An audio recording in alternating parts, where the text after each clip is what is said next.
Disclaimer: it was a fanfiction story created by me. Please don't take it seriously. There is no match in this story and real life. A little 6-year-old girl was playing in the park. Suddenly, she saw a butterfly. To catch it, she started running after the butterfly. While running, she accidentally bumped into a boy and fell down. The boy helped her get up and cleaned the dirt from her clothes. Then asked her kindly, "Boy, are you okay, dear? Did you get hurt?" She didn't say anything. She just kept looking at the boy's face. Just then the little girl's mother came to her and asked, "Why, my child, are you okay?" "Boy, I'm sorry, auntie. Actually, this little girl bumped into me and fell." "It's okay, son. It's not your fault. What's your name, cutie?" Wine still didn't say anything. She just kept staring at the boy. "Boy, auntie, can your daughter not speak?" "Oh no, son, it's not like that." "Wine, my child, what happened? Why are you so quiet?" "Cookie, what are you doing here? And who are these two?" "What? This little girl is so cute," gently patting her head. "Are you her mother?" "Yes, hello, my name is Min Hana." "Oh, hello, Mrs. Min. I am Mrs. Jeon, Jungkook's mother," pointing at the boy while bumped into Mrs. Min. "Oh, so he is your son."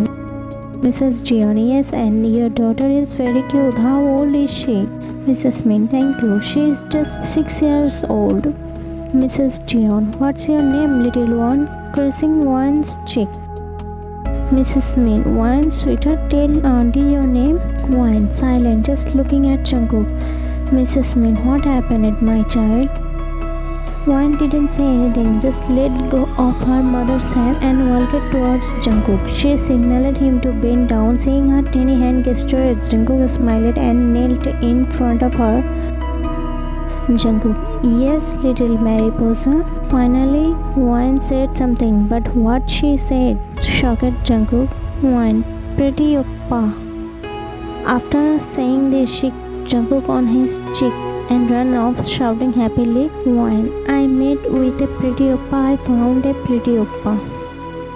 After hearing her words, Mrs. Min and Mrs. Jeon both laughed loudly and Jungkook's face turned red from embarrassment. Mrs. Jeon: "Oh, she's so cute." Mrs. Min: "Do you have only one son?" Mrs. Jeon: "No, I have 3 children. This is my eldest son, Jungkook. He is 15 years old. Then I have a daughter named Sujin. She is 13. And a younger son named Siu. He is 9. Mrs. Min: "Oh, so where are your other 2 kids?" Mrs. Jeon: "Actually, we live in another city. Just me and Jungkook came here for a visit. Jungkook studies in London. His school is on break, so he came home and we decided to travel to this city. We will return in the evening." Mrs. Min: "He studies in London? That's wonderful, Jungkook. Well done, son." Jungkook: "Thank you, auntie." Mrs. Jeon: "Yes, he always did well in school, always topped his class. That's why his dad sent him to a school in London so he can study even better." Mrs. Min: "Son, always keep studying like this and make your parents' dreams come true." Jungkook: "Yes, auntie." Mrs. Jeon: "By the way, do you have only one daughter?" Mrs. Min: "Actually, Wine is not my real daughter." After hearing this, Jungkook and his mother were completely shocked. Mrs. Jeon: "What?" Mrs. Min: "Yes, Wine is the daughter of my childhood best friend. 1 year after she was born, her mother, my best friend, died in an accident. And right after that, her father married another woman. And after the marriage, both of them left this innocent little Wine in an orphanage." Jungkook: "What? How can anyone do this to their own child?" Mrs. Min: "Son, you haven't even started understanding the world yet. When you grow up, you will see how many kinds of people exist in this world." Mrs. Jeon: "So, how did you find Wine?" Mrs. Min: "I didn't know anything about this. I didn't even know then that man had remarried.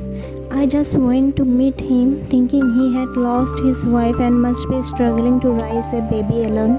But when I got there, I found out he had already remarried.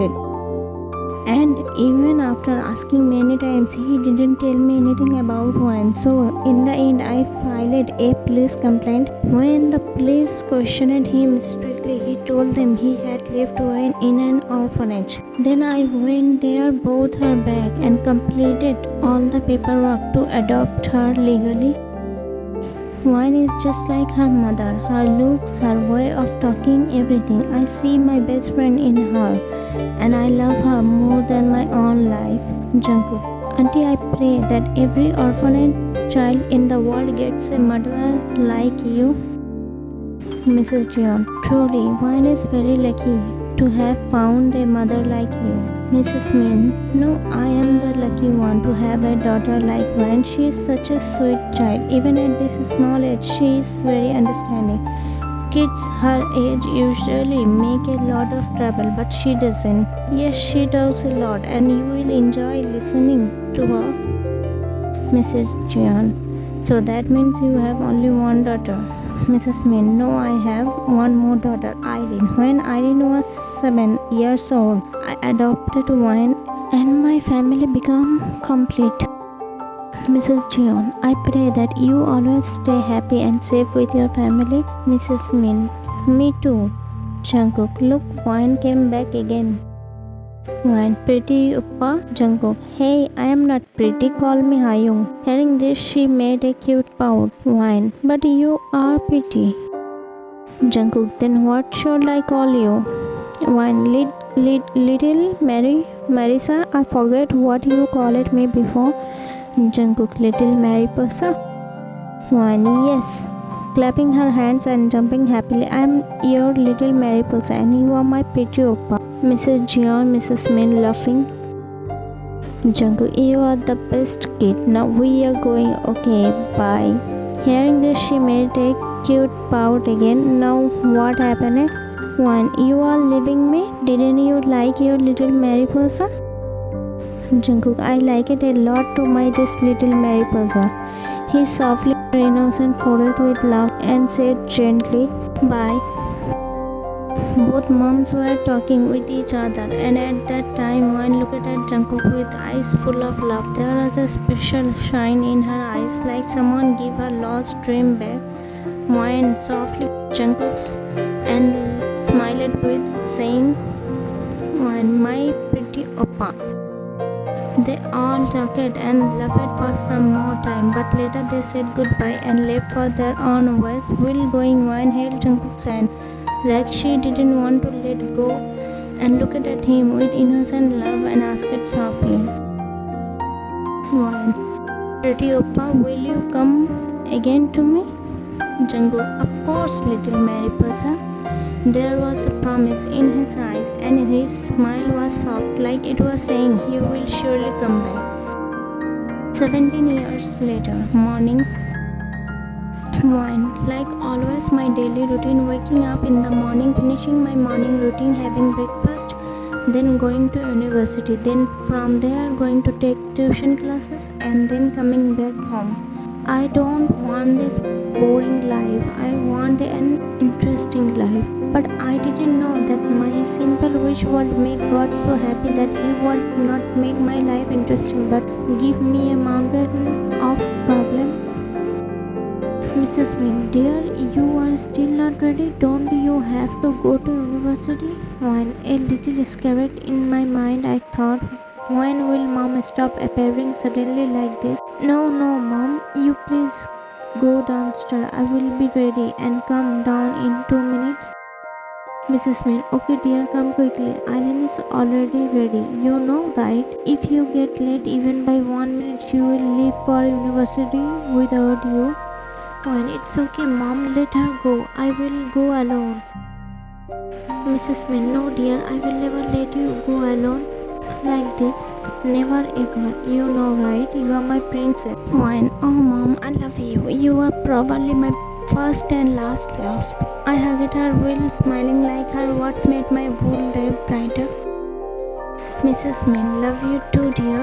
Now, quickly get ready and come downstairs. Okay, mom.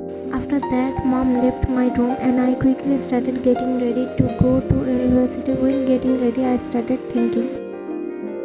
Actually, Eileen never liked me from childhood. She thinks because of me, her parents' love is divided into two parts. Maybe in her heart, she feels if I wasn't here, she will get all the love. Only Mr. Min, our dad, is the reason why Eileen takes me to university with her in the car. Otherwise, she doesn't even like to see my face. And Mr. Min, he is a very good person. Yes, it's true that he doesn't talk to me unless he's needed, but I know he really cares for me quietly. He doesn't show it, but his eyes are always watching over me. I still remember once in childhood I got hurt on my legs. The doctor said I may never walk again that day. It felt like the sky had fallen on my head. But Dad didn't give up. He called doctors from everywhere, searched all places, took me far for treatment. And because of him, I became fine again. Maybe in front of others he ignores me, doesn't talk to me so that Eileen doesn't feel bad. Anyway, I am just an adopted daughter. Maybe he fears that Eileen might feel they love an adopted daughter more than their real one. That's why maybe Dad loves me quietly, not openly. But Mom loves me a lot and she doesn't hide it. She shows it every time. Maybe that's why Eileen is always annoyed with me. She feels I have taken everything from her. Okay, you thinking at downstairs? While Mom has my breakfast. Mom, wait a minute dear. I am bringing it now. Eileen, I am leaving. Bye. While I didn't say anything to her, but Mom quickly ran out from the kitchen and started telling her, Mom, wait Eileen dear, wine is already ready. She is just having her breakfast. Take her with you. How will she go alone?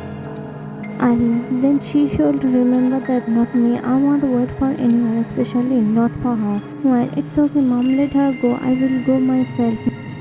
No, I already told you, you won't go alone. Eileen, oh God, again their mother-daughter drama.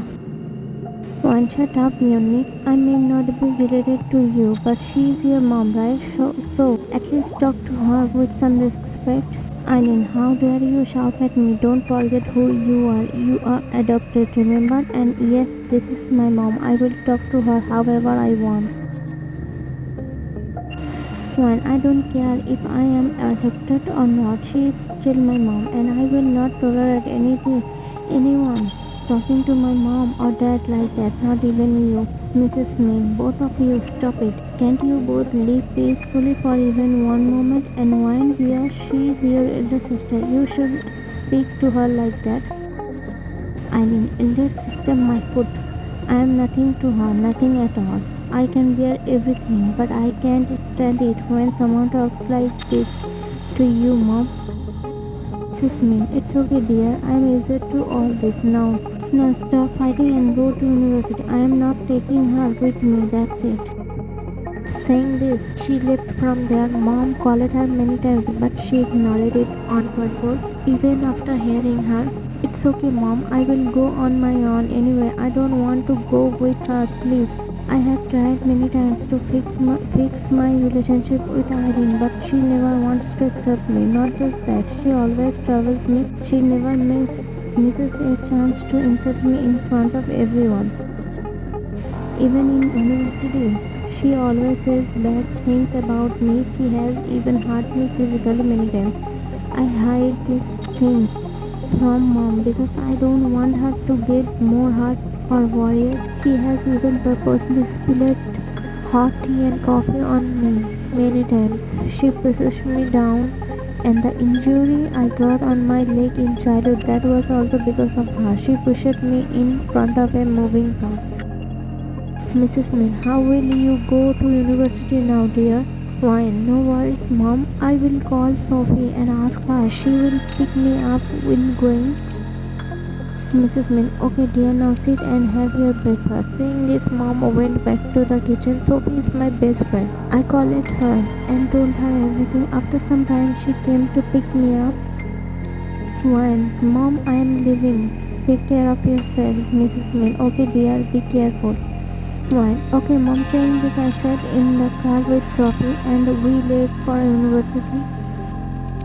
At university, while me and Sophie were walking towards our class when suddenly someone pushed me from behind. I was about to fall, but Sophie held me. As soon as I turned back, just as I thought, Eileen and her friend were standing behind.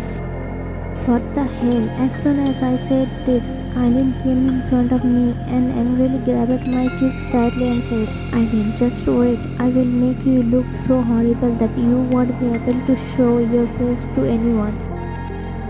When I removed her hand from my face and pushed her hair hard, go and give that warning to someone else, not me. I know you very well. I know how low you can go, so listen to me too. Don't think I am some innocent soft girl. If you say or do something, do you think I will just sit quietly? If you hit once, I will hit back twice.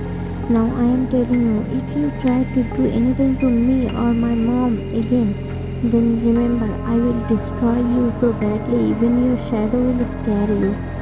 Saying this, we went to our class. When I don't have many friends in university thanks to Ivan, because whoever tries to be my friend, she travels them too. She's our senior as well, but when it comes to Sophie, she can't do anything to her because Sophie is also fearless and doesn't care. The teacher came to class and started teaching. After a while, Sophie asked me, Sophie, what happened at wine? Why are you so quiet today? You don't seem focused at all in class. When I'm not in the mood for class today. Sophie, why? What happened at? Missing your cookie? One since the day I met him, not a single moment goes by without thinking about him. Sophie, seriously dude, I have never seen a lover like you, only in movies, never in real life. You are awesome, and there are many lovers like me, you just haven't met them yet. Sophie, no one can be like you. Seriously, that boy is so lucky to be loved by you. It's been 17 years. You met him once in childhood when you were just 6, and now you are 23 and still love him the same. And I will love him all my life. Sophie, do you really believe you will meet him again? You don't even know where he is, what he does. You know nothing about him, and even if you meet him again, how will you recognize him when he has a small mark under his eyes?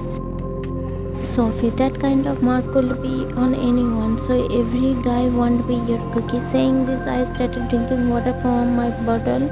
When yes, but his funny smile, those doe eyes, those expression, that innocent and that taste. Not everyone has that. After hearing this, Sophie spit out the water in shock. She asked it with surprise.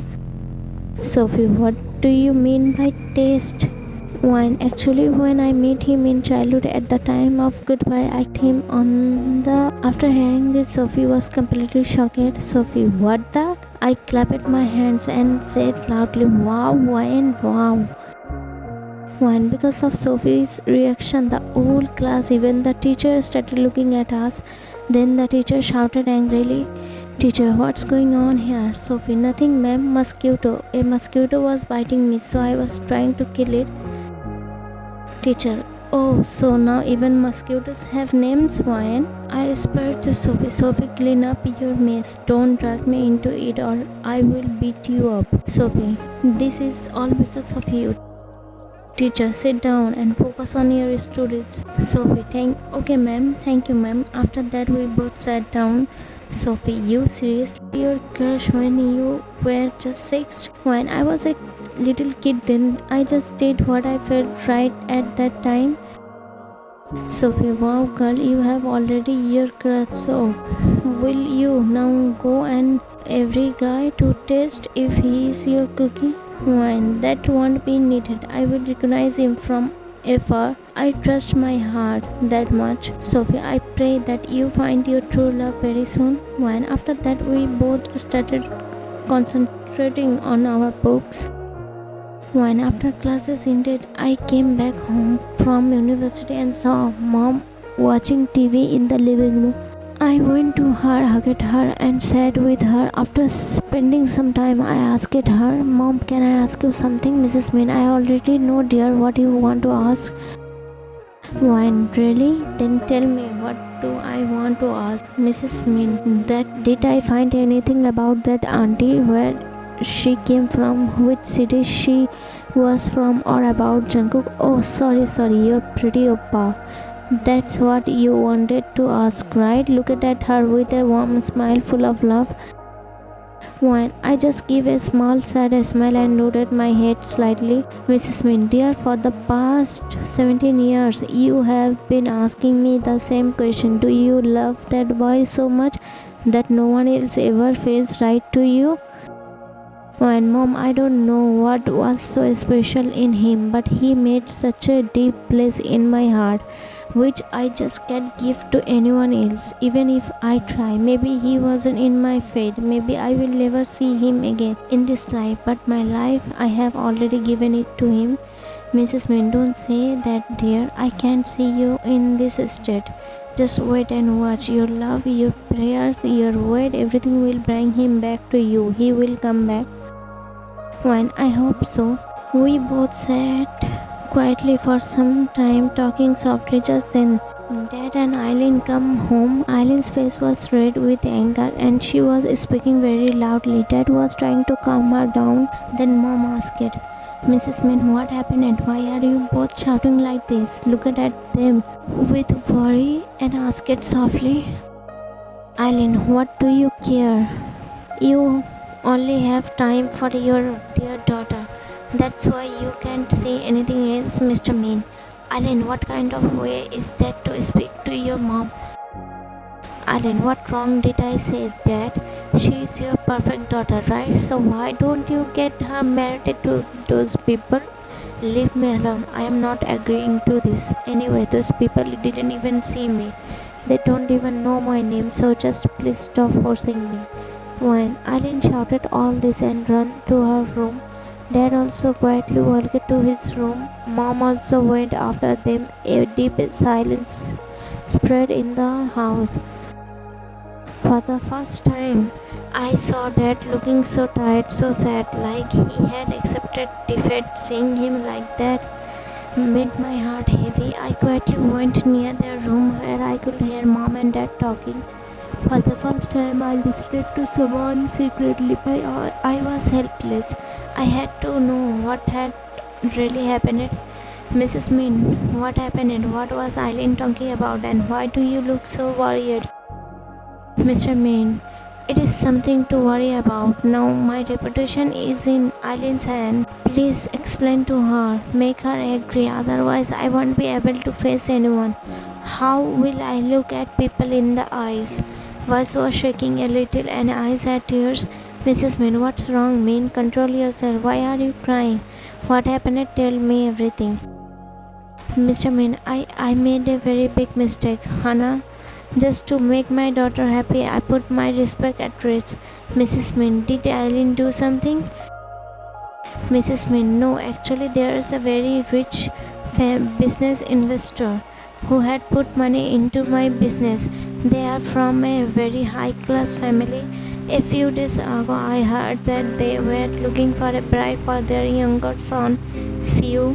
So I told them about Eileen and they agreed. Mrs. Min, what? Completely shocked eyes were full of surprise and anger. Mr. Min, I thought Eileen would be happy hearing this, but as soon as I told her, her face changed. She got so angry and said no to this marriage right away. Now what should I do? What should I tell those people? I can't even say no to them because I went to them myself. They didn't come to me. Now my respect will be ruined and my business too. Mrs. Min, how could you do this, Min? How could you do this to Eileen? She has every right to choose her life partner. She's not a little child anymore. How could you take such a big decision about her marriage without even asking her? Now she was completely angry. Her eyes were full of pain for her daughter and disappointment towards her husband. Mr. Min, whatever I did it all for Eileen. I saw her many times going out with you. So I thought maybe Sue is her boyfriend. That's why I fixed the marriage. Crying now, tears were falling from his eyes. His voice had become heavy and emotional.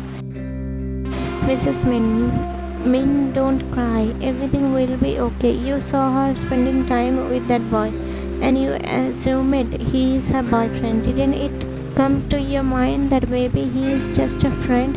How could you make such a big mistake? You could have at least asked her once. Her face was tense, eyes full of anger, but there was worry in her heart. Mr. Min, he stayed quiet and started shopping. Eyes lowered. Guilt was clearly written on his face. Mrs. Min, now how will we come out of this problem, Mr. Min? I don't know what to do now. He held his head in both hands and cried like a man completely broken from all sides. Hearing that cry was breaking my heart. I felt heavy inside, but I couldn't help him. If I tried talking to Eileen, explaining anything to her, she won't even listen to me. In fact, we'd probably end up in a huge fight. Just then, Eileen came from somewhere and grabbed my hand, pulling me into Mom and Dad's room. Then she spoke to Mom. Look, your sweet daughter was secretly listening to your conversation. When I'm sorry, Mom and Dad, but I felt really worried seeing Dad like that. That's why I came here and started listening, just to understand why Dad is so upset. Eileen, you lie very well. If you really care so much about Mom and Dad, then save Dad's respect and marry that stranger guy. After hearing Eileen's word, I froze in shock. My breath stopped for a moment. Tears came to my eyes on their own. A strange fear entered my heart. The fear of losing someone, or maybe to tell the truth, it was the fear of losing Jungkook that surrounded my heart. Someone I never even had it. I was scared of losing him. Just then, Mom's loud voice brought me out of my thoughts. Mrs. Min, never. She will not do this marriage, not at all. Angrily, her eyes had turned red. Eileen, why Mom now that it's about Wayne marrying some unknown boy? You feel bad? Did you ever think this much about me? Crying, her eyes locked on Mom. Mrs. Min, I did think about you, and I even told your dad that what he's doing is wrong. You have every right to choose your life partner. She shouted, her eyes filled with both anger and pain. Eileen, you are lying. You could never do that much for me. When they kept shouting at each other, I slowly looked toward Dad, who was sitting on the bed looking only at me. His eyes were filled with tears, and in them was a silent request, like he was trying to tell me something without speaking. Just then, Eileen grabbed my arm and turned me towards her and said, Eileen, why did you forget how much this family has done for you? Even real parents don't do that much. Your real father left you at an orphanage. This family saved you. My mom saved you, give you a home, raised you, fed you, made you what you are today, give you education, give you a life. Now you have a chance to return that favor. When I had never felt this hurt by Eileen's words before. She always said such things, but today it hurt in a completely different way. Mrs. Min, shut up, Eileen. Keep your mouth shut. I was the one who brought her into this house. Till today, neither you nor your dad even spoke to her properly, not even once without a reason. And now you want her to return a favor? What favor? Eileen, she got a place to live, food to eat, education. Isn't that huge? If she hadn't gotten shelter in this house, who knows where she would be, or even if she did be alive. When today I was completely broken. I never knew Eileen had so much hatred in her heart for me. I used to think she was just angry because Mom loved me more. But now I understood. Her feelings were much deeper. Just then, Mom walked angrily toward Eileen and I quickly stopped her. Then I looked at Eileen and said, if marry that stranger, will you give Mom the love and respect she truly deserved? It was very hard for me to speak these words. As soon as I said them, Dad looked shocked and tears started pouring from his eyes. Then mom pulled me toward her with both arms and shouted angrily, "Why are you crazy? You don't have to do anything like this. I am fine the way I am and I am happy. Don't even think about doing something like that." Wine, answer me, Eileen. Will you love mom? Tears started falling from my eyes as I said this. Mrs. Min, stop it, Wine. Please, my child, stop talking like this. You don't need to do anything. We will find a solution to this problem, I promise. Wine, tell me, Eileen. This time I cried out loud as I said it. Mom hugged me tightly as I cried. Eileen, yes. Mrs. Min, don't you dare say anything. You are my daughter. I am with you. You don't have to worry about anything. When, after a long silence, I slowly walked towards Dad. My legs were shaking, but I held myself strong. I sat down on my knees in front of him, and my tears crossed the limits of my eyes. Crying in a shaky voice, I said, "I am ready to marry Dad." Mrs. Min, why? She shouted quickly. When Mom quickly ran towards me and helped me stand up.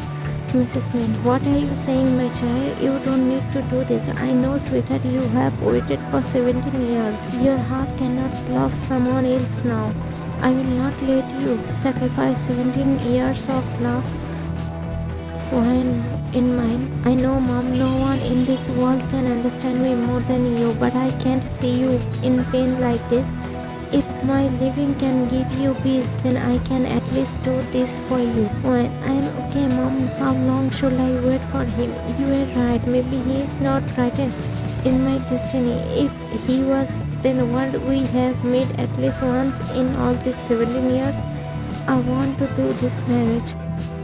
Mrs. Wynne, don't lie, Ryan. I know you very well. I can understand what's in your heart even without you saying it. So what if I didn't give birth to you? I am still your mother. Ryan, Mom, I am telling the truth. I don't have any problem with this marriage, okay? And you won't say anything more about it. That's it. I am making this decision by my own choice. Please, Mom, please don't say anything else. Just accept what I am saying. I will do this marriage, Dad. Mrs. Min, after saying this, went into her room. I didn't stop her because I know once she decides something, she doesn't listen to anyone. Mrs. Min, all this happened because of you. You forced her. What do you think? If one goes away from here, you will get everything. You can never take one's place in my heart. Do you know why? Because your heart is not pure like my wine's. I am saying one last thing to you. What you did with her was not right. I will never forgive you. Crying and shouting, she said this to Eileen a week later in Wan's room. When I was sitting in a corner of my room, crying with my hands over my mouth, every tear was telling the story of my helplessness. No one forced me for this marriage, but I am forced by my own heart. No matter how much Mom says, Eileen's words don't affect her. I know they do. I have seen her many times secretly crying alone. How can a mother bear such bitter words from her own daughter? As long as I am here, Eileen will keep hurting her. Maybe if I leave, Mom will get some peace. Suddenly someone knocked on my door. I quickly wiped my tears and tried to control my voice before speaking. When, Mom, I know it's you. I am fine. You don't need to worry about me so much. Please go and take some rest. I'm really okay. After a short silence, another voice came. Mr. Min, it's me, Wine, Dad. I was surprised. I quickly stood up and opened the door. For the first time, I saw him come into my room. He sat on the bed and called me near him. I silently sat beside him. Then, in a calm and soft voice, he said, Mr. Min, I know you feel like I only love Eileen and not you, but that's not true, my daughter. When as soon as I heard the word daughter from his mouth, my eyes filled with tears again. For the first time, he accepted me like this. Mr. Min, I love you just as much as I love Eileen. I just never showed it, never expressed it because I didn't want Eileen to feel bad. I know you meant this marriage decision because you were hurt by Alan's word. But you don't have to do this, daughter. I will go talk to those people. If needed, I will even bow down and say sorry.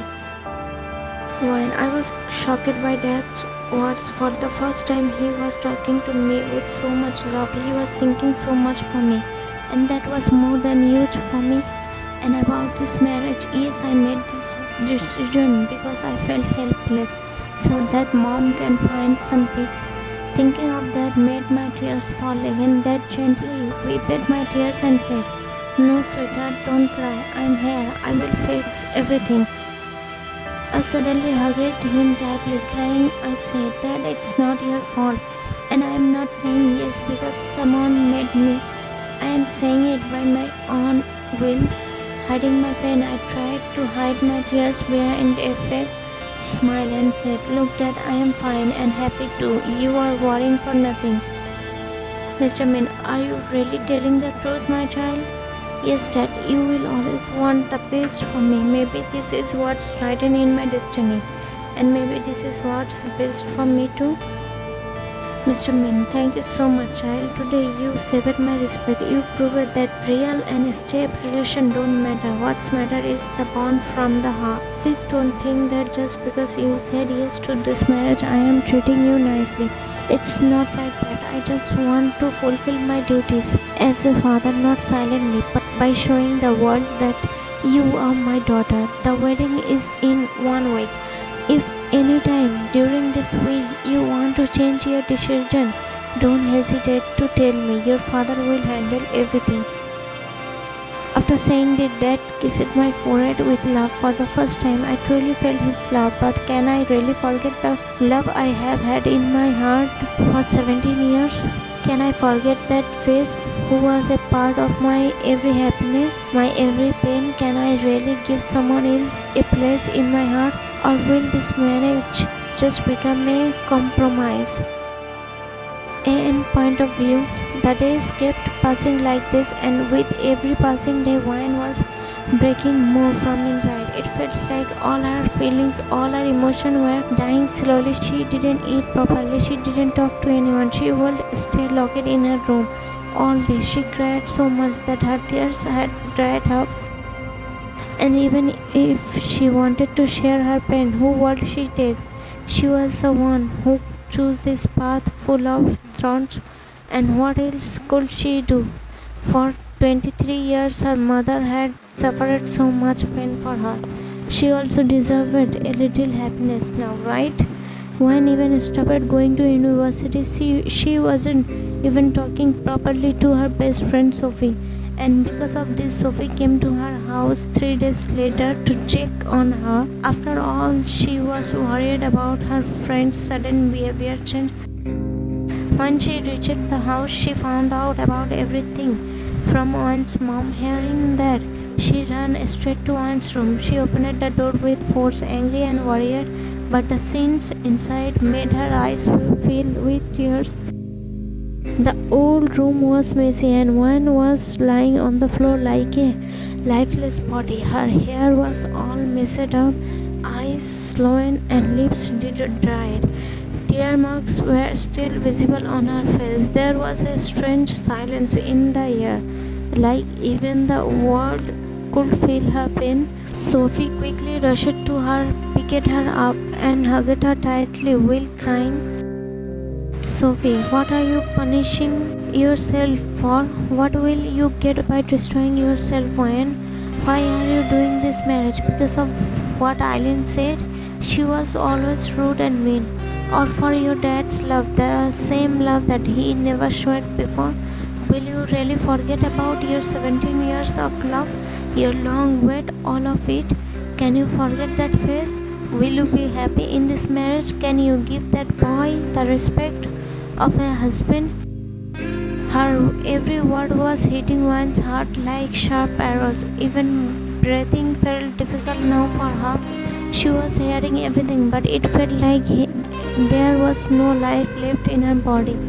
Her eyes were completely empty. Just empathy. "Sophie, you are listening to me, right, Wayne?" Sophie shouted. Her voice was filled with pain. worry, and the deep emotion of friendship, a kind of feeling only true friends understand.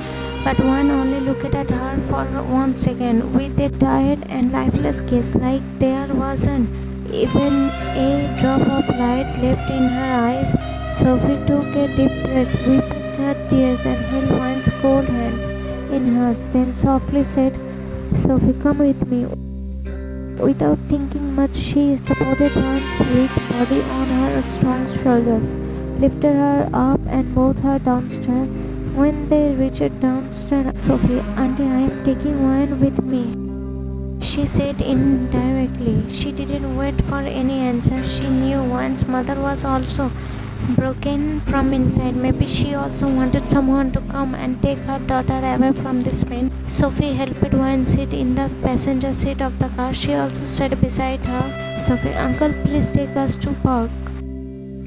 She gave the address. It was the same park where Juan met Jungkook for the first time, where her love story had started. That place wasn't just a park for her. It was a feeling, a memory, a peaceful space. Whenever her heart felt heavy, she would come there just to spend a few moments with his memory. After some time, when they reached the park, Sophie took Juan to the same place where her love had once held her hand for the first time. "Sophie, tell me, Juan, can you forget that person? The one you remembered every day for 17 years? The one you loved without meeting, without seeing? Only thought memories. You always knew he might never become you. You always knew he might love someone else. Still, you never stopped loving him. You promised yourself that you would live with just his memories. So now what happened, Ryan? Why are you breaking your own heart? Why are you taking away your reason to live?" said Will, crying and shouting. Finally, Juan broke down. The dam of passion she had built for so long had shattered into pieces. The weight of her pain was too much to bear anymore. She dropped to the ground, falling on her knees, and cried loudly. Her sobs filled the air, her body shaking with each breath. Sophie stood frozen, her own tears streaming down her face. As she watched her best friend crumble right in front of her, she didn't try to stop her. She knew Juan needed this. Sophie, thinking to herself, "Cry, my friend, let it all out. If you don't, this pain will eat you alive from the inside. You need this. You need to let go." For a long time, Juan cried loud, broken sobs that carried the weight of silent suffering. When her cries finally turned into soft whimpers, Sophie gently helped her up and guided her to a nearby bench. Sitting her down, she handed her a bottle of water. Juan took a sip, trying to catch her breath. After a brief silence, Sophie finally spoke, her voice filled with concern. "Sophie, why are you doing this to yourself, Juan? Do you even realize how much your mom is hurting because of your decision?" "Juan, I am doing this for her, for my mom." Sophie's eyes widened in shock. "Sophie, what?" Juan told Sophie everything about her situation, her helplessness, and the reason she agreed to this marriage. Sophie listened carefully, her heart breaking with every word. Tears formed in her eyes as well. "Sophie, how can Eileen behave like that with her own mother? How can she be so heartless? And what about your dad? Doesn't he say anything after seeing her treat your mom this way?" "When he does, he has scolded her, shouted at her, tried everything, but she doesn't listen. She only has one thing to say." "Sophie, what?" Juan swallowed, her fresh tears spilling from her eyes as she repeated Eileen's cruel words. "She says, as long as Juan stays in this house, I will continue to do this. And I can't leave my house because of my mom. So this is the only option I have left. Sophie, do you really think this decision will make your mom happy?" Juan wiped her tears with shaky hands, her voice weak but firm. "No, I know this will hurt her. I know she is in pain, worried and stressed. But this marriage can free her from the suffering Eileen puts her through every day. Then I have no choice. I have to do this for her." "Sophie, why is this world so cruel?" Tears rolled down her cheeks as she She pulled Wayne into a tight embrace. Both of them shoved chairs silently, holding onto each other as if trying to ease the unbearable pain waiting on their hearts. Sophie, now I finally understood why Wayne was willing to bury 17 years of one-sided love deep within her heart. She wasn't choosing this marriage because she wanted to. She was choosing it because she had no other choice. Days kept passing like this, and Wayne had become completely silent, like she had no words left inside her. Sophie wanted to help her, but she couldn't do anything. She could only watch her best friend break a little more every day, and then that day finally came. The day Wayne had never wanted to face in her life. If it was in her hand, maybe she would have erased this day from the world forever. But what could she do? There was no other way. She had no choice but to live this painful life. Now she had given up everything to fate. Let's see where her destiny takes her next. Wedding day. The morning was quiet, too quiet for a day that was supposed to be filled with joy. Inside the bridal room, Wayne sat in front of the mirror, still and silent, like a doll dressed for display. Her white gown was beautiful, flowing in satin with delicate lace sleeve and a simple veil pinned into her soft curls. But her eyes were empty, no shine, no sparkle, just silence. Sophie stood behind her, gently helping with her final touches, fixing the veil, adjusting her earrings, something at the dress. She kept talking softly, hoping for a reaction. Sophie softly, "You look so beautiful, Wayne, just like an angel." But Wayne didn't respond. She didn't smile. She didn't even blink. It was like she wasn't really there. Sophie bit her lips to hold back tears. She had never seen her best friend like this. She wanted to scream, cry, break something, but she couldn't. Not do this. Just then Wayne's father entered at the moment. His eyes filled with pain. Her mother wasn't there. She had refused to attend the wedding. She was lying in her room, unable to stop crying since morning. Her father walked closer and gently held Wayne's hand. "Dad, let's go, daughter, it's time."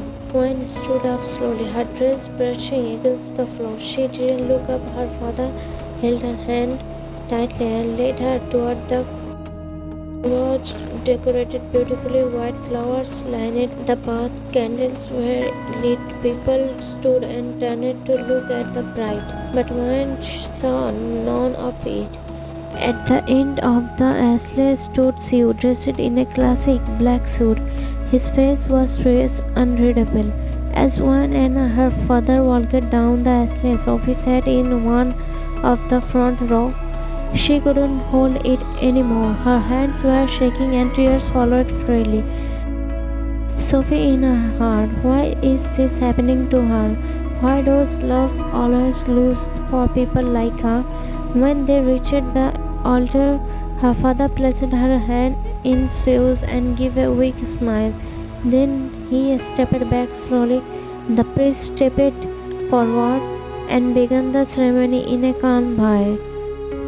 "Priest, dear beloved, we are gathered here today in the presence of God to join this man and this woman in holy." Sophie looked at Wayne's face, still no emotion, no tears, no smile, nothing, only silence. The vows were said, the rings were exchanged, and finally the priest said, "Priest, I now pronounce you husband and wife. You may." The bride, Sue, leaned forward and placed a shirt on her cheek. The guest clapped, but Sophie didn't.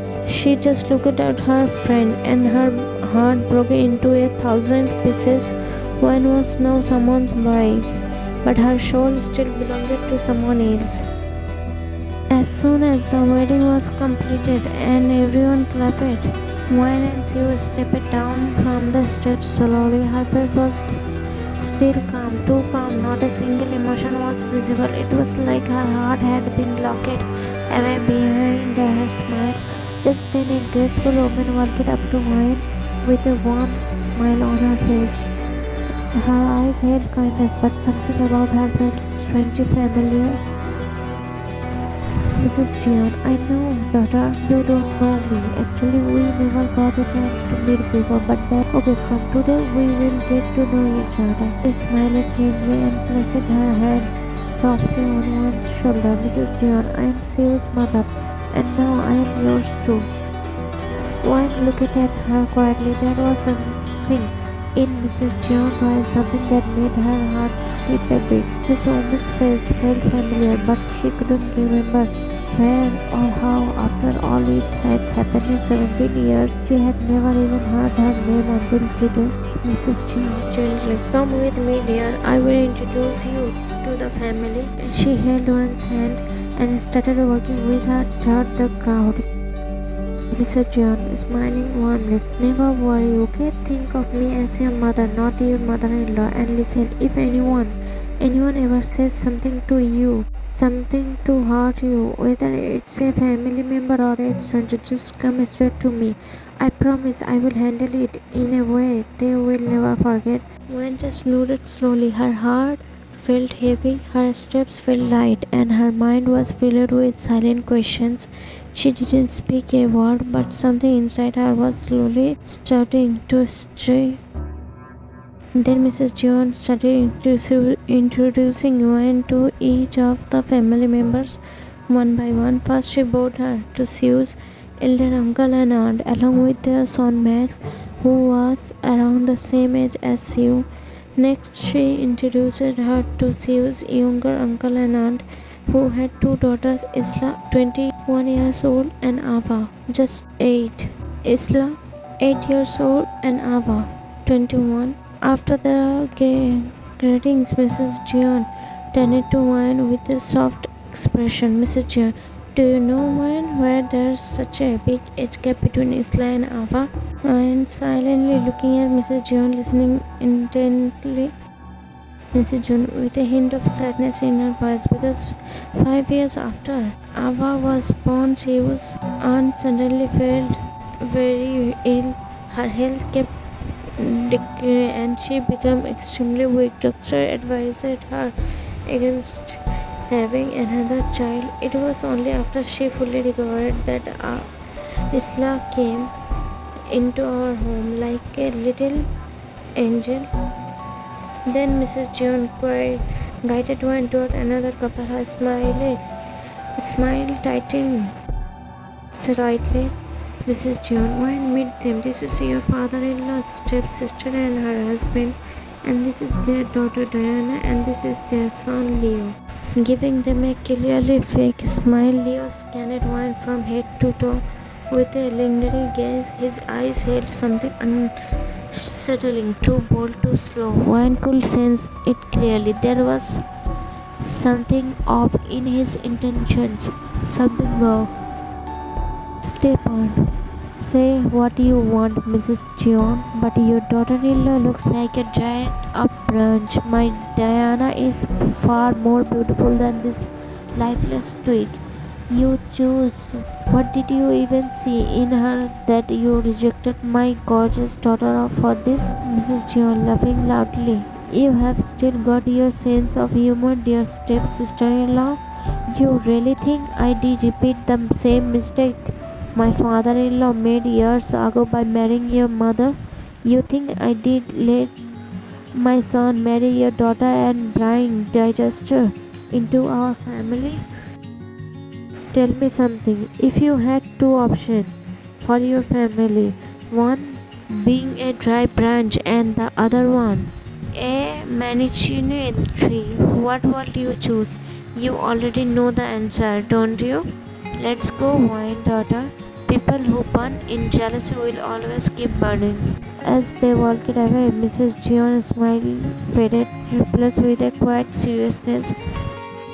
Mrs. Gion, wine daughter, don't let her words affect you. She's always been like that. Actually, when Shiv's father and both his uncles were very young, their mother passed away to ensure proper upbringing. My father-in-law remarried, but only after the marriage did he discover that the woman already had a daughter from a previous marriage.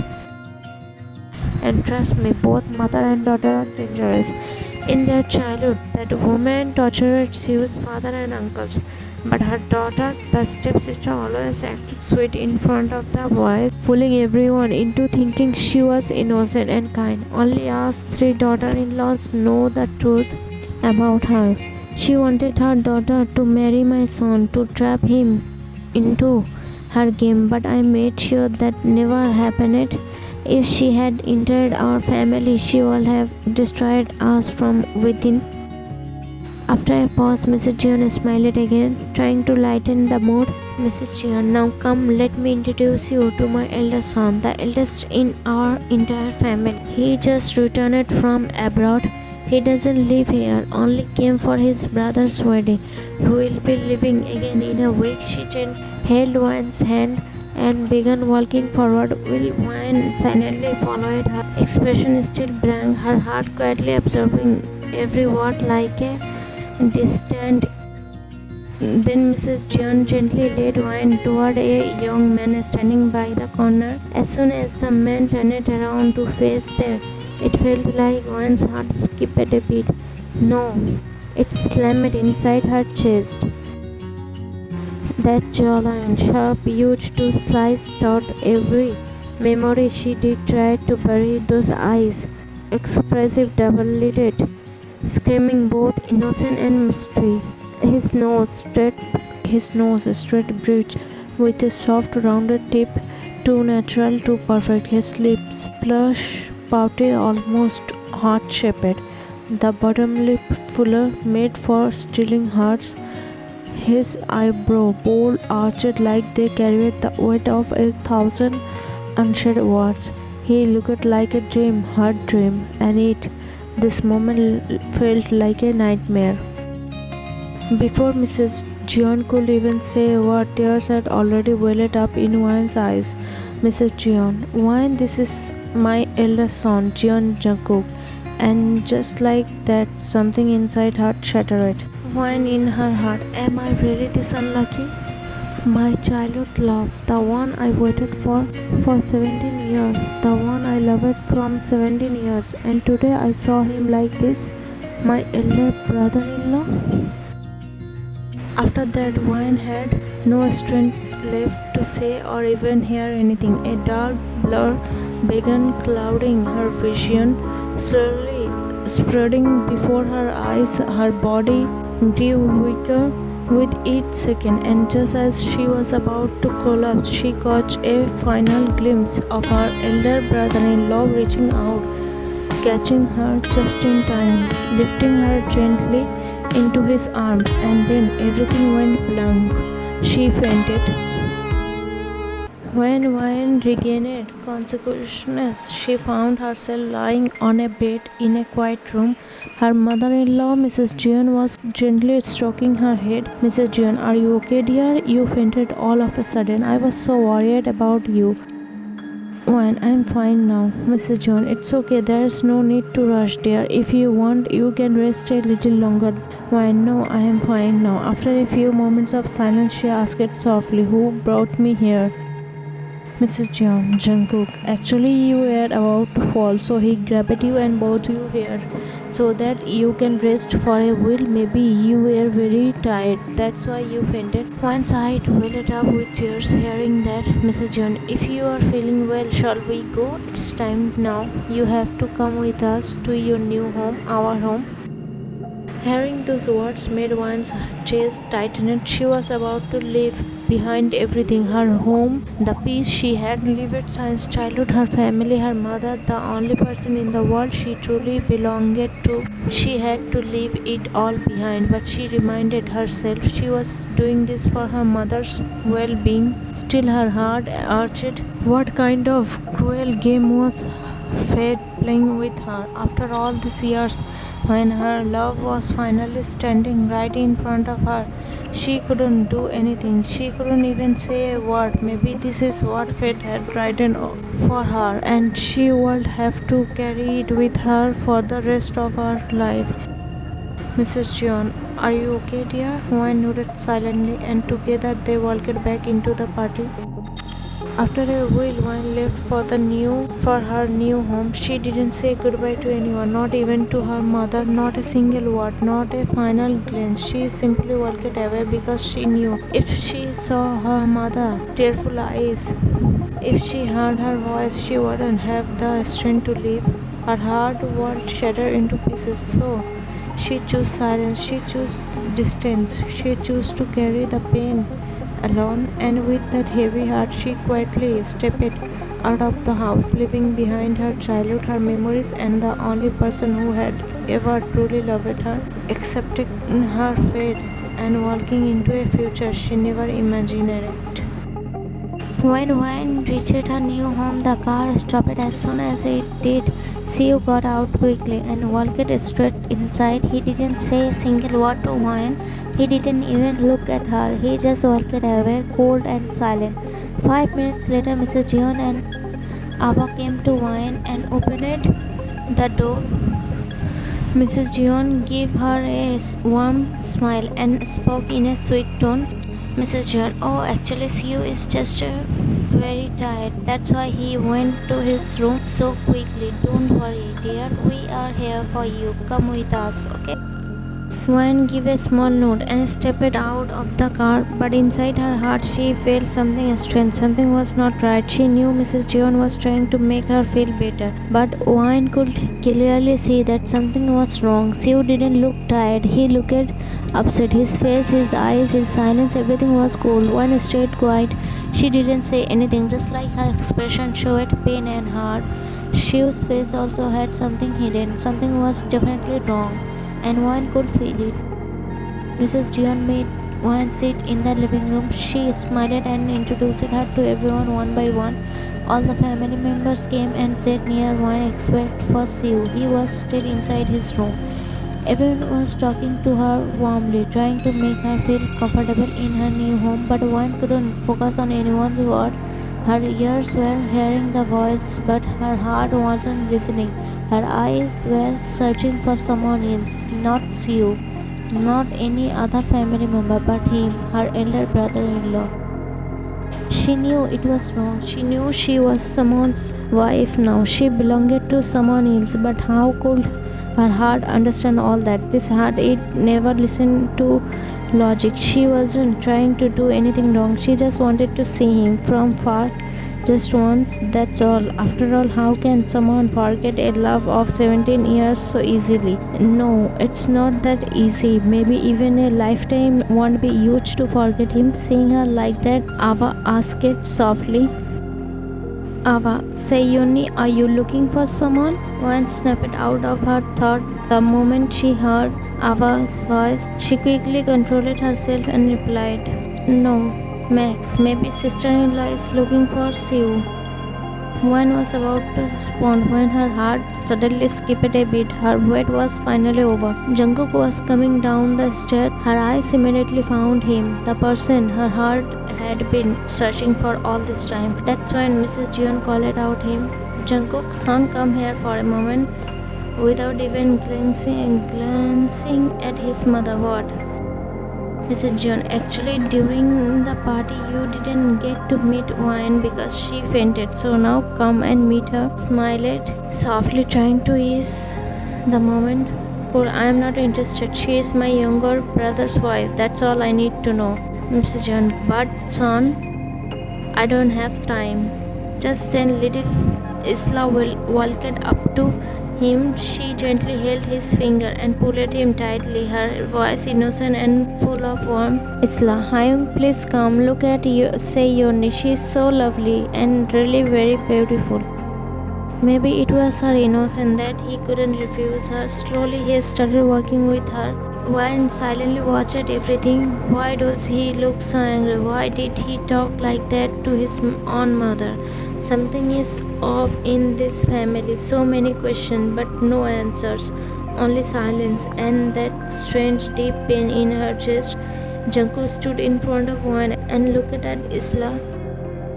Jungkook, okay, I saw your Sayoni. Are you happy now? Isla, but you didn't even talk to her. Make a cute pout. Before Jungkook could say anything, Wan slowly stood up, her tear-filled eyes softly stared at him, filled with silent hope. With a trembling voice and a heart full of longing, she softly said, Wan, Oppa. That one word carried the weight of her broken heart, hidden memories, and unspoken emotions. She hoped maybe, just maybe, he would recognize her, but Jungkook's sharp reaction shattered her last bit of hope. Jungkook, who gave you the right to call me Oppa? You are my younger brother's wife, and that's all you will ever be. Don't try to tangle me into these relationships. Remember this, for me, you will always be a stranger, and don't you dare to call me Oppa again. If you do, I swear you will regret it. He shouted it. He shouted in anger, voice shaking with pain, his eyes burning with unhealed wounds. Mrs. June, shut up, Jungkook. What kind of way is this to talk to your younger brother's wife? She just arrived in this house. She doesn't even know how you are, or what you want, or what you don't want. Why are you shouting at this innocent girl like that? She said loudly, her voice breaking and tears rolling from her eyes. Jungkook, really? Now this girl you met just minutes ago looks innocent to you, but when your own daughter was being thrown out of this house like trash, where was the concern? Where was this humanity? You people turned me into this, and for the cruelty you showed her, you will keep paying the price for it for the rest of your lives, he said in a loud voice, his eyes glistening with pain and tears. He turned around and left in anger, his footsteps loud but his heart screaming silently. Wan stood there frozen, her tears falling non-stop. She didn't even understand what crime she was being punished for. She wasn't that bad to deserve so much pain. For a while, everyone remained silent, stunned by what had just happened. The tension in the air was thick and no one dared to say a word. Then, breaking the silence, Isla's mom gently stepped forward, trying to ease the heavy atmosphere. She softly spoke, placing a hand on Wan's shoulder. Younger aunt, don't worry, dear. It's not your fault. Actually, Jungkook is just stressed because of some word, that's all. Otherwise, he's not like this. Really, he's a good boy. She gave a gentle smile, trying to hide the truth behind her words. Wan just nodded silently, not fully believing it, but also not strong enough to question anything. Younger aunt, you must be tired. Come, let's go. I will take you to your room. You need to rest. She guided Wan towards the stair while everyone else slowly returned to pretending like nothing had happened, but the edge in Wan's heart refused to fade. Then walking up to the stairs, younger aunt gently stopped in front of a door and turned to Wine. Younger aunt, go dear, this is your room now. Sue must be waiting for you. Best of luck. She smiled softly, trying to lift Wine's braid, even if just a little. Then left quietly, leaving Wine standing alone in front of the door. Wine took a deep breath, gathering her courage, and slowly pushed the door open. As she stepped inside, her eyes met Sue's. He was already changed and sitting on the edge of the bed, but the look he gave her wasn't kind. His eyes were filled with cold anger. The moment he saw her, he shouted, how dare you come into my room? First you entered my life, third lies, and now you step into this room like everything is fine. Wine froze, shocked by his sudden outburst. Her heart started pounding and confusion covered her face. She had no idea what he was talking about. By deceit, what do you mean? She stood up. He walked up to her and stood just inches away. His words came out like poison. Sue, don't pretend like you don't know. I know exactly what kind of girl you are. A liar, a cheater. You married me through deceit. I was in love with Eileen, deeply in love, and you know that. Still, you choose to marry me. How could you do this without warning? Sue raised his hand and went across the face. The sound ushered through the room like a thunderclap. clap. Wan stood there in shock, her cheek burning, her body trembling, her eyes swelled up with tears. But she didn't cry out. She couldn't.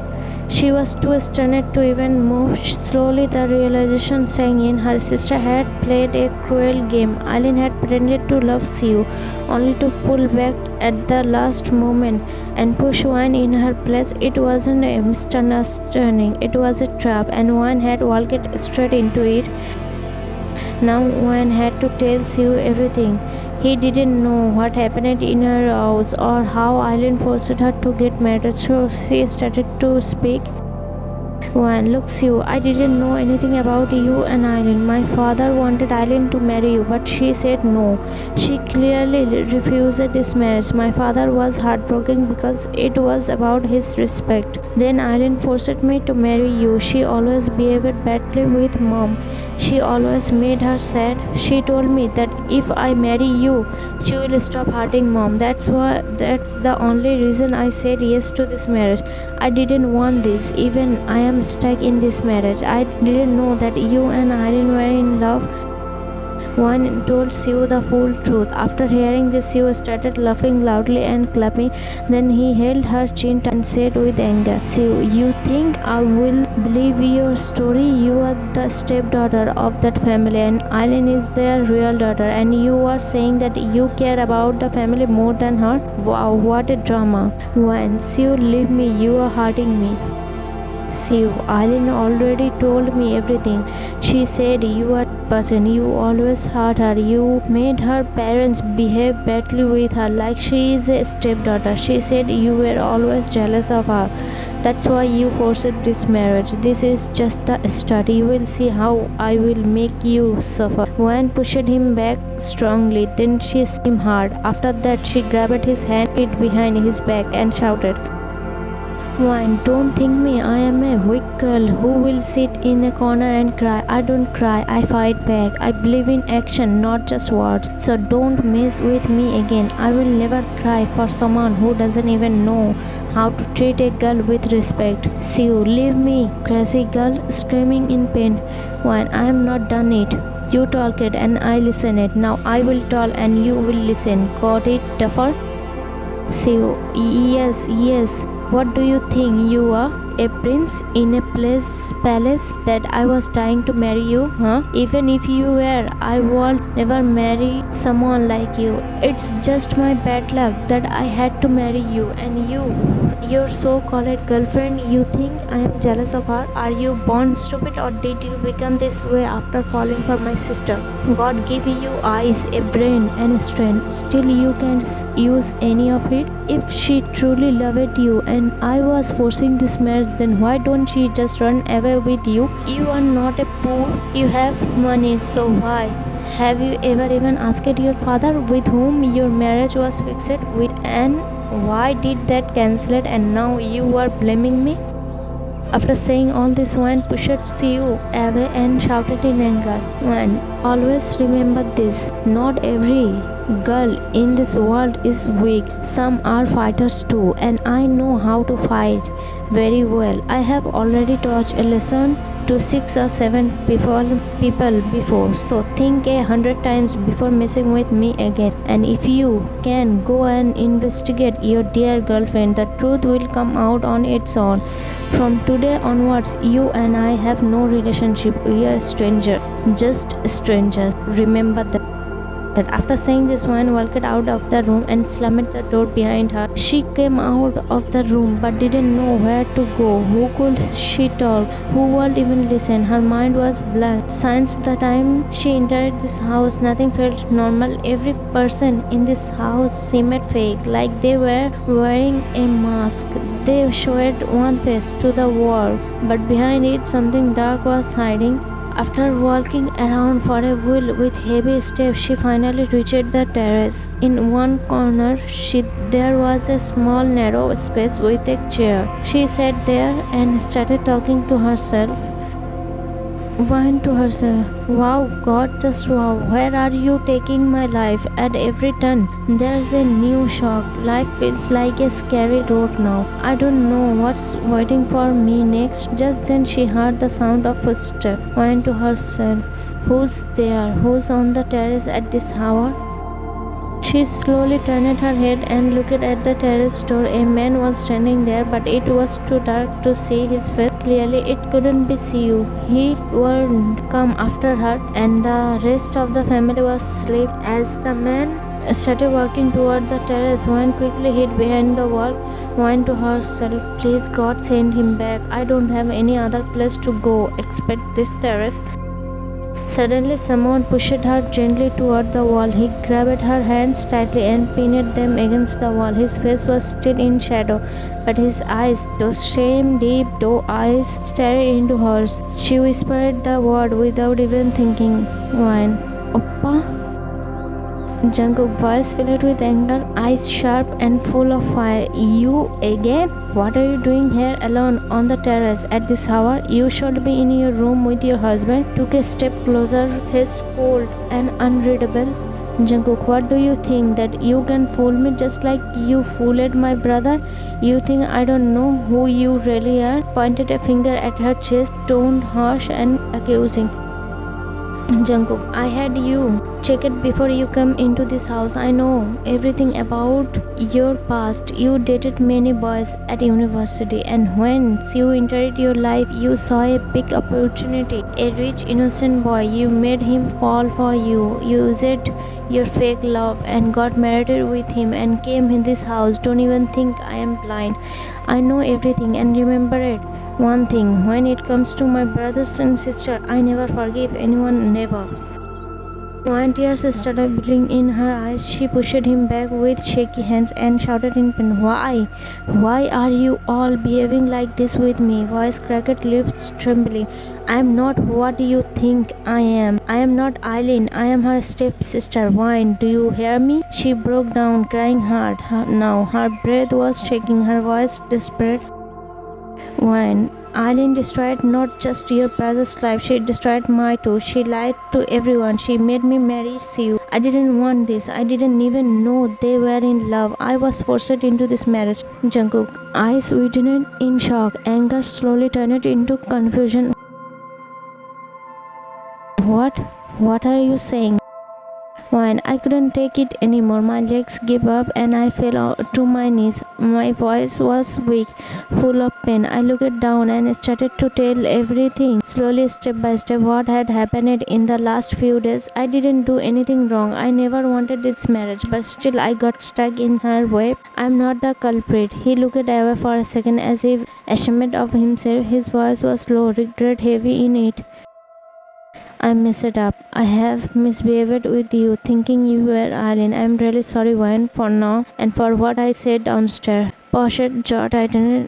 "I never saw you or your sister before, so I misunderstood." As he turned to walk away, she watched in disbelief, her heart heavy and aching. "Wayne, what the? There is no sympathy in his heart?" I whispered to myself bitterly. "God, what kind of a stone-like human have you created?" A dry voice came from behind. He had stopped near the stairs. "Jungkook, I didn't go. I am still here." Tell it. She turned slightly embarrassed. He heard her. He was staring at her now, cold eyes locked on her face. There was a long pause before he spoke again. "Jungkook, why do you call me Oppa?" His question made my heart jolt. A sudden wave of nervousness gripped my chest. My breath became slow, and my heart was pounding so loud I thought he might hear it out. Voice was firm this time. "Did you hear me?" I'm trying to stay calm, but my voice trembled slightly. "Yes, and about calling you Oppa, that's because when I look at you, I remember someone. That's why I call you Oppa, and whether you like it or not, I will still call you Oppa." Jungkook eyes narrowed slightly, a mix of irritation and curiosity flashing in them. "You have a lot of courage. My family is afraid to look me in the eyes and talk. And you are talking to me like this?" I said softly. "They are your family. That's why and I am just an outsider. His tone turned cold like ice, every word cut like a blade. Jungkook, I don't like people talking to me like this, whether they are my family members or outsiders, so be careful from now on. Stepped aside and started walking. Let's go downstairs. I will show you another room where you can stay. And don't call me Oppa again, I don't like it. You are new here, that's why I'm forgiving you. But next time I won't. When I didn't go with him, rather than I asked, why don't you like it? Suddenly he stopped, he turned back, eyes burning with sudden anger. In a flash, he pushed me against the wall, both hands pressing on either side of my hand, his eyes staring straight into mine. Jungkook, remember this. You are only my brother's wife. Don't interfere in my matters. If you want to live here peacefully, then stay away from me. Otherwise, I won't think twice before turning your life into a curse. Jungkook, but her reaction shocked me. She smiled weakly and said, Why? Is my life any less than a curse already? I don't know why, but in this whole world, only this one man feels like he belongs to me. The rest feel like stranger. My heart is desperate to share my pain with him. I looked into his eyes and tears welled up in my falling silently. Jungkook to himself, a terrifying incident in life froze my heart like ice. I don't feel pity for anyone, nor for love. This girl's tears, they are melting the ice that had built up over years, and I can't let that happen, not until I settle at the score with those who ruined my life. I moved my hand away from the wall and started to walk, but just then one grabbed my hands and stopping me. What happened? Don't you have any answer to my question? Jungkook to him, I can't allow myself to melt because of her words. I turned to look at her and saw a mark on one side of her cheek. Maybe Siu did that. I will deal with him tomorrow. What right did he have to raise his hand on a girl? I gently touched her cheek, caressing it with my hand and said, Weak people's always treated like this. Whined to herself, what are you and what have you become?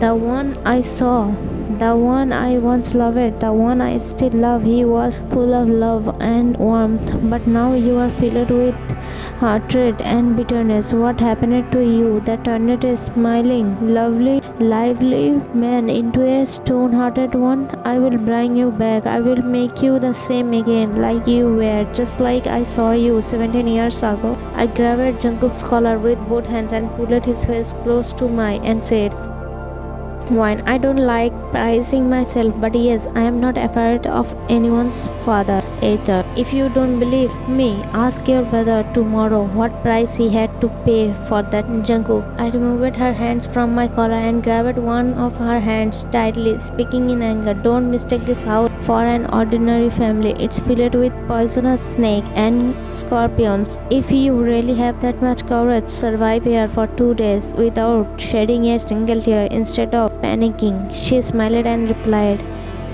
One, I can survive here all my life without shedding a single tear, but I can't give a guarantee about your family because of me how many tears they will shed. I can't say. Jungkook, confidence is good, but overconfidence is dangerous.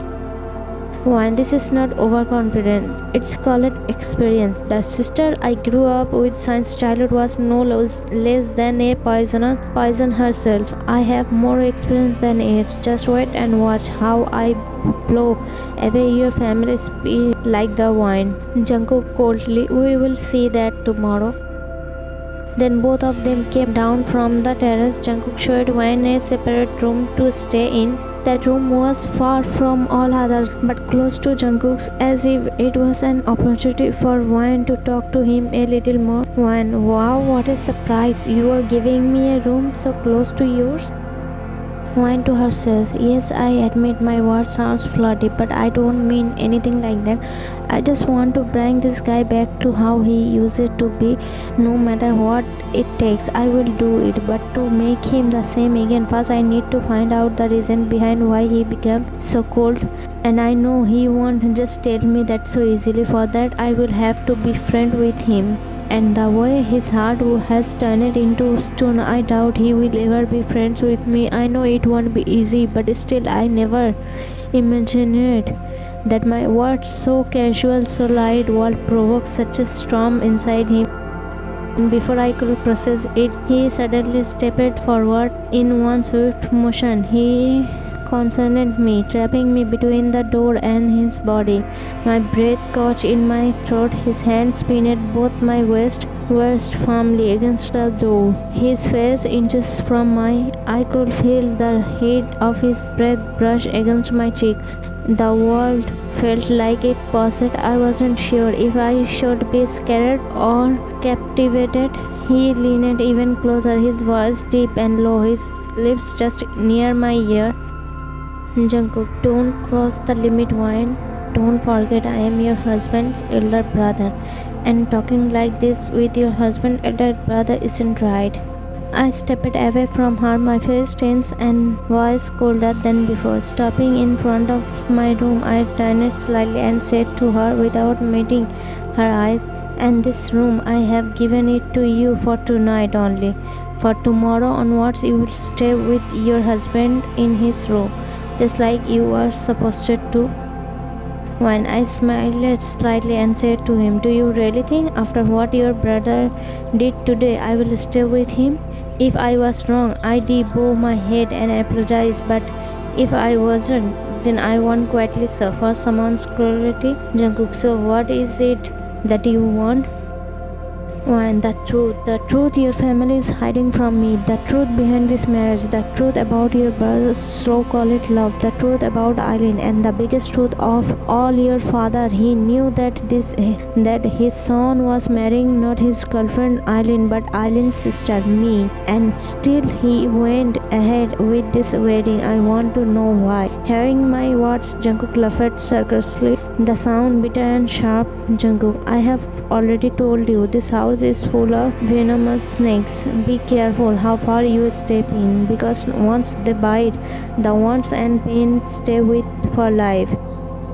When I know very well how to handle poisonous things, you tell me, if I manage to survive in this house for 2 days without crying, what will I get in return? Jungkook raised an eyebrow, smirking slightly. That much confidence? Interesting. You won't survive, but still, for your heart's satisfaction, I will say it. If you stay in this house for 2 full days without crying or getting sad, then I will agree to everything you say. Hearing that, her eyes lit up with determination and she quickly said, "Then promise me?" Jungkook, promise. After that, both of them went to their own rooms, but neither of them knew how much this small promise would shake everything. Next morning, after waking up, Wayne knocked on Jungkook's door and then quietly went downstairs. As she reached the living room, the family members were present except Jungkook and Siu. Just then, Mrs. Jeon looked at her and asked, "Mrs. Jeon, daughter, where were you? I called you so many times, even knocked on the door. Siu told me you weren't in your room." When quietly glanced up toward the upper floor, and there he was. Jungkook stood in the second floor hallway, silently watching the drama unfold downstairs. "Mrs. Jeon, what's wrong, dear? Is everything alright?" "Why, no, auntie, nothing is alright." "Mrs. Jeon, what?" "When first I need to ask uncle some important question." As soon as I said that, the entire family looked at me, stunned and speechless. "Mrs. John, what happened? At least tell us first." When I walked straight up to Jungkook's father and asked him bluntly, "Uncle, did you know that your son Siu was in love with my sister Eileen?" Jungkook's father didn't say a word. He simply nodded silently. When after knowing this, I got even more shocked. How can a father do something like this with his own son? Just then Mrs. Jeon spoke. "Mrs. Jeon, actually dear, everyone had already received the wedding invitation, and our family has a big name in this city. If the wedding didn't happen on time, what would have happened to our family's respect?" She said this casually, like it was no big deal. When after hearing Mrs. Jeon's word, I clearly understood what kind of family this is. For them, the most important thing is not love, feelings, or even their own children. It's only reputation. Maybe that's why Jungkook had warned me that I wouldn't be able to stay here, but now I will stay here and teach them all a lesson. When I looked again was the hallway. There were two people standing, Jungkook and Siu. Siu looked really sad. Maybe he heard what his mom just said. Now I will show them their mistake. Eldaran, so what if Siu loved Eileen? Now he's married to you, so he will love you. And everyone started agreeing with Aunt's words, so I clapped loudly and said, wow, wonderful, what a family, awesome. Then I looked at Mrs. John and asked, where do you people get so much respect from? Mrs. John, what do you mean? I mean, just now you said if the wedding didn't happen on time, then what will happen to your family's reputation? So I am asking, where do you get this reputation from? Is it sold somewhere on discount? Eldaran angrily, what nonsense are you talking?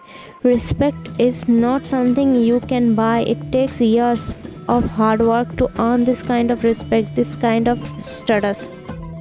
Oh, I made a face like I didn't know anything and just found out. So what happens with disrespect? Mrs. John, what are you saying, Wayne?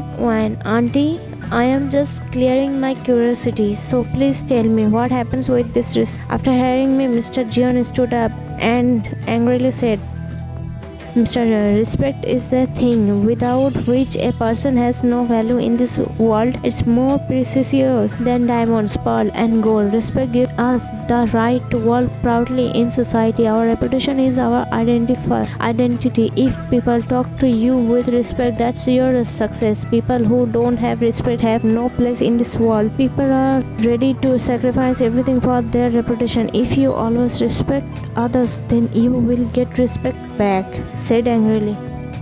Wine clapping, really nice, uncle. So you agree we must always respect others? Mr. John, yes, only when we respect, we will get respect. Wine, now it was my turn. I spoke in anger and loudly. Then why didn't you respect your own son's decision? Why didn't you respect his love? Why didn't you respect his choice? You care so much about society's respect, but did you ever think that because of your decision you are losing respect in your own children's eyes? Mrs. John, shut up, Wine. Is this how you talk to elders? Is this what your parents have taught you? Wine shouted in anger, it's better if you people don't talk about my upbringing. If my parents hadn't taught me manners, then by now I would have destroyed your family's so-called reputation in this entire city. Just think, if people outside found out that such a respectful family forced their son to marry someone else and not the girl he loved, how long will it take for your respect to vanish? And as far as taking to elders is concerned, in a house where elders don't care about their children's feelings or opinions, those elders shouldn't expect their children to talk to them with respect, because children learn from elders, right? And uncle, the way you were saying that respect is very precious and it's important in society, you are right. But tell me, if you had cancelled your son's wedding, would your reputation have been destroyed? No. Now what are people saying? That the Jeon family's son got married, right? But if you had cancelled the wedding, would your respect have gone down? No, it will have increased. People will say, look at Mr. Jeon, he cancelled the wedding because his son didn't agree to it. What a great man, how much he cares about his son's happiness. He truly understands how to grow his family with love and care.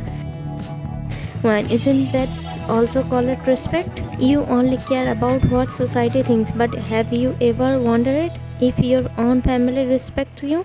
Your family doesn't respect you, they fear you, and fear is not respect. Have your children ever told you that you are my hero? No, right?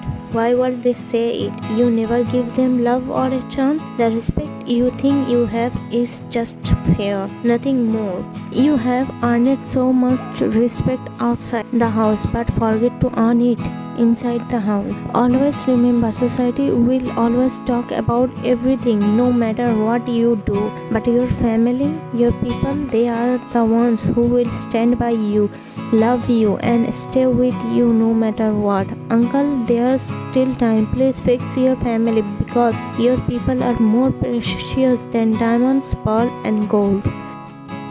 When after hearing all this, uncle sat down on the couch and I quickly went upstairs. Jungkook was still standing there. Just then Siu came to me. He got on his knees, held his ears and said, Siu, I'm sorry Wine. I'm really very sorry. I know what I did was wrong and I don't deserve forgiveness. But still, if possible, please forgive me. I doubted you because of Alien's word and I misbehaved with you. Please forgive me if you can.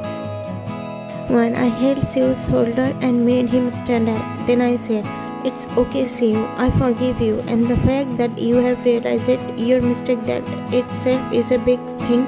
Just always remember one thing in life, never trust anyone blindly, and sometimes even what you see and hear can be wrong, so always move ahead in life with wisdom. Jungkook, Siu, always remember what your teacher just taught you. When after hearing Jungkook's word, I smiled and walked closer to him. Then I whispered softly in his ear so that Siu couldn't hear. What's going on? Today the great, cold-hearted, silent lover, heartless Mr. Jungkook is joking with me? I placed one finger on Jungkook's chest and said, Is this weak girl really melting this ice? Jungkook, I held one's hand and moved it away, then said, It's nothing like that, and this ice frozen for years won't melt that easily. When before I could say anything else, Siu came closer to us and started speaking again. Siu, Wine, I know the old truth now. I also know that Alan was just using me. I want to give our relationship a chance. Hearing this, Wine was shocked. Wine, what? But why? Please don't give this relationship a chance. Jungkook, what? You both just got married yesterday and even this misunderstanding that happened got clearer. So why don't you want to give this marriage a chance? Wine, turning to Jungkook and pointing my fingers at him. It's better if you just stay quiet. You remember our deal, right? Jungkook was about to say something, but I placed my hand on his mouth and stopped him, saying, I don't want to hear anything. Then I went closer to his ear and whispered, Just 2 more days are left. Then watch how I will make you dance on my fingers, Mr. Iceberg. Then I stood back normally and turned to Siu to speak, but I saw him standing there with his mouth wide open and eyes popped out, looking at us like he just witnessed something super shocking and scary. When? What happened, Siu? Why are you looking at us like you just saw a ghost? Siu, I didn't see a ghost, but it was definitely scary. What do you mean? Siu, my heartless elder brother, he never lets anyone come close to him. He doesn't even talk nicely to anyone. So how is he silently tolerating all your teasing without reacting? When? Oh, I said teasingly. Jungkook glared at Siu. Jungkook, shut up. She is new here. She doesn't know about me yet. That's why I'm saying nothing. Siu, then why do you scold the new office employees like they committed a crime? They are new too. They also don't know about you. When listening to Siu's words, Jungkook started glaring at him and I was pressing my lips together to control my laughter. Then Jungkook quickly changed the topic. Jungkook, stop focusing on me and pay attention to your wife. And why don't you want to give this marriage a chance? Yes, I agree this marriage happened due to force, but now everything is okay, right? And about you and your stepsister, everyone has a past, but Siu left that and wants to move forward with you. If your reason is that Siu raised his hand on you yesterday, then I will make sure he pays for that. I promise I will keep punishing him until he collapses from execution. Siu, bro, I am really very sorry. Please forgive me. I will never repeat this mistake in my life. Jungkook, Siu, this isn't a small mistake that I can forgive. Raising your hand on a woman is a coward's act. Always remember, it's a woman who brings a person into this world, so learn to respect her. Upon hearing this, Siu lowered his head in shame and spoke to Wayne. Siu, I'm really sorry, Wayne. I know I made a huge mistake. Whatever punishment you give me, I will accept it. Why, it's okay, Siu. I forgive you. Just never repeat such a mistake. And Jungkook, about giving this marriage a chance, I don't want to. Not because Siu treated me badly or because of his past with my sister. It's because I love someone. After hearing that, both brothers looked at me in shock. Jungkook and Siu, what? One, yes, I already told you I married it because of a compulsion, because of Eileen. Actually, I have loved someone for the past 17 years. Hearing that shocked them even more. See, 17 years? Wow, can someone really love like that? And if you love from the heart, yes, you can. See, seriously? Your boyfriend is really lucky to have such a loyal girl like you. When he's not my boyfriend, in fact, he doesn't even know that someone loves him so much. I only met him once in childhood, and since then I have loved him. See, what nonsense. Very shocked. How can someone love like that? Jungkook, what your age? He asked suddenly. Huh? What? Confused by his sudden question, Jungkook, what's your age? He asked again strictly. 23 years old. Why? Jungkook, so you have loved that boy since you were 6? Yes. Jungkook, that's weird. How can a 6-year-old little girl fall in love with someone? When at first it was just a small attraction, then it became a teeny crush, and I don't even know when that crush turned into real love. Jungkook, but the one you love, he doesn't even know. Can you really live your whole life like this? Yes, why not? He's my first love, so what if it's one-sided? If love is true, then even a whole lifetime is not huge to wait for that person. So, she said with a soft smile on her face, truly, you are very different from others. Today, my respect for you has grown even more. Wine. So, what if we can't be together? I will always pray that you get the person you truly love, I said with a gentle smile. When looking at Jungkook with deep affection in my eyes, I said softly, I hope your prayer comes true. I don't want anything else in this life except him. Jungkook, I also started staring at her unknowingly, lost in her words and emotion. After talking for a while, all three of them went to their rooms. Morning had turned into night, but Wayne still hadn't eaten anything. No one had called her to eat, and after what she had said to the family in the morning, she was feeling too embarrassed to go downstairs and get food herself. But now her stomach was growling badly from hunger. Just then someone knocked on her door. When she opened it, a servant was standing there with a plate of food in his hands, looking at him. Wayne asked in confusion, Wayne, food? Why did you bring it here, and who sent it? Servant, Madam, Elder Master sent this for you. He said you haven't eaten anything since morning, so you must finish this entire meal. When I smiled softly thinking about him, then took the plate from the servant's hands. Uncle, has your Elder Master, Jungkook, eaten? Servant, Madam, Jungkook sir hasn't returned from the office yet. The food was sent by the head of the family, Jungkook sir's father. Hearing that much, Wayne stood in shock. The plate slipped from her hand, crushing to the floor and breaking into pieces. All the food scattered across the floor. She stared wide-eyed at the servant as if she couldn't believe a single word he had said. Just then, Jungkook returned from the office and was about to enter his room when he heard the loud sound of the plate breaking. He rushed toward Wayne's room, quickly pushed the servant aside and held Wayne's face gently with both hands, asking worriedly, Jungkook, Wayne, what happened? Did someone say something to you? Did someone hurt you? Tell me what happened. Did any of the family members do something to you? He was clearly very tense. Wayne quickly hugged him tightly. Jungkook wrapped his arm around her protectively, holding her close to his chest. She gently rubbed his back and said softly, Wayne, it's okay. There's no need to get so worried. Nothing happened, and why would anyone say or do anything to me? I am completely fine. Jungkook held her even tighter, like he never wanted to let go of her, then asked Jungkook, then why are you standing near the door like this, and why is all this food slipped on the floor? When I told him everything, and after hearing it all, Jungkook was even more shocked than me. He looked at me with disbelief. Jungkook, how is that even possible? That man never cares this much for anyone, said in surprise.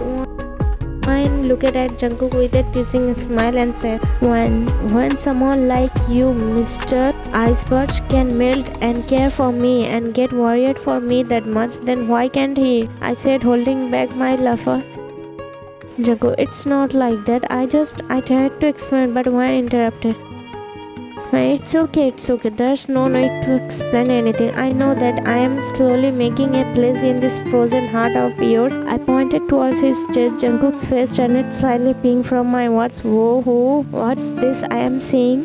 A heartless person with an icy heart is actually blushing because of me. I teased him playfully. Jungkook, shut up. What kind of lover are you? You are flirting with me even after loving someone else for so many years? When I hugged Jungkook tightly with both arms around his neck, then brought my lips close to his ear and whispered, I waited 17 years, of course. Now my feelings will start coming out. This is just a beginning. Watch what happens next. Jungkook, I quickly pushed Wayne a little away from me and asked with a suspicious look, what do you mean by that? When I speaked and said, with time you will understand everything. What I mean, I am going to meet my father-in-law now. So move out of my way. I said, Will gently pushing Jungkook aside, but suddenly he grabbed my waist and stopped me. Jungkook, wait, why do you want to meet him? There's no need to go to him. When I pulled my hand away and looked at him firmly, why should I go since morning? I haven't eaten a single bite. But did anyone ask? Did anyone even notice? No. Expect your dad. I don't know what problem you have with him or your whole family, but I can't be like this. Maybe he feels guilty for something. That's why he sent food for me. Jungkook, in anger, I pushed her against the wall, holding her hands tightly and shouted, what do you even know about these people? The ones you are calling angel today are the same ones who will turn into demons tomorrow. Then, calming myself down, I gently cupped her face with one hand and spoke softly. Look, Wayne, I just don't want them to hurt you. That's why I'm telling you, leave this place as soon as possible. Wayne, in mind, I understand, Jungkook, something really bad must have happened to you that filled your heart with so much hatred for your own family. That pain is the reason why you are pushing yourself from the world and from your loved ones, but I won't give up either. I promise you, Jungkook, I will bring your life back to how it used to be. I held his face gently with both hands and looked into his eyes. When I will stay here and no one can harm me because you are here to protect me. I trust you more than I trust myself. Hearing those words, Jungkook looked deep into her eyes. Then suddenly he grabbed both her hands, spun her around, and pinned her gently but firmly against the wall. Standing closer behind her, he locked her waist above her head against the wall. Then he moved her hair aside with one hand and both his to her neck, near her ear, breathing heavily. When his sudden move made my breathing quicken, my legs started to tremble, and then in a deep husky voice he whispered into my ear, almost brushing it.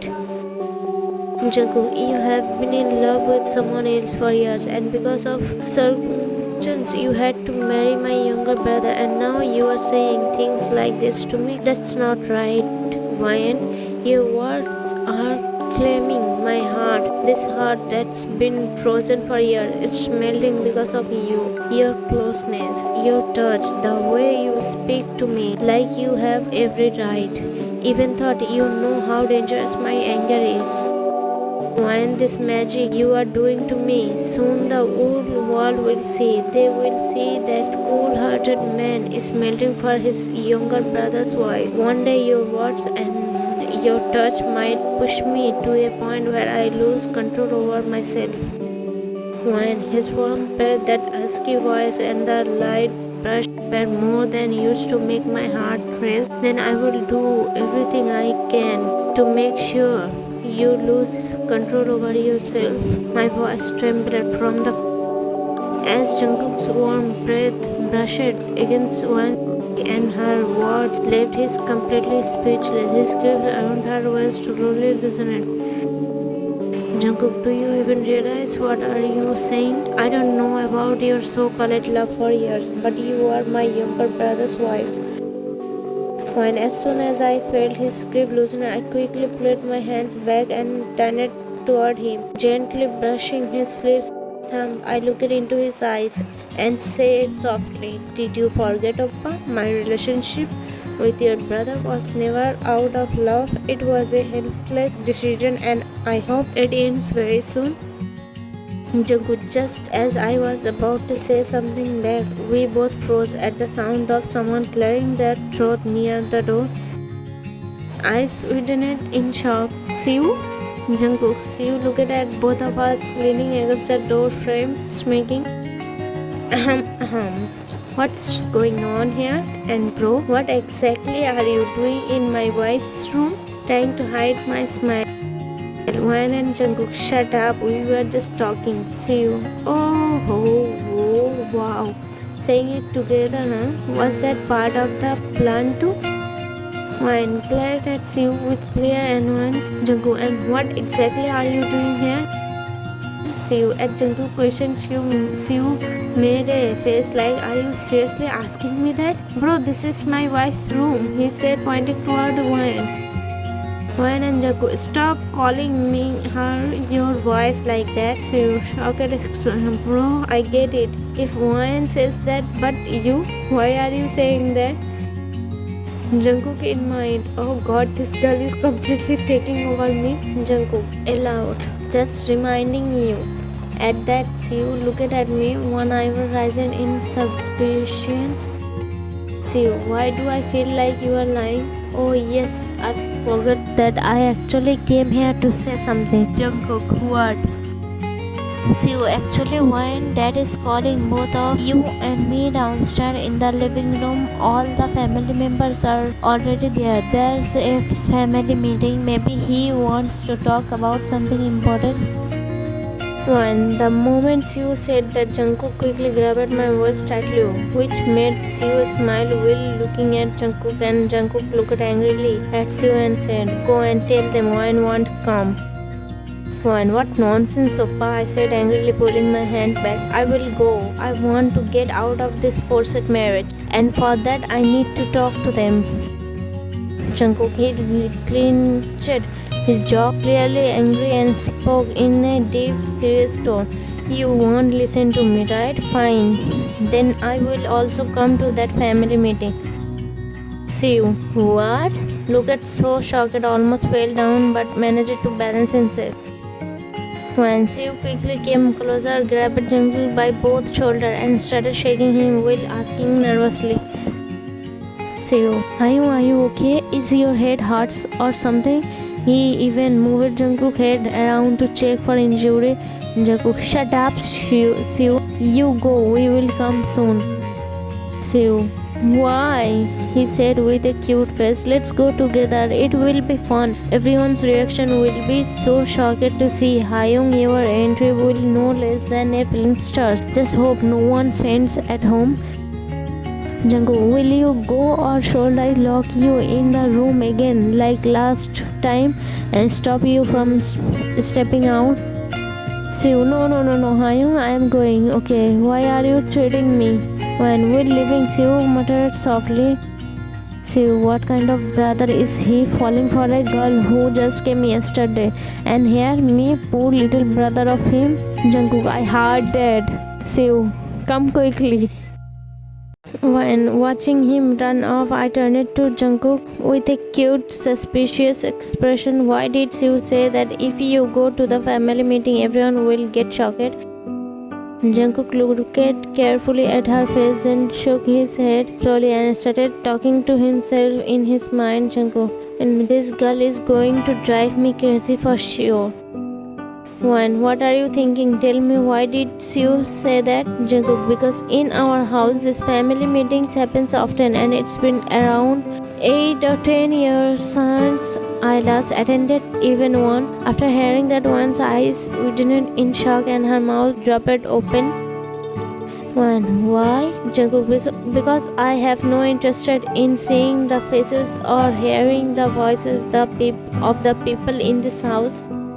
When, from the pain in his voice, I could feel that this wound in his heart is many years old. Then why do you want to attend today? I can take care of myself.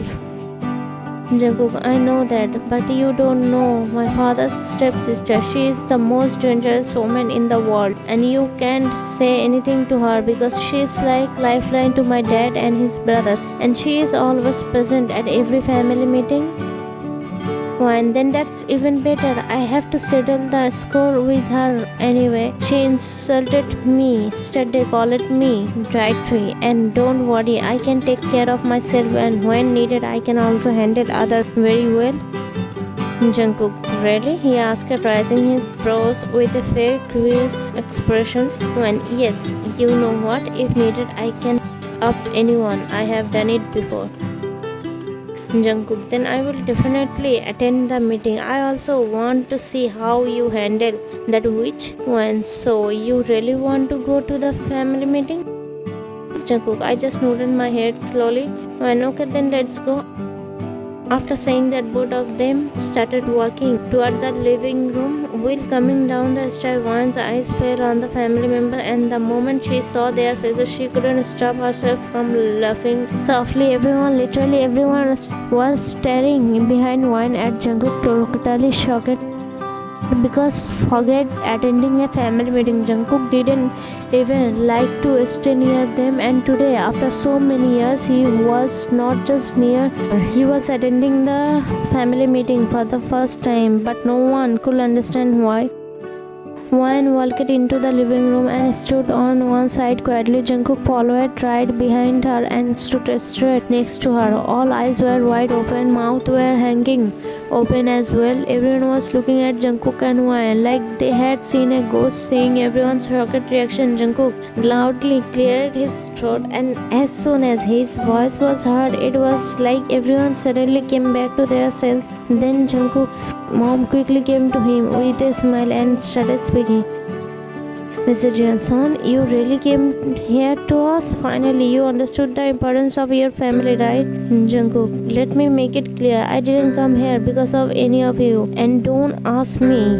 Then who did you come for? Because I don't think it necessary to tell anyone that. He said this in a cold voice, loudly and with no emotion on his face.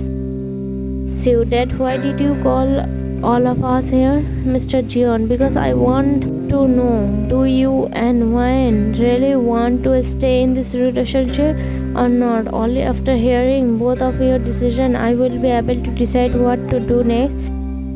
Mr. Jeon's words shocked all the family members except Wayne, because she didn't know what kind of person Mr. Jeon truly was. She didn't know that he only does what he thinks is right. He never listens to anyone's opinions and doesn't care about anyone's wishes. But today, for the first time in this family, Mr. Jeon was changing his decision, and that too because of a girl who had just entered their life yesterday. Everyone was not just shocked, they were more than happy, because maybe finally their days of living in silence and fear were ending, or maybe not, because everyone looked happy except Seu's step-aunt.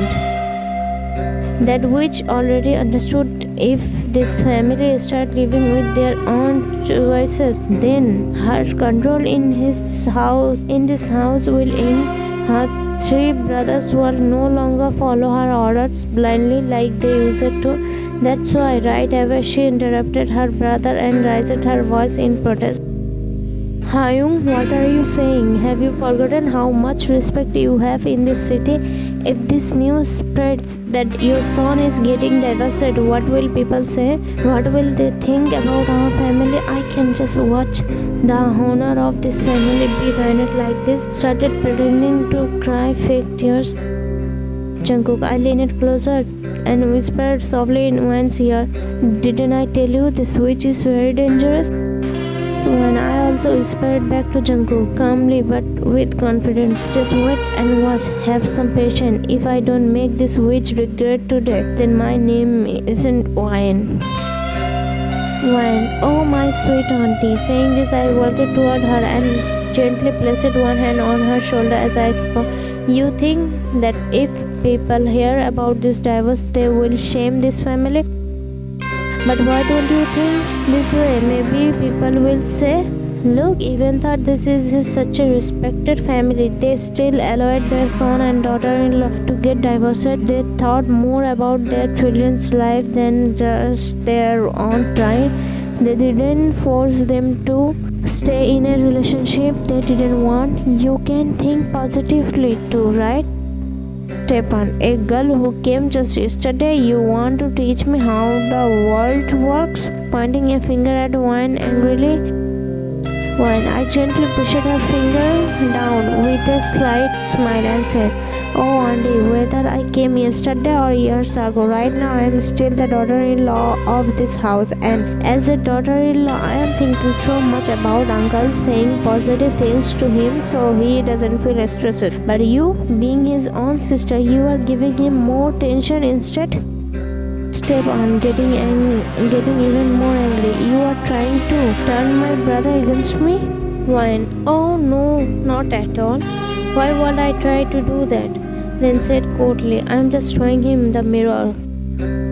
Just then, Stepan angrily raised her hand to Wine, but before Jungkook could even step in, Wine firmly grabbed Stepan's waist and pushed it away. Stepan grabbed her waist in pain and shouted in anger, "How dare you touch me, Wine? If you try to hit me, do you think I will just stand here and watch?" Pointing finger back at auntie and said angrily, "Remember one thing, not only grab your hand if needed, I have the strength to it too. Don't think I am like the other helpless women in this house. If you ever mess with me, you can't even imagine what I am capable of."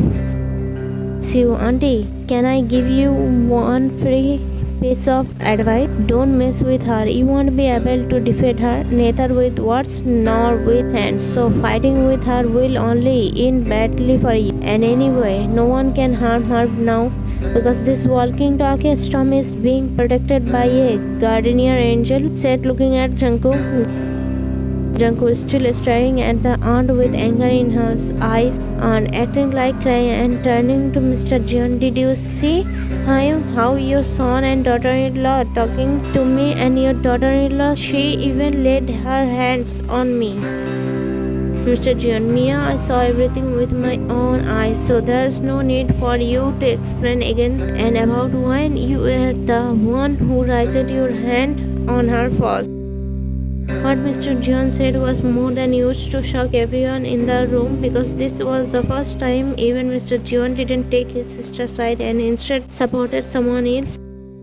"Mr. Jeon, you know, Mia, for the first time today I truly feel how wrong I have been all these years. How many of my decisions were completely wrong. I always thought only about the reputation and name of the family. But I never think how much pain my decisions have caused to everyone around me.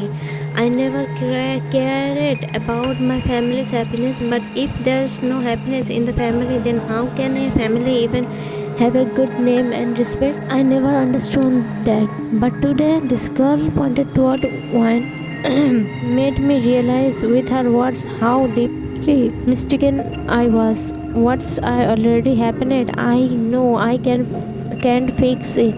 But yes, I will try my best from now on to make sure no one ever suffers again because of me. Mr. John and Mia, my sister, it's already very late now. You take Diana and go home. We will talk later. After hearing Mr. John was the auntie angrily left the house with her daughter Diana. Mr. John, so Wine and Sue, I am asking both of you, do you want to continue this marriage or not? Wine, no. Siu, know that I can't handle this walking talking storm, said with a smile. But I do know one thing, only a storm can handle another storm. Playfully looked at Jungkook. Jungkook glared at Siu.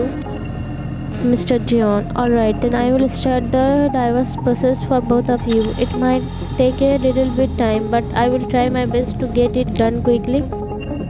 After hearing Mr. Jeon's war, everyone became happy. Finally, now this family will be able to live happily and freely. All the family members ran toward Mr. Jeon and Mrs. Jeon and Siu hugged him tight. The rest of the family members clapped with joy. One stood on the side watching everything with a soft smile. Then her eyes fell on Jungkook, who was standing with tears in his angry eyes, looking at everyone. Suddenly, he turned and stormed off toward his room. Just then, one was about to follow him. Mr. Jeon called out, Mr. Jeon, wine. Yes, student, thank you so much. I know thank you is a very small word compared to how much you have helped me. But still, I want to say, if you ever need anything or need any help, don't hesitate to tell me. I promise I will always help you no matter what. Wine, thank you, uncle, said with a warm smile. Student, by the way, daughter, until the divorce is final, you won't have any problem staying here, right? Not at all. I have to stay here no matter what until I bring back the old Jungkook again. Mr. Junior, okay, daughter. After that, all the family members started talking among themselves, and one quickly went upstairs and began knocking on Jungkook's room door. Wine, Oppa, open the door. It's me, Wine. Whispering, Will gently knocking. Oppa, please open the door. Jungkook, get out from here, shouted loudly from inside the room. Wine, please Oppa, open the door. What happened to you? Why did you suddenly run away from downstairs like that? Oppa, please tell me, please. Suddenly, Jungkook opened the door angrily and shouted at Wine. Jungkook, what do you want from me? Your work is done, right? Now take the divorce and leave this house. Do you even know this is all my fault? I was the fool who thought you were weak and helpless and tried to support you in this house. After hearing such a bitter words, tears started falling from Wine's eyes. Till she walked closer to Jungkook, placed her hand gently on his cheek, and asked softly, Wine, but Oppa, what did I do? Why are you saying this? Her question made Jungkook even more angry. He grabbed her waist tightly, pulling her hand away from his cheek and shouted, Jungkook, you don't know what you have done. Pressed her hand tightly in anger. Oppa, it's hurting. Please let go of my hand. Jungkook let go of her hand and pushed her back a little, saying furiously, Jungkook, today, because of you, these family members are so happy. How can someone be so happy after making another person's life a living hell? Shouting in anger, all this happens because of you. Why didn't you let this house stay the way it was? Why? Tears started falling from his angry eyes. Man, I don't know what kind of pain Jungkook has with his family, but right now, more than anger, he is hurting deeply.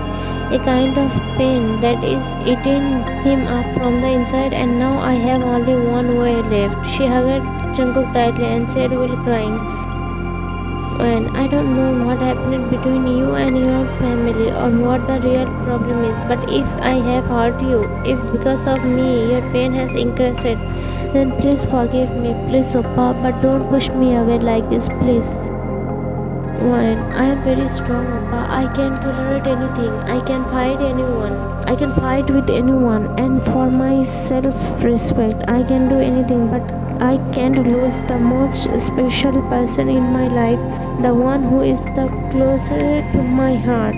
You and my mother are the only two people I love the most in this whole world. Still crying very hard. Her words made Jungkook's heart feel like it stopped for a moment. His anger had already melted. The moment she hugged him, now her words were forcing him to think. Why does she love him so much? Why is he or her to her? What is he to her? They just met yesterday. Then why is she counting him among the most important people in her life, and why didn't she mention her 17-year-old first love in that list? There was so much truth in her voice. Jungkook couldn't even deny it even if he wanted to. He was already feeling very guilty. He had shouted at her so badly without any reason. Poor girl didn't even know anything, and even after all this, instead of getting angry at him, she was crying in his heart. When Jungkook finally realized how deeply he had hurt Wine, he quickly wrapped his arms around her waist and hugged her tightly, resting his head on her shoulder and said softly, "I'm sorry. I'm really sorry. I didn't say all that on purpose. I am so sorry." Hugged her even tighter as tears rolled from his eyes. One understood every single word that came out of Jungkook's mouth wasn't against her. When Jungkook's tears fell onto her neck, one realized that maybe for years no one had ever truly understood this cold, wounded soul. No one had ever listened to this pain. If someone had ever given him love like this before, maybe he wouldn't have been this broken, this lonely. Today, they were still standing in front of Jungkook's room when Ava came upstairs humming softly. As soon as Wan saw Ava, she got nervous. She quickly tried to move away from Jungkook, but before she could, Jungkook held her even tighter and in just a moment pulled her into his room. Then he immediately shut the door.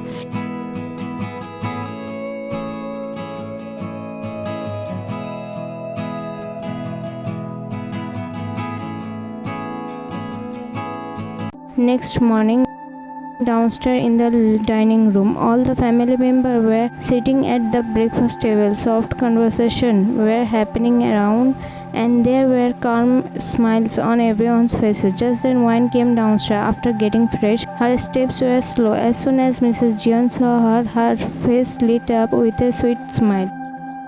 "Mrs. Jeon, come, Wine dear, have breakfast with us." Elder aunt and younger aunt together. Yes, come dear, join us." Swan gave a soft smile and quietly went to sit on an empty chair beside Ava. She looked around the table. Everyone seemed so warm and caring towards her. Then Mr. Jeon spoke in a gentle tone. "Mr. Jeon, don't be shy, dear. Now that you are in our house, you are just like a member of our family." Elder uncle, looking at her with loving eyes. "You are such a sweet girl." There was a soft smile on his face. Younger uncle, "Yes, the moment you came into this house, it was filled with happiness. This home never looked so bright before." There was thankfulness and affection in his eyes. Max, with a slightly sad but sweet tone, "It will be so nice if you stayed in our house forever as my sister-in-law." As soon as Max said that, Sue quickly teased him. Sue, laughing in a joking way, "Be quiet, Max. If this storm gets angry, she will brush straight on you." Wine gives him a sharp glare. All the family members started laughing loudly. There was a light and warm energy around the table. Mr. Jeon, with an emotional voice, "For the first time, I am seeing everyone in this house laughing and smiling together during breakfast. Thank you so much, Wine." Wine, smiling softly, "Uncle, there's no need to say thank you to me again and again." Then everyone got busy talking and eating breakfast. While taking food on their plates, Wine leaned a little and quietly asked Ava, "Wine, Ava, did your Jungkook Hyung eat breakfast and leave for the office?" Her voice was soft and careful, like she wanted to know more without making it obvious. Ava, a bit casually but softly, "Don't know, because no one really knows when he leaves or comes back. And about breakfast, Hyung doesn't even take a single bite of food from home." With slight surprise, eyes widening a little. "So he goes to the office on an empty stomach?" Ava, nodding her head.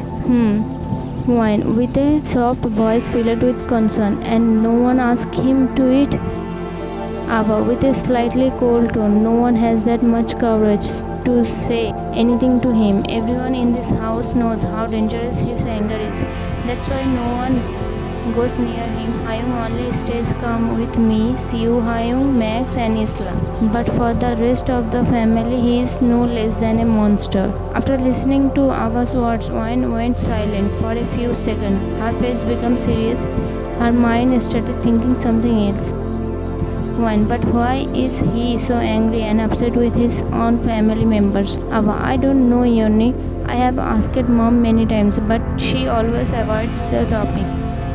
After hearing this, Wine stayed silent for a moment. Her eyes showed a deep thought. Her heart felt it. Something surely happened. That the family is hiding some secret locket in their hearts, and that's why made Jungkook like this. Then suddenly Wine put her plate aside and stood up without saying a word. Everyone looked at her surprised. Mrs. Jeon, with a worried voice. What happened at Wine? Wine, calmly. I have finished eating. You all please continue. I will go call Oppa for breakfast. Wine said this on purpose to observe everyone's reaction, and as soon as they heard her silence filled the table, fear appeared on everyone's face, like someone had mentioned something terrifying. Eldaran, stammering in a little, Dear, you have done a lot for us, I agree, but it's better if you don't go near Jungkook, otherwise he will get angry. He likes staying alone, don't worry about him, and please stay away from him as much as possible, or else he might shout at you for no reason, and only you will get hurt. Everyone nodded in agreement, with her fear was visible in all the family members' eyes, except for Siu, because in this house only Siu had some idea that maybe Jungkook won't get angry at Wine, but even Siu knew how scary his brother's anger could be. He wasn't sure if Wine did something Jungkook didn't like or entered his personal space. Maybe he burst out on her, and Siu didn't want that to happen, but Wine, her heart was saying something else. After what happened last night, she believed now Jungkook won't treat her like before again. Wine, in a soft and determined voice, you don't need to worry, I will handle it. I don't think he will say anything to me. Mr. Jeon, in a deep tone, look dear, try to understand. You don't know anything about him. It's better for you if you listen to us. Younger uncle, yes, Wine, Hyung is right. You won't be able to face his anger, and paused a bit, then said quietly, if he gets angry, then not just you, all of us will have to face the consequences. The fear on everyone's faces was clear. One could feel it, but she had decided if she wanted to bring back the old Jungkook, then this was the first step she had to take. Wine with a small smile. It's okay guys, I am just going to call him for breakfast. You all are acting like I am going to meet a monster. Younger aunt, think of him as one. Don't worry, I will bring him. Saying that, Wine moved away from the dining table and walked toward the stairs. She had just placed her foot on the first step when she heard Siu's voice. Siu, wait, Wine, think again. Maybe your friendly behavior will turn out to be a problem for you. Wine, turning back with a small smile. I have already thought about it. Then she walked closer to Siu and softly said, Wine, more than my friendly behavior, I trust him. Siu, looking at her confused. There was confusion on his face. He couldn't understand why Wine had so much trust in Jungkook and how. He knew something was changing between Jungkook and Wine, but he can't believe in that. Could his brother really change for a girl, and that too so quickly? Wine, don't worry. And after saying that, she went upstairs. Wine knocked on Jungkook's door many times, but he didn't open the door and no sound came from inside. There was confusion in her eyes and a little worry too. Wine to herself in a low voice, did he go to the office? Did he lock the door before leaving? She turned the handle with some doubt, and the door opened without any problem. Wine was surprised for a moment, then a small smile came on her face, like she had won a small challenge. Wine to herself, wow, he left without locking the door. Well, why would he? He knows his family is scared of him and will never dare to enter his room but me. I will take the chance. I like adventure. And anyway, how will he even know that someone came into his room when he wasn't there? Here, she said with a cheeky smile. just like she thought she did. When stepping inside with a soft smile, she quietly closed the door behind her without making any noise. She also removed her slippers so there was be any sound. She had come to this room yesterday too, but that time her full attention was only on Jungkook, and also to reach the room there was a narrow hallway from the door where you can see the full room. Yesterday she had stopped in that hallway only, but today when she stepped fully into the room she was shocked. When such a handsome guy's room, how is it so dark? This person loves black so much, but why? She made a little sad and confused face. Jungkook's old room was in black theme, walls, curtain, furniture, everything. At that moment, Wayne was busy looking around the room, and then suddenly the bathroom door opened. The small sound of the door caught her attention.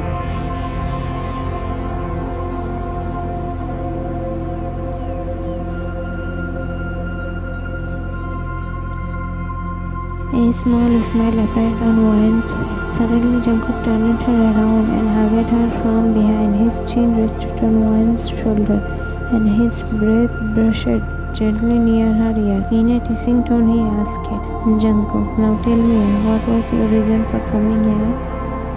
Wayne nervously, "Actually, I came to call you for breakfast." She knew saying this wouldn't be easy because she was well aware this guy keeps distance from his family. He doesn't like being around them. So will he really come sit at a table in front of everyone? Maybe not. Jungkook's expression changed immediately. He stepped a little back from Wayne, held her arm, turned her toward him, and said coolly, "Jungkook," in a cold tone, "you know I don't like these family members, right?" Wayne lowered her head and tightly shut her eyes. Her inner guilt showed clearly on her face. She started scolding herself in her mind. Wayne, in her mind, "I knew it. This guy would never agree to my words. Still, like a fool, I came here after saying all those big things in front of everyone. I was swimming in overconfidence. Now suffer?" Jungkook leaned slightly and looked at her expression. She was biting her lips, eyes tightly shut. Seeing this, Jungkook tried to hide his smile, then spoke again in a cold tone. "Jungkook, answer my question. Wayne, you know I don't like these people, right?" Wayne just nodded her head. "Jungkook, say it with your mouth." Wayne softly, still with eyes closed. "Yes, I know." Jungkook, in a more serious voice, "Then why did you come to call me for breakfast?" Wayne, burning with anger and inside, "Oh God, please save me from this creation of yours. Just a few seconds ago he was such a dreamy man. Now why has he turned into a Kirmada so quickly?" Spoke slowly, "Because I thought you don't listen to others, but maybe you will listen to me." Jungkook, in a slightly deep husky voice, "And why did you think that?"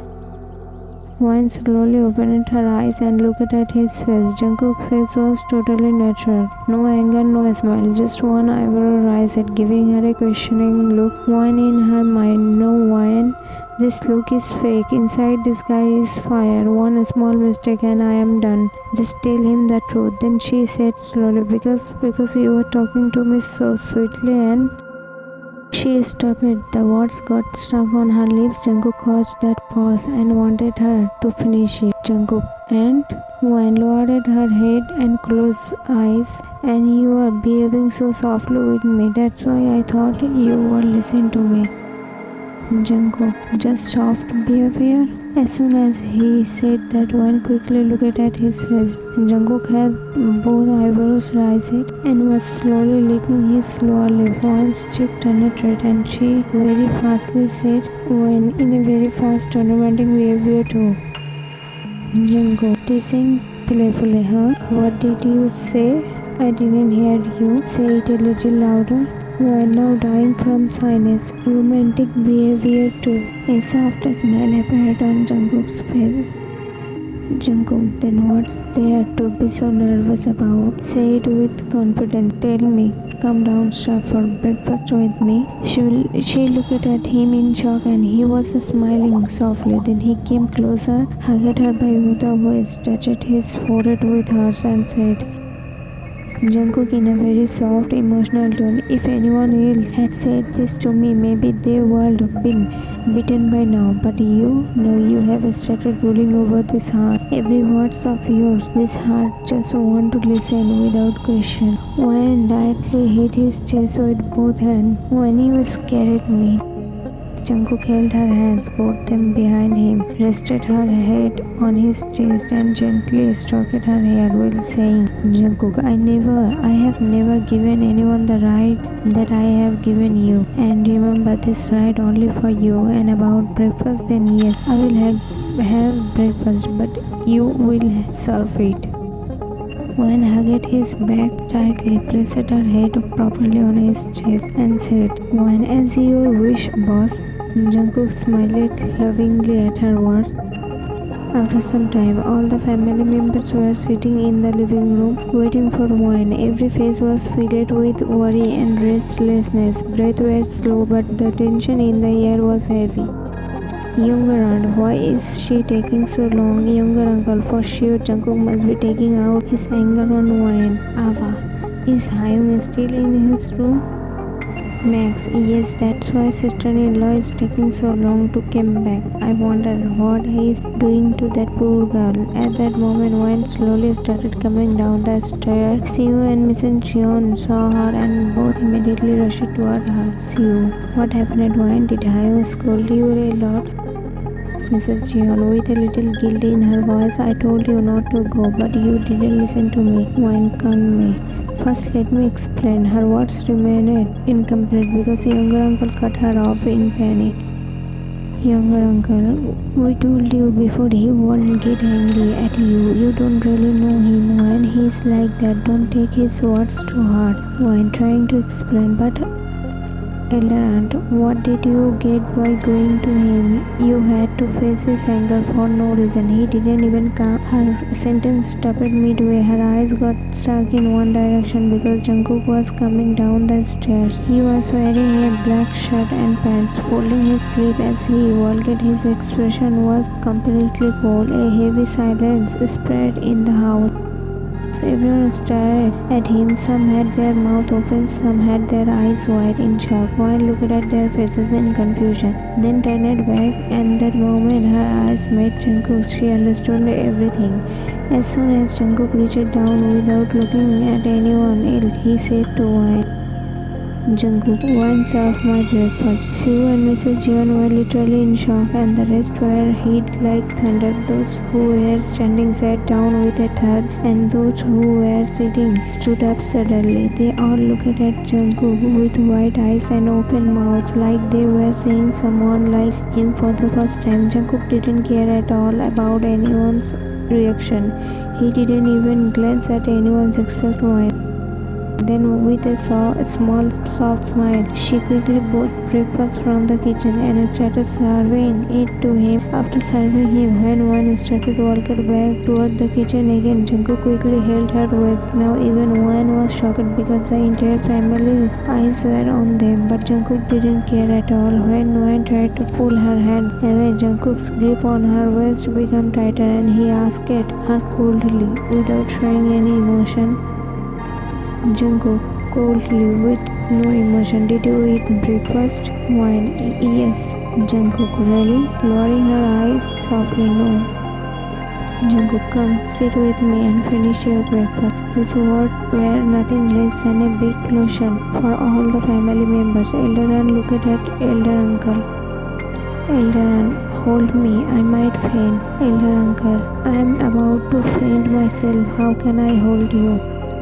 Everyone was frozen in their place, and for them it was very hard to believe what was happening. Mr. John had tears in his eyes because after so many years he was watching his son eating peacefully on his own house. Only one thought was running through his heart. This girl is not just a girl, she is an angel who is slowly melting the heart that had turned into stone for years. Maybe only wine can calm the fire that's been burning inside him for so long. Because of the tension, Wayne couldn't even swallow swallow a single bite. There was a strange restlessness and nervousness inside her. Her heart was beating so fast, like it would burst any moment. She knew the moment Jungkook leaves the house, everyone will start asking her endless questions, and why not? The son of this house, who has become like a monster for his own family today, was behaving like an angel with her. This thing was a big mystery for everyone. After some time, Jungkook finished his breakfast and left for the office without saying anything. As soon as the door closed behind him, the entire family rushed towards Wayne at once. Mrs. Jeon, with a surprise and curiosity in her voice, her eyes full of question. Wayne, how did you do this? How did you make him agree to come and eat breakfast? Siwoo, smiling proudly with happiness in his eyes. Well done, Wayne. You really did something amazing, seriously. Younger uncle, still in shock, bending a little as he spoke, but he actually listened to you like he didn't say anything, just came straight to it. How? Elder aunt, with a worried look on her face, said everything in one breath. Wait a minute, first tell me why you took so long. What did you say to him and why did he came?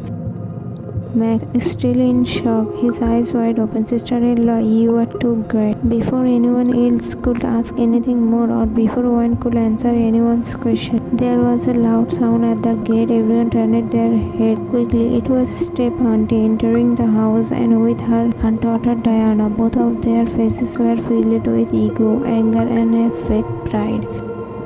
Auntie, angrily, eyes filled with fire. Oh wow, what is this? Why are all of you standing together around this shameless girl? Mr. Jeon, standing up from his seat, eyes calm but voice full of firmness. Mia, don't you dare. If you ever speak like this to her again, remember, I won't tolerate it. Just like you are a daughter of this house, she is the daughter-in-law of this house.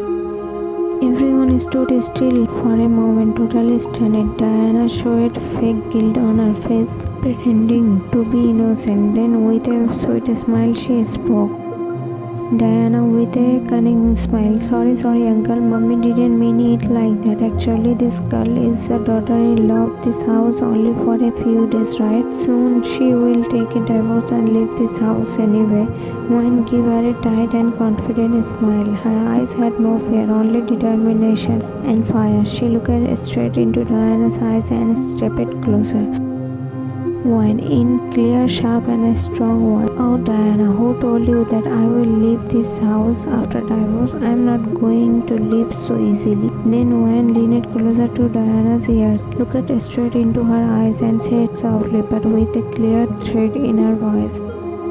Wayne, whether I take divorce or not, whether I stay in this house or not, one thing you better remember, I will never let you enter this house as the daughter-in-law, Miss Diana. Diana, shouting with anger, eyes full of fire. How dare you? Wayne, face calm with a slight smile. You haven't even seen my dear it, Diana. Remember one thing, I am not one of those people who stay silent even after suffering everything. I am that snake. If someone steps on my tail, I strike back hard.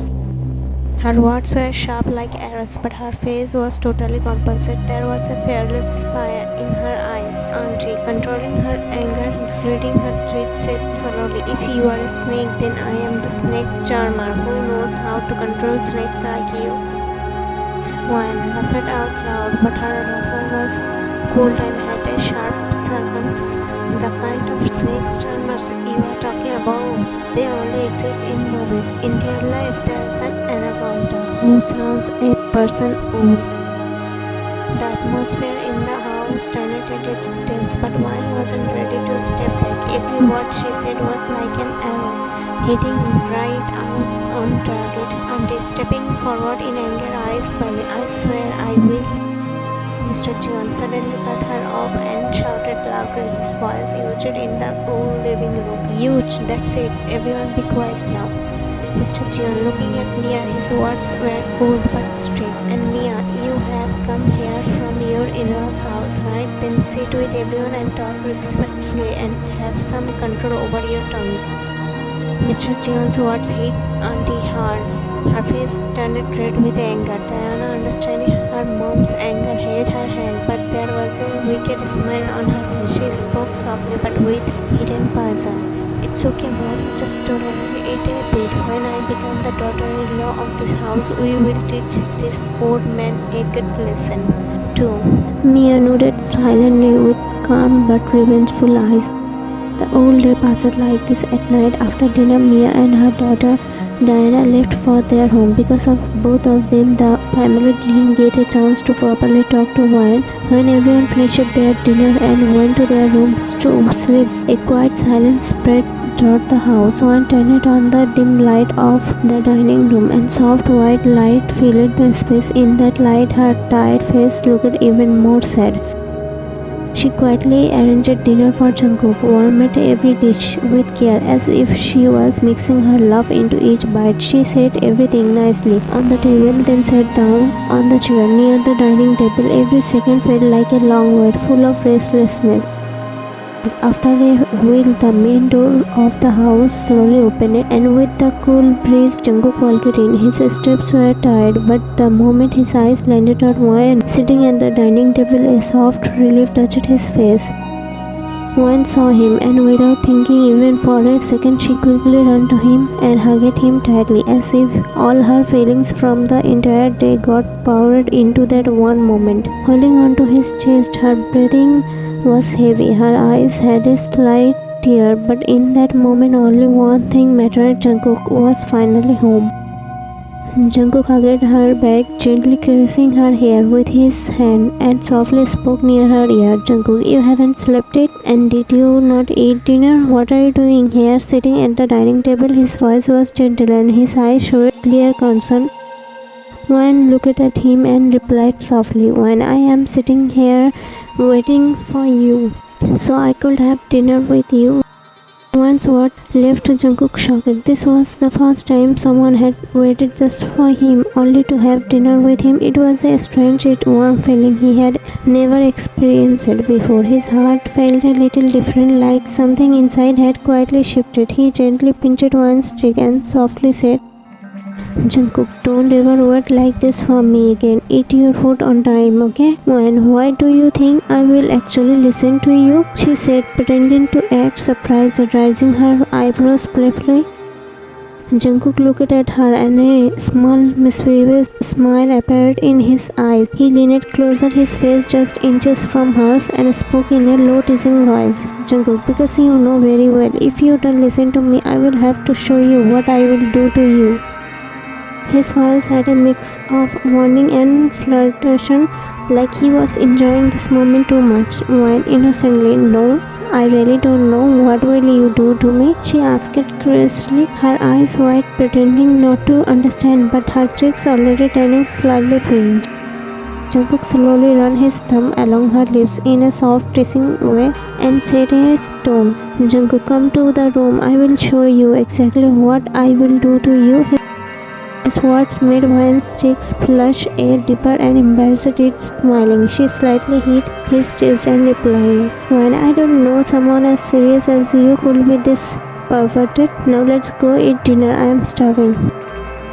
Jungkook, of course, let's go. And about me being a pervert, that side of me is reserved only for you, he said with a cheeky grin and a wink in his eyes. Both of them smiled, walking toward the dining room together, lost in their own little world of chasing and love. But what they didn't know was someone was watching them, a stranger, hiding in the shadows, someone who had been observing them silently for a while, and now standing near the dining room. That person could even hear their conversation. Who was this unknown person? Why were that person secretly watching them? What was that person's intention? Wayne and Jungkook were having dinner together and talking. There was a soft peace on their faces, but neither of them knew what was coming next. Suddenly, while talking, Jungkook said to her, Jungkook, will you miss me? Wayne, huh? She looked at him a little confused. Jungkook, I am going back abroad tomorrow, he said it with no expression on his face. As soon as those words came out of Jungkook's mouth, Wayne suddenly looked at him in shock. The color from her face faded. Her eyes quickly filled with tears. The food stuck in her throat, and she couldn't say anything. Her lips trembled. The spoon slipped from her hand and fell on the plate with a soft clatter. With great difficulty, she said, Why? Her voice was full of pain. It made the whole room go silent. Her tears started to fall quietly, slowly rolling down her cheeks and soaking into her clothes. Seeing her like this, Jungkook became worried. He quickly held her hand, gently helped her off the chair, and sat on his lap, hugging her from the side. He softly touched her cheeks and said, Jungkook, what happened? Why are you crying? When you are leaving me alone and going away? Saying that, Wayne started crying even harder, her chest heavy with pain. Jungkook gently pulled her head to his chest and ran his fingers softly through her hair as he said, Jungkook, hey, stop crying. Please, my love, don't cry. I am only going for 4 or 5 days. And if you don't want me to go, then I won't go. There's nothing to cry about. One, maybe for you 4 or 5 days don't mean much, but for me this 4 or 5 days feel like 4 or 5 years, she said while crying, pressing her head even tighter against his chest. Jungkook, okay, I want to go now. Happy? He smiled softly, but even in that smile, his melting heart was clearly visible. One, but why do you even need to go to abroad? She asked in a broken, tearful voice. While hugging Wine even tighter, Jungkook spoke, his voice carrying a little pain and truth. Jungkook, actually I have always lived abroad. That's why everything I have, business, work, life is all there. Now to shift everything here, I will have to go back. After hearing this, Wine slightly moved away from his shoulder, tears in her eyes and with a little anger on her face, she asked it. Then where do you go every morning? Saying office. Because of crying, One's nose had turned red and her eyes were a little swollen. Still with that cute angry face, she asked him. Seeing her like that, Jungkook smiled. Watching him smile brought peace to One's heart. Her heart felt calm. Finally, this touched guy whose heart had become cold like ice had learned smiling. Jungkook, you are so cute. My heart is already crazy for you. How much more you are going to drive it crazy with your little actions? He said while smiling. Wine smiled. Jungkook, and yes, every morning I do go to the office from here because my business isn't just abroad, it's in many places. Wine, oh, okay, then you can go, but if it takes more than 3-4 days, then remember, no one will be worse than me.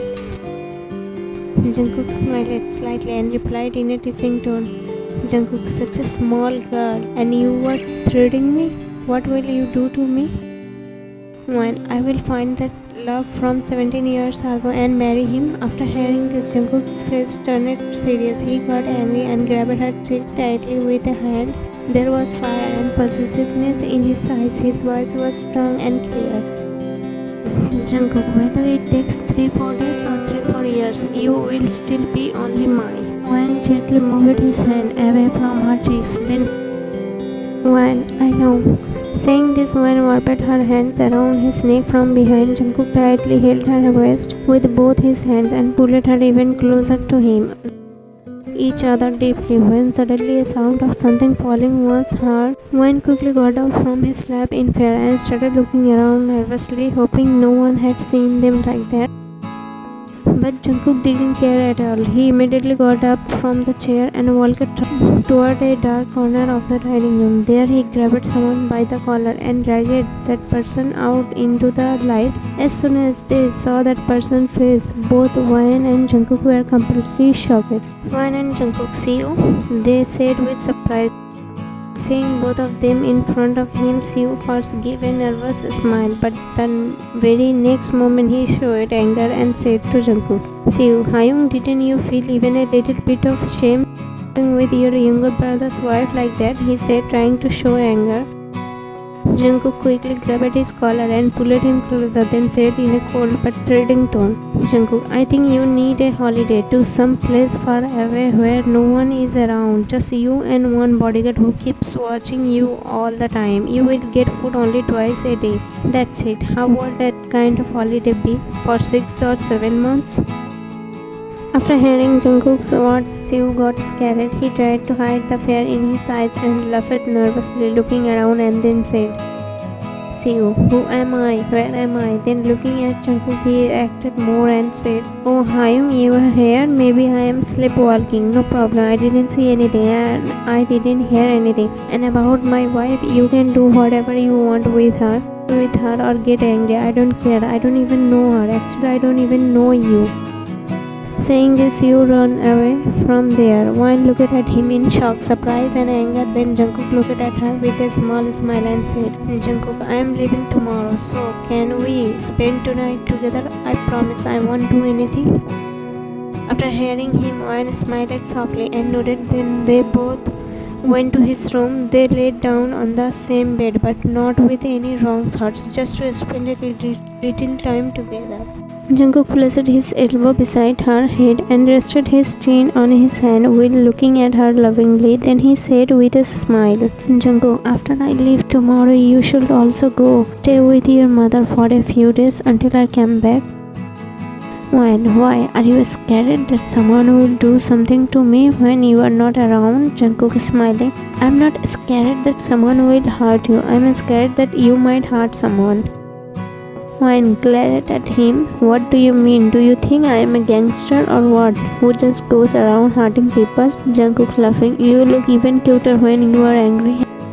Hearing his words, Wayne's face turned slightly red. She looked down and started blushing.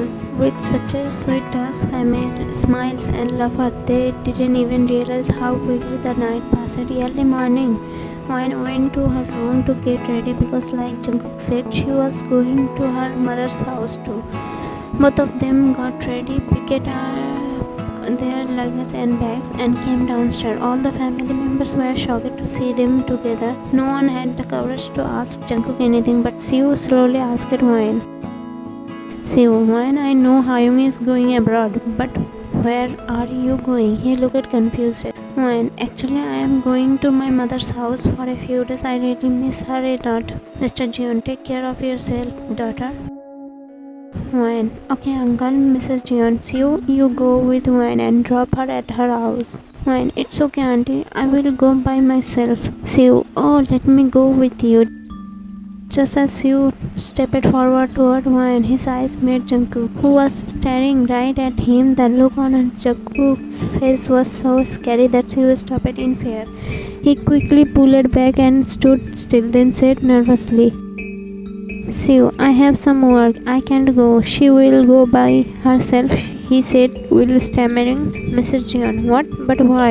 Wayne, "It's okay auntie, and anyway, I'm not going alone. Oppa will drop me at home." Hearing that, all the family members were shocked like always, and just like before, no one said anything, no one asked anything. Then both of them left. Jungkook dropped Wayne at her house and then went to the airport. As soon as Wayne's mom saw her, she got very happy, but Eileen was very angry. Her dad was also happy, and when her best friend Sophie heard that she came home, she came to meet her too. Even with so many loved ones around her, Wayne's heart still felt empty. She was missing someone badly. Her heart kept thinking about just one person, Jungkook. Now she understood that these 4-5 days without him were going to be very hard for her. 3 days later, 3 days had passed, but Wayne didn't get any call, message, or any news from Jungkook. Every moment she just think about Jungkook. Every time she tried, his phone said not reachable. With every call, her hope broke even more. Each disappointment showed a deeper pain on her face, tired and worried. She even asked Siu for help, but he also didn't know anything about Jungkook. No one knew where Jungkook was or how he was. Since the day Wayne came back home, her mother noticed something different in her eyes. There was a special glow, a deep love, a feeling of winning, something like someone had given her entire world back to her. The girl who left the house like a lifeless body on the day of marriage had now returned full of life and happiness. Her mother tried to understand this change many times. She asked her many times, but Wayne always smiled and changed the topic. Wayne wanted to first introduce Jungkook to her mother and then tell her everything. She wanted to surprise her mother, to say that the love she waited for so many years had finally come true. But now, after Jungkook suddenly disappeared and no news came from him, her heart became restless. She tried to smile, but the pain was clearly visible in her eyes. When her mother saw the hidden sadness in her eyes, she again asked her with loving concern, "Mrs. Min, what happened when you came? You were so happy. Now suddenly, why are you so sad, dear?" Looking at her face, she asked with worry. When, with a little smile, hiding her tears and pain in her eyes, "Nothing, Mom. I'm just scared that I might lose that love again, the one I waited years to get." Her voice had a quiet pain. Miss Min, gently touching her head with love. "I don't know which love you are talking about, but I can say one thing. Trust yourself. Believe in your heart. If that love is written in your destiny, then it will come back to you no matter what." When just quietly listened to her mother's word, her heart was in pain, but her mother's hand gave her a little comfort. Like that, the third day also passed. Every moment, every second, Wayne kept thinking, where is Jungkook? His phone was still switched off. On the fourth day morning, when Sophie came to meet her and saw her condition, she was shocked. Her face looked pale, dark circle under her eyes full of unshed tears, and her old self looked lifeless. "Sophie, hey, just 2 days ago I saw you so happy. What happened suddenly in 2 days? Why have you become so weak? What are these dark circles under your eyes? What happened when you were so happy? Tell me the truth. What are you hiding from me?" Sophie's voice was now a little strict. Her friendship and worry made her restless. "Sophie, on your wedding day, you left this house like a lifeless body, and when you came back, you were full of happiness, full of life. I thought maybe a miracle happened, maybe it did, but I will never believe that you forget your 17 years of old love." Words showed her anger as a friend, her worry, and also the deep bond between them. "Sophie, what's the matter, Wayne? And why have you suddenly become so sad again? Tell me."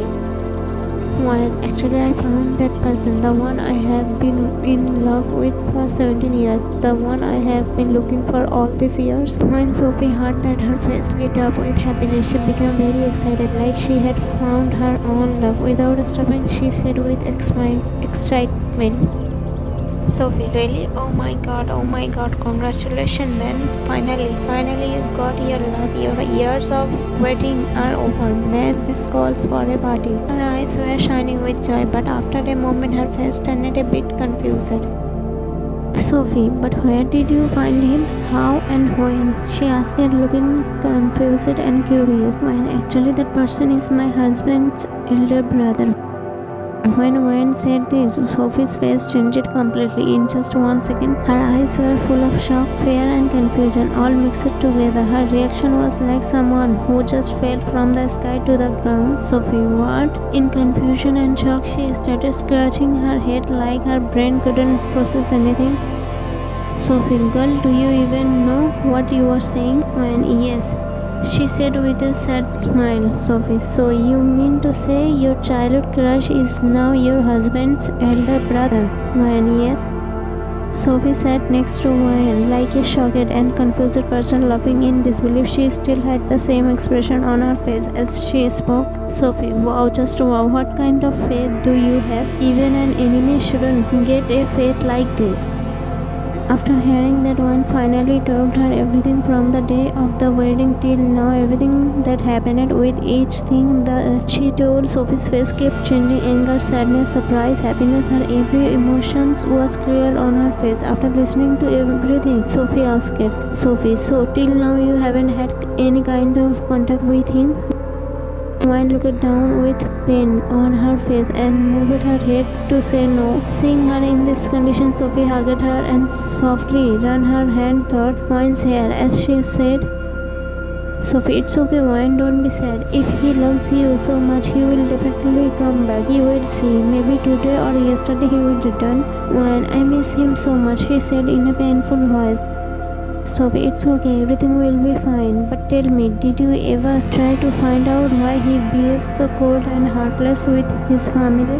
"When I never had the courage to ask him. I was afraid my question might hurt him even more, so I never asked it." Sophie, did you ask any other family members? No, and Sue, Ava, and Max were very small at that time. They don't know anything, and the elders in the family, I don't think they will tell me anything. They always try to hide things about him.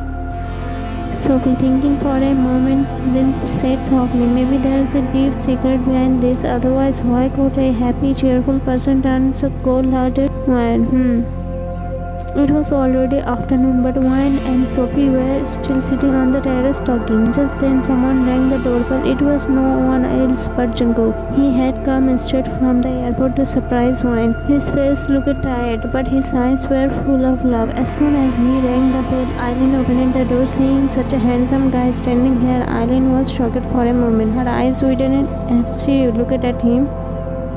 Eileen, hey handsome, do you need something from me? Jungkook, no, I want to meet Wayne, coldly with a cold look in his eyes. As soon as Eileen heard Wayne's name from his mouth, her face turned red with anger. There was clear jealousy in her eyes. She couldn't control herself and shouted in anger. Eileen, what do you want from that cheap girl? Are you her boyfriend? Do you even know she is already married? Still look at her. She is dating another boy. How shameless she is. Listening to her bitter words, Jungkook's face changed. His eyes looked like fire. He was about to say something angrily when suddenly Mrs. Min came from behind, held Eileen's arms, turned her around and her hand on the cheek. Her eyes were filled with both anger and pain. Mrs. Min, instead of giving birth to a rude and useless daughter like you, I would have adopted 10 daughters like mine. Eileen held her cheek in shock. Tears filled her eyes. Crying angrily, she shouted at her mom. Eileen, Wayne has always been your real daughter. Did you ever love me? Ever dared to understand me? Mrs. Min, you always think I never loved you, right? Then fine, because if I had, today I would have felt more pain because of you. You forced Wayne to marry that boy, and for that you must pay the price. Maybe not today, but one day God will definitely punish you for this. By now, Jungkook understood everything. His face looked even angrier now. After hearing all this about Eileen, he stepped forward and said in anger, Jungkook, how dare you speak like that about my wine in front of me? When he said my wine, Mrs. Min was shocked for a moment. Her face froze. She was about to ask something when Jungkook spoke again. Jungkook, I don't like raising my hand on a woman. I am not like those cowards. Otherwise, by now you would by my hands, but you will surely get punished for this. He took his phone out from his pocket in a cold and angry voice. He called someone. His face looked serious, like he had made a decision. Jungkook, Min Wayne's sister, Min Eileen. Take all the details of this girl from my assistant. She should not get admission in any college, and no company should give her a job. Everyone must know. If anyone gives her work or shows her pity, they have to face me. He ended the call angrily. His eyes were still fixed on Eileen's, as if saying, now your real punishment begins. Eileen angrily, who are you to throw me out from everyone? Mocking Jungkook, are you the Prime Minister of what? Jungkook said while smirking, I am the CEO of JJK Company, Jungkook. After hearing this, Eileen's eyes widened in fear. Her feet froze in place because she knew very well that JJK is not only the biggest and most luxurious company in this city, but also in many other big cities. And no one had ever seen the CEO of this company. That's why Eileen didn't know that he is Jungkook. Going against this company means calling that with your own hands, and that's what Eileen had done. She was in deep shock. Her body started trembling. Mrs. Min also became shocked after hearing Jungkook's name. Eileen crying, begging with folded hands, please don't do this. Please forgive me. I didn't know you are Jungkook. I didn't know anything. I promise I will never talk to her like that again. I will always love and respect her. Please, now forgive me. Jungkook, listen to one thing clearly. I never forgive anyone, and I never give a second chance, he said coldly. His eyes looked calm, but his voice was ice cold. You are Wayne's sister, so maybe I could have forgiven you, but what you did to her, you must get punished for it. Mrs. Min asked in shock with teary eyes. Are you the same Jungkook who bumped into us in a park 17 years ago? After hearing this, Jungkook was shocked too, not just shocked. He stared at Mrs. Min with wide eyes. For a moment, he just kept looking at her, like his whole world was suddenly standing in front of. So many memories flashed in his mind. One saying that he still doesn't know everything about her. One calling him Oppa on the wedding day. Her always standing by him in pain. In every moment, now he understood everything. That 70-year-old love of Wyatt was no one else but him, and this was the reason why Wyatt was so deeply attached to him.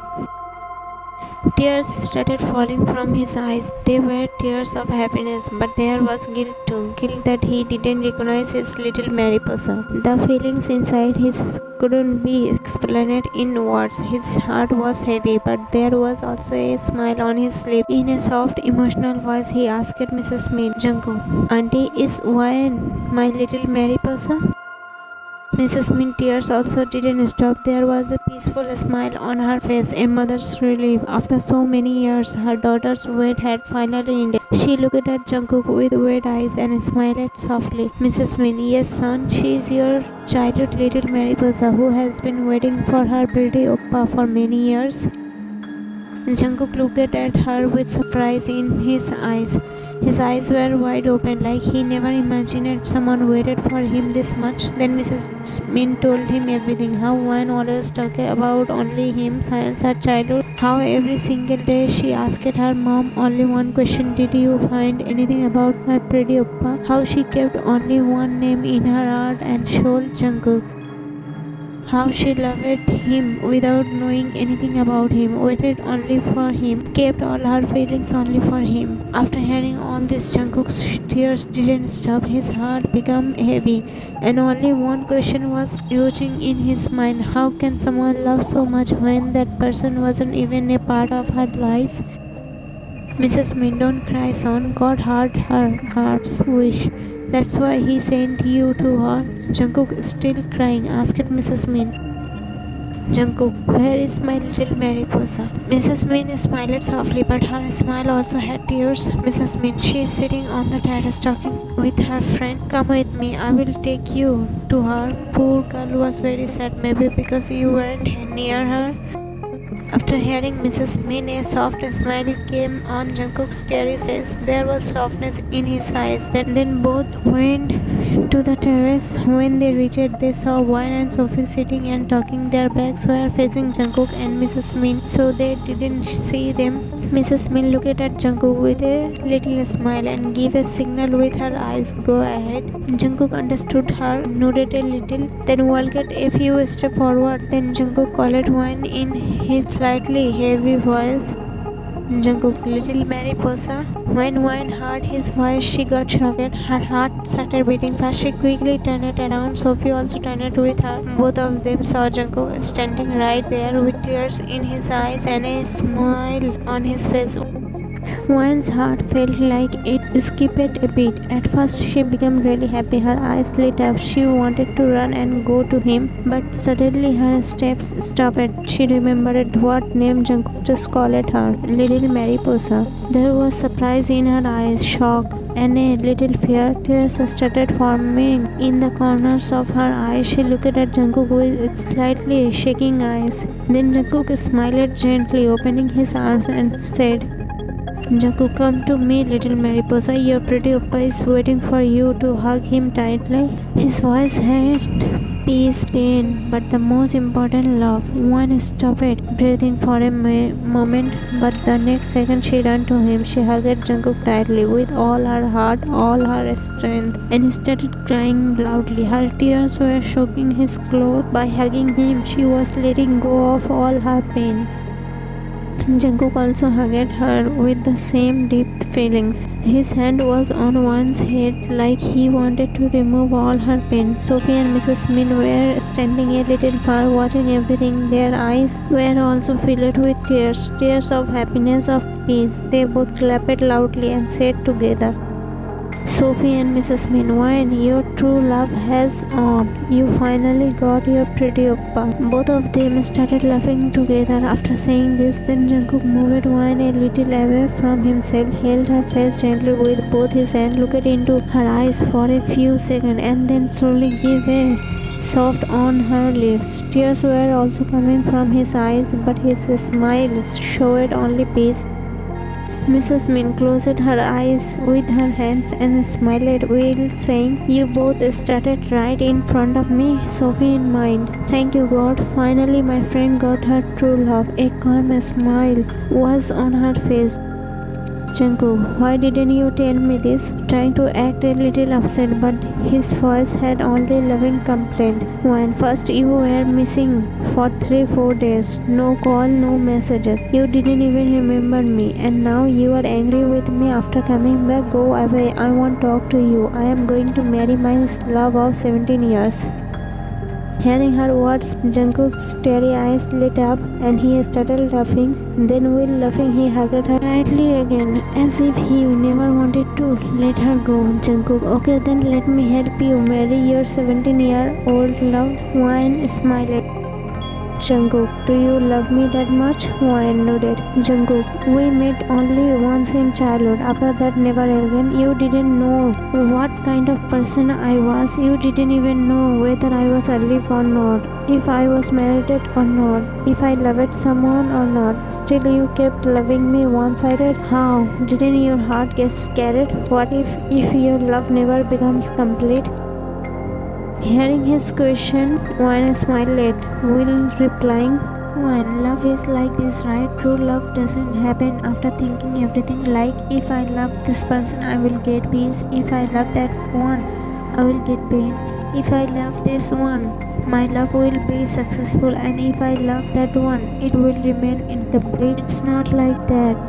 This heart, once it falls for someone, keeps loving only that person for life, no matter what happens. Yes, we met only once. Yes, I didn't know anything about you.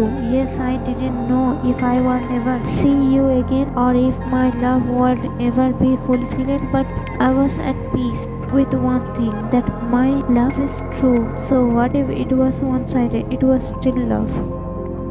Her words made everyone quiet. Then they all started smiling. Jungkook looked into her eyes and gave a soft on her forehead.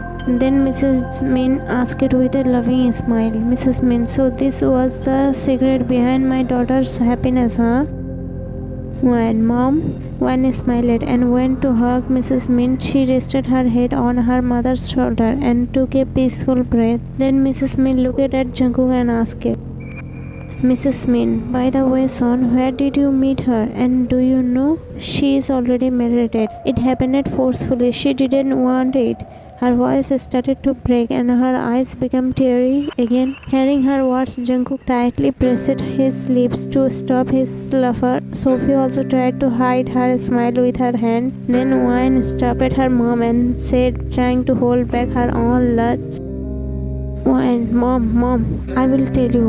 Actually, this pretty oppa of mine, he is the elder brother of my husband." After hearing that, Mrs. Min's eyes widened, her mouth stayed open in shock. She was speechless, and seeing her expression, Sophie started laughing loudly. Sophie, Auntie, how was the news? Totally explosive, right? You got shocked, didn't you? Mrs. Min, still standing in the same frozen position. This shock hit me really hard. Wine, it's okay, Mom. You don't need to worry. Then I calmly told her everything from the beginning. Mrs. Min, oh thank God. By the way, after hearing you, I feel like even Siu is not a bad boy. Hearing this, Jungkook quickly spoke a bit possessive and with confidence. Jungkook, Auntie, I am better than him and I am also perfect for your daughter, and don't even think about anyone else. This piece belongs only to me. He pulled Wine gently toward him while saying it, and there was a shine in his eyes like he was claiming his right. After hearing him, Sophie, Mrs. Min and Wine all laughed loudly. That moment was filled with only happiness. Mrs. Min, you are the one for her. Don't worry, she already wrote your name in her destiny. When she was a child, there was pure love and peace in her eyes. Everyone smiled. A soft and calm silence filled the room. Then suddenly Wine got an idea. She looked at Jungkook with an excited little smile. Wine, I am going back home with you, right? Mrs. Min just looked at her. After getting love, she is already forgetting her mother. Now she is getting impatient to go to her in-laws' house, she said in a dramatic tone, but her smile showed she was happy. When Mom, you will always stay in that part of my heart where no one can ever reach, even if they try. She walked closer and gave her mom a kiss on the cheek. Love, Jungkook, and what about me? He pointed to himself with a playful expression. Sophie and me? Wine, you both too, she said with laughing, with love and mischief in her eyes. Then Wine joined her hands a little dramatically and said, Wine, Jungkook, can I take Sophie with me too, please? Sophie shocked. What? Me? Why? I am not going with you. Wine, be quiet, man, and first listen to me. She whispered Sophie into Sophie's ear. If you come with me, there it will be easier for me to find out about that secret. You can help me. Sophie looked a little confused. She looked at Jungkook, then at Wine. Sophie, that's okay, but what if your fireball like pretty Oppa blast at me? She said with fear and a small laugh. Wine, don't worry, the one who loves me and the ones I love, you will never hurt them. Her voice had comfort and a strong trust. Sophie thought for a moment, then nodded her head. Sophie, okay, but not for too long. I will come only for 4 days. Wine quietly felt very happy after her answer, like she owned something in her heart. Wine in mind, just come with me. I will take care of the rest. I will make sure you also stay with me in that house forever, she thought in her heart with a soft smile. Wine, yeah, that's fine. Jungkook, tell me, can I take Sophie with me? Jungkook, there is nothing to even ask about. You can take whoever you want, whenever you want, my love. That's your home too. His voice was filled with love. Wine, hugging Jungkook tightly. Thank you so much. Excited. Jungkook, anything for you. After this, Jungkook stayed at Wine's house until evening. Mrs. Min took great care of him. She treated him like her own son-in-law with love, warmth, and a quiet comfort in her heart. And Mr. Min was a bit confused because he still didn't know anything, and Mrs. Min didn't want to tell him it. In the evening, Jungkook took Wine and Sophie with him back to his home. As soon as they reached the house, Jungkook went straight to his room. The family members were very happy to see Wine. Their eyes were full of love and welcome, but they looked a bit confused after seeing Sophie. Wine understood their confusion and quickly introduced Sophie. Wine, she is my best friend, Sophie. Actually, I brought her with me to stay for a few days. I hope you all don't mind. I brought my friend without asking you first, she said shyly with a small nervous smile. Mr. Jeon, no dear, we don't mind at all. This house is yours too, and you did the right thing by bringing your friend. Now you won't feel lonely. His words were full of care and his smile had real warmth. Sophie, thank you, uncle, she said politely, lowering her head a little. Mr. Jeon, think of this as your home, dear. All the family members talked with Wine and Sophie for a little while and asked about them. Then everyone went to their rooms. After that, Max and Sue came to them. Max had a playful smile on his face. Max to Sophie, you are as pretty as sister-in-law. Can I know your beautiful name? He said in a flirty tone with a naughty look in his eyes. Sophie, giving a tight smile and raising one eyebrow a bit with attitude. My name is No Entry. After hearing this, Wine and Sue started laughing loudly, and Max made a bored and uninterested face. Max, she is also like a storm, just like sister-in-law, and I can't handle any more storms. He moved his hair dramatically and said this like a joke, but there was some truth in his words. Sue, then who told you to handle her? She is Wine's friend, which means she is also our friend, so behave with her like a friend, he said seriously, trying to explain. Max, okay friend, winks slightly. So will you please tell us your name now? Sophie, my name is Sophia. Siu, nice name. He smiled so softly. His smile had a peaceful vibe. When shall I saw Sophie a separate room, or will she stay in your room? When she will stay in my room, she replied with a sweet smile. Siu, okay. After saying this, Siu and Max left the room. Then Sophie looked at Wayne and said with a small smile, Sophie, hey, your husband is actually not a bad guy. She said it in a teasing but slightly interested tone, like she was starting to like him. Wayne in mind, wow, my plan is working. God, please keep putting kindness in both of their heart for each other. She felt happy and a little proud inside. Sophie, why are you smiling like that? She looked confused by Wan's smile. Wan came back to her sense. Huh? Oh, nothing. I was just thinking about Jungkook. She blushed a little while saying, Sophie, what girl? It hasn't even been half an hour since he went to his room and you already started thinking about him. When love is like that, I can't stop thinking about him, she said honestly, her eyes shining. Sophie, yeah, I have heard huge of your love stories. Now tell me, are we going to our room or do you want to stay here the whole night? She rolled her eyes playfully. When, yes, let's go. She stood up with a smile. Saying this, they both went to their room. Days started passing like this. Jungkook and Wayne were very happy together. On the other hand, Shiu and Sophie were slowly getting closer, just like Wayne wanted, and Wayne never missed any chance to bring them together. All family members started liking Sophie, just like they liked Wayne. Mr. Jeon was very happy seeing both the girls like that. It felt like happiness had come back to the house after a long time. Both girls were playful and full of life. They were always running, joking and talking in the house.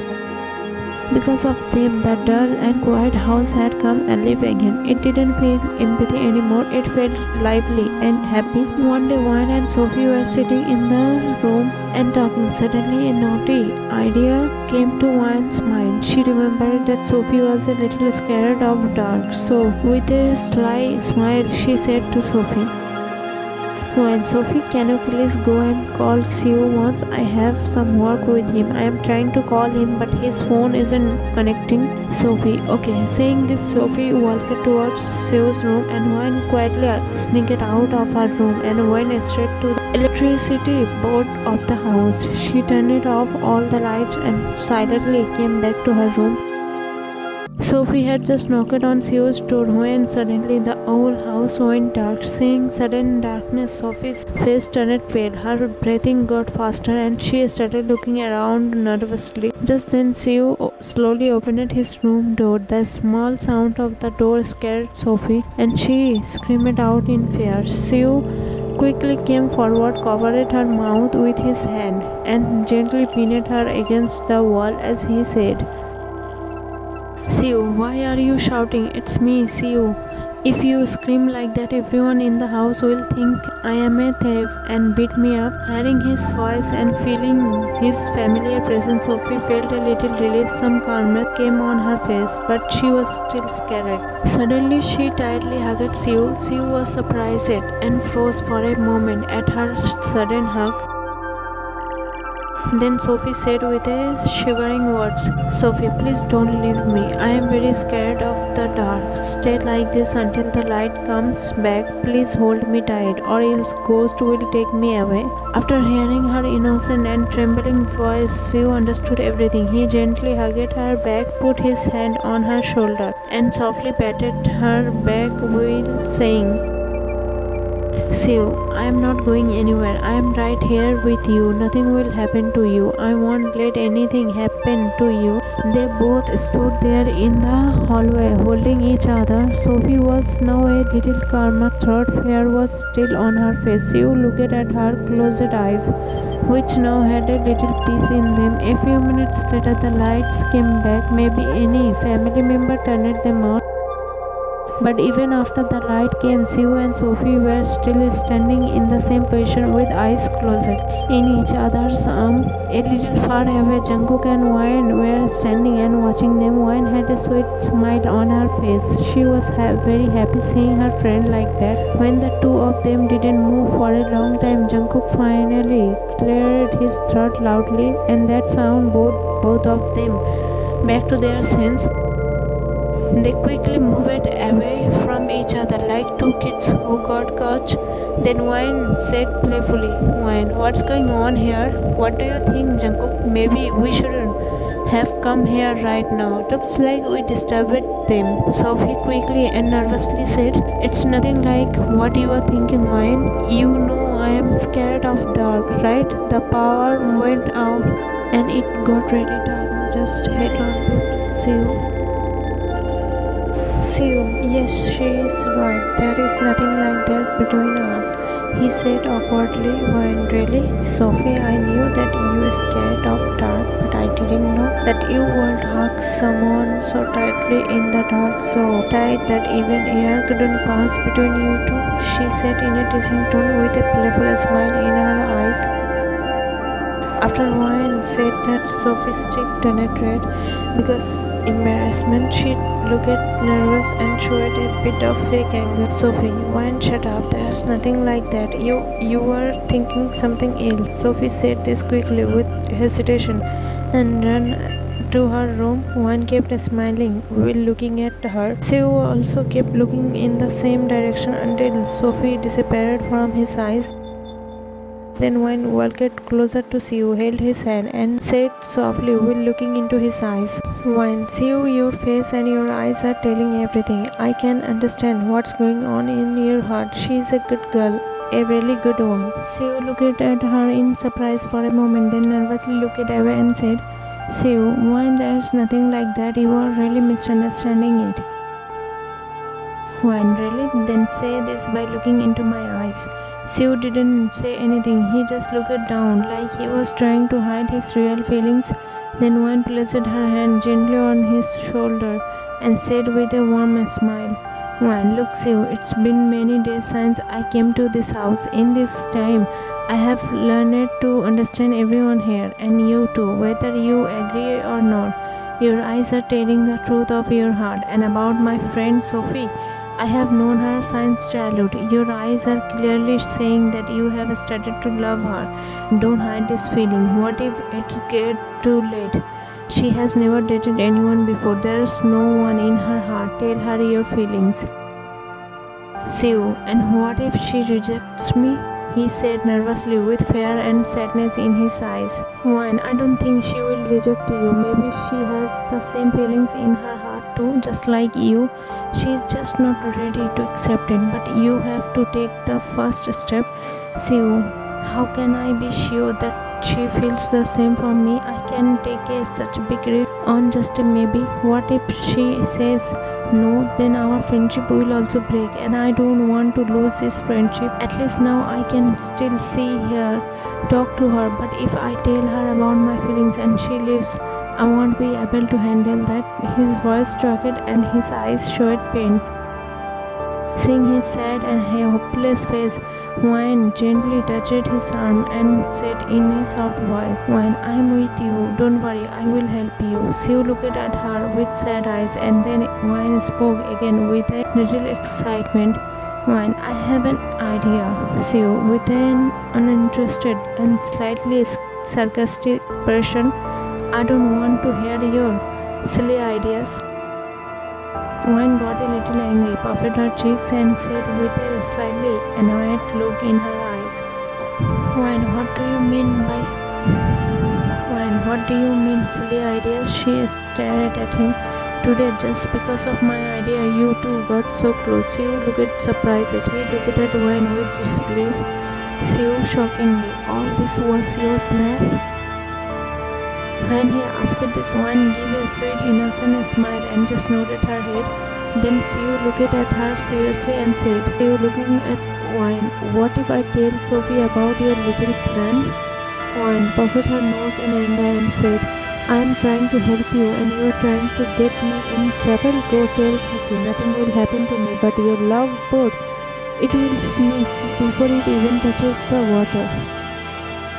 Siu heard that and followed her like she just felt a painful future coming. Siu, okay fine, I won't say anything but don't do that again. You know how scared she is of the dark. Wine, yeah I know that and I also know that even in the dark she can still beat someone up. So forget all that, just tell me, do you want my help? Siu nodded, looking a little helpless. Well, good. Now I will try to find out what's in her heart. After that I will tell you what you have to do, she said with a confident tone like she had some kind of smart plan in her mind. Siu, okay. He gave a small smile but his eyes still looked a bit unsure. If you just play perfect like this but Siu didn't get any answer or instruction from Wine.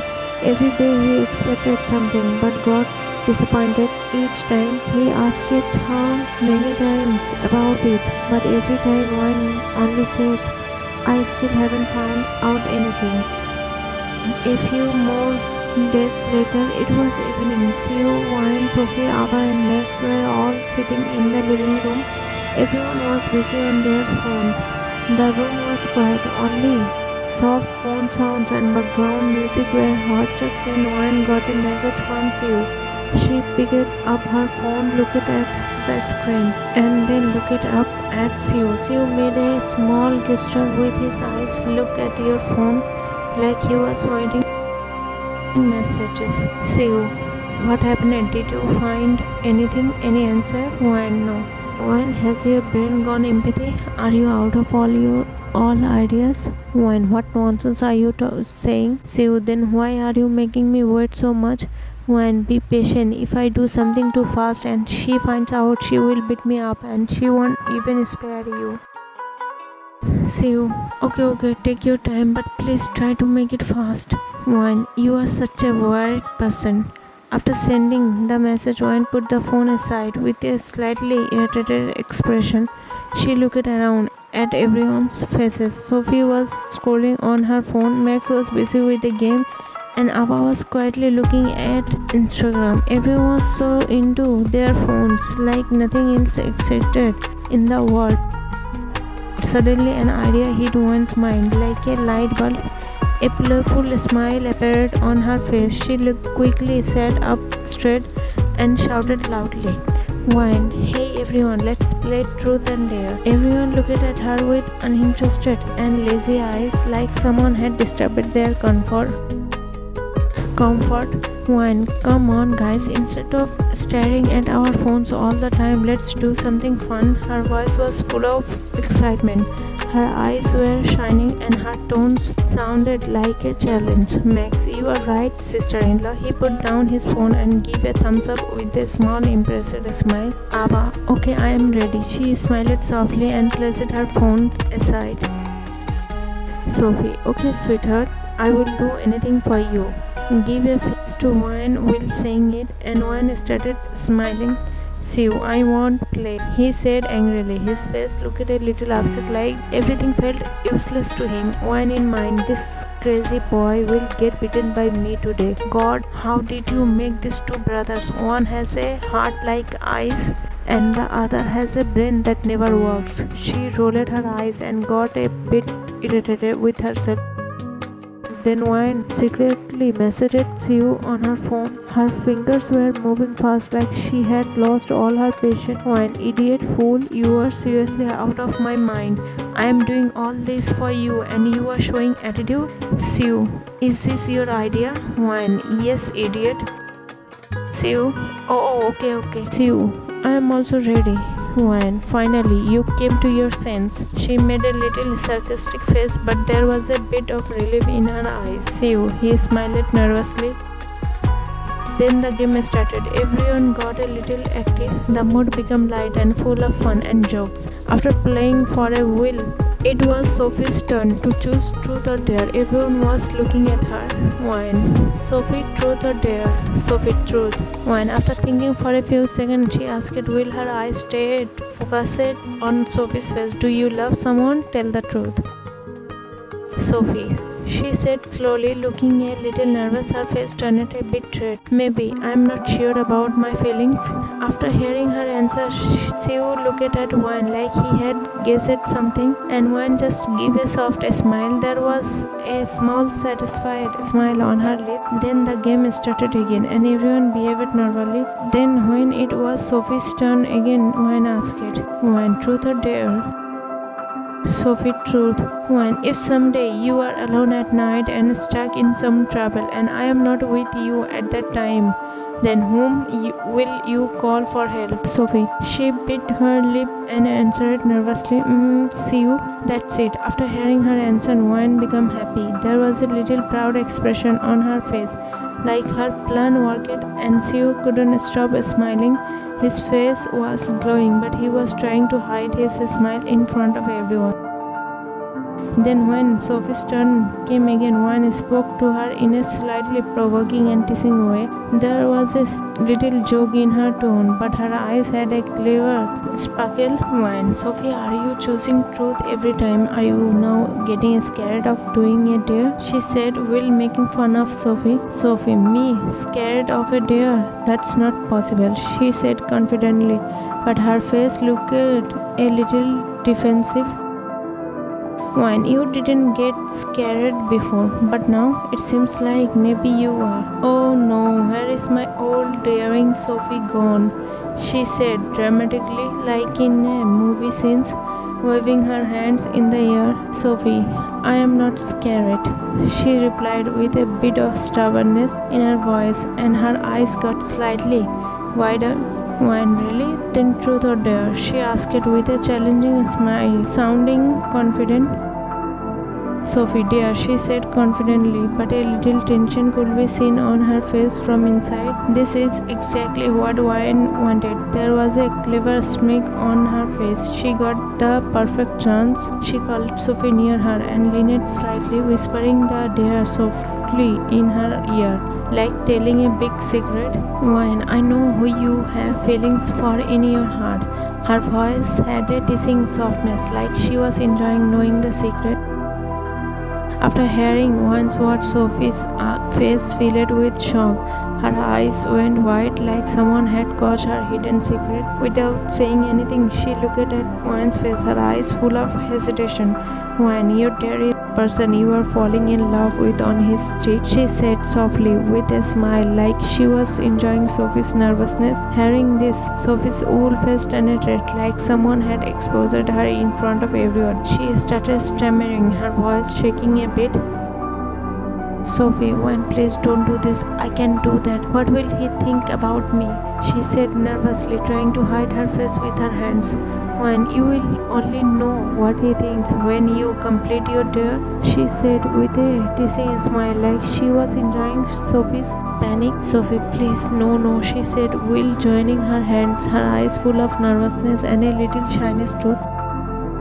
Everyone was looking at Wine and Sophie with surprise, seeing their reaction. People were trying to understand what was going on just then, so Wine spoke to Sophie again, this time in a more serious tone. Wine, think about it. Either complete the dare or confess your love in front of everyone. She even gave a small signal with her eyes, like saying, now is the time. This shocked Sophie even more. Her face became completely frozen, but after a few seconds of silence, she took a small breath and slowly nodded her head.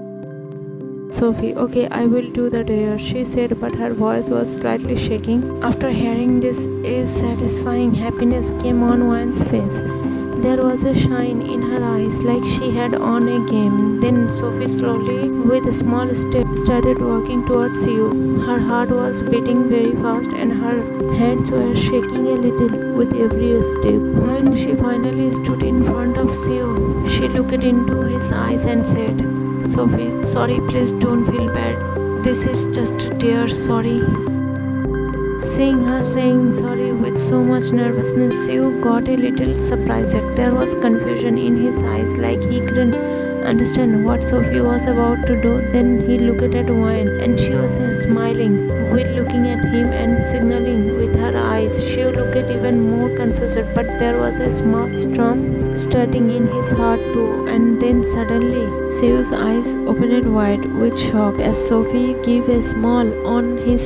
Seo's eyes grew big in surprise. His mouth opened a little and he immediately looked at Wayne as if asking what just happened. His face turned completely red. The blush reached his ears and Sophie, whose face was already pink now, looked even more shy. She covered her eyes with her hands and stood there silently.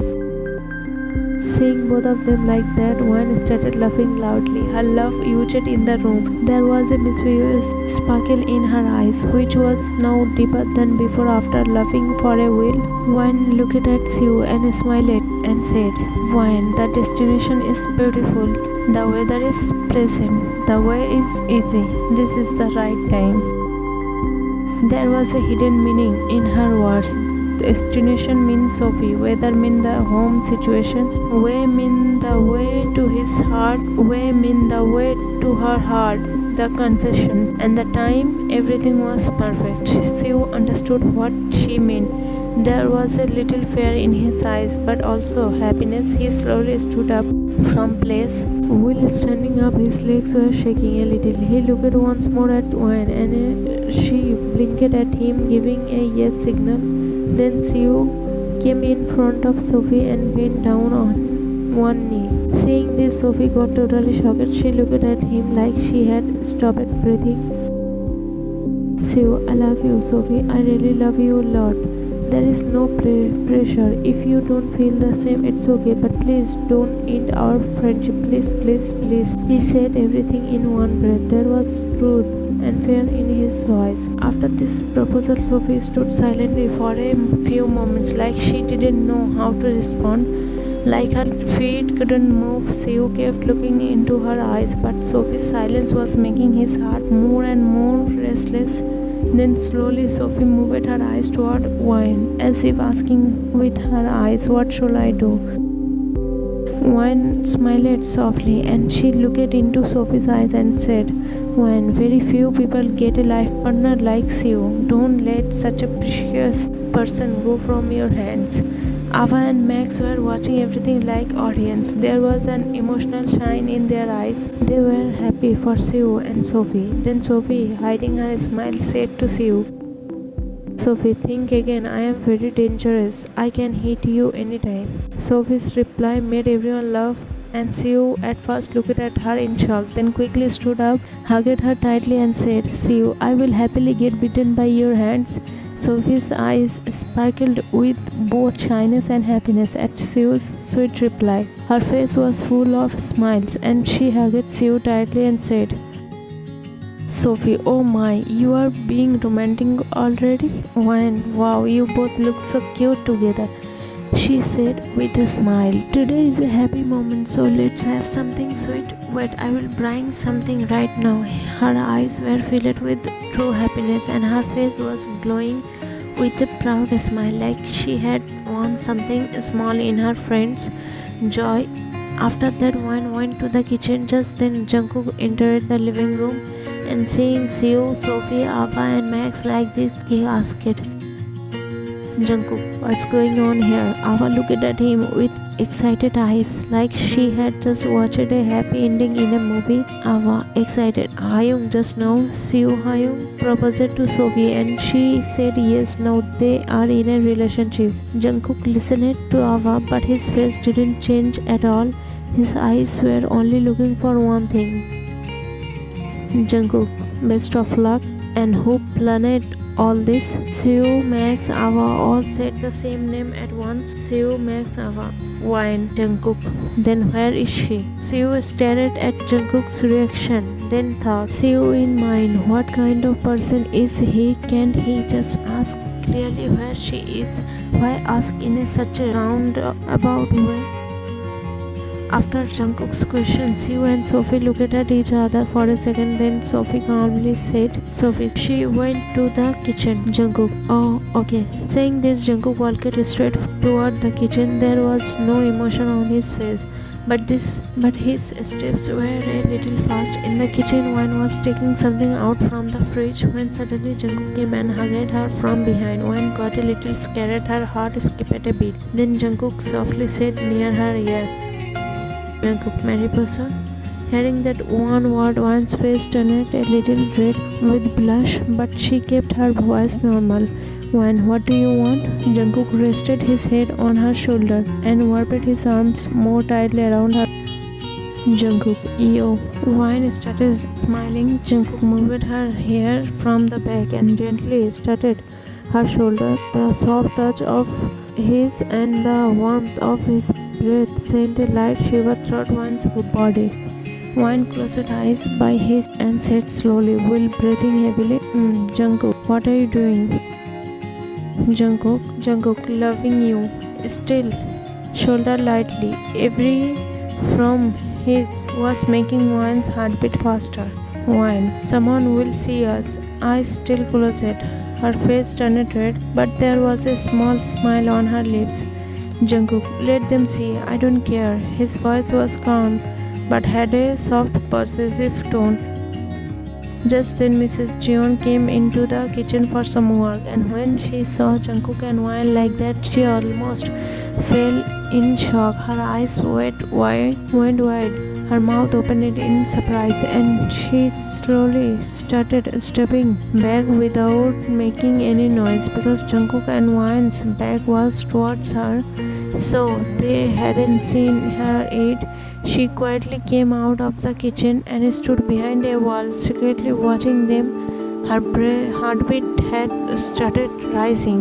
Then Wayne turned towards Jungkook, gently hugged his, looked at him and said, "Wayne, Mr. Jungkook, you are getting too impatient," she said with a soft smile and playful eyes. Her words had no anger, just a sweet teasing.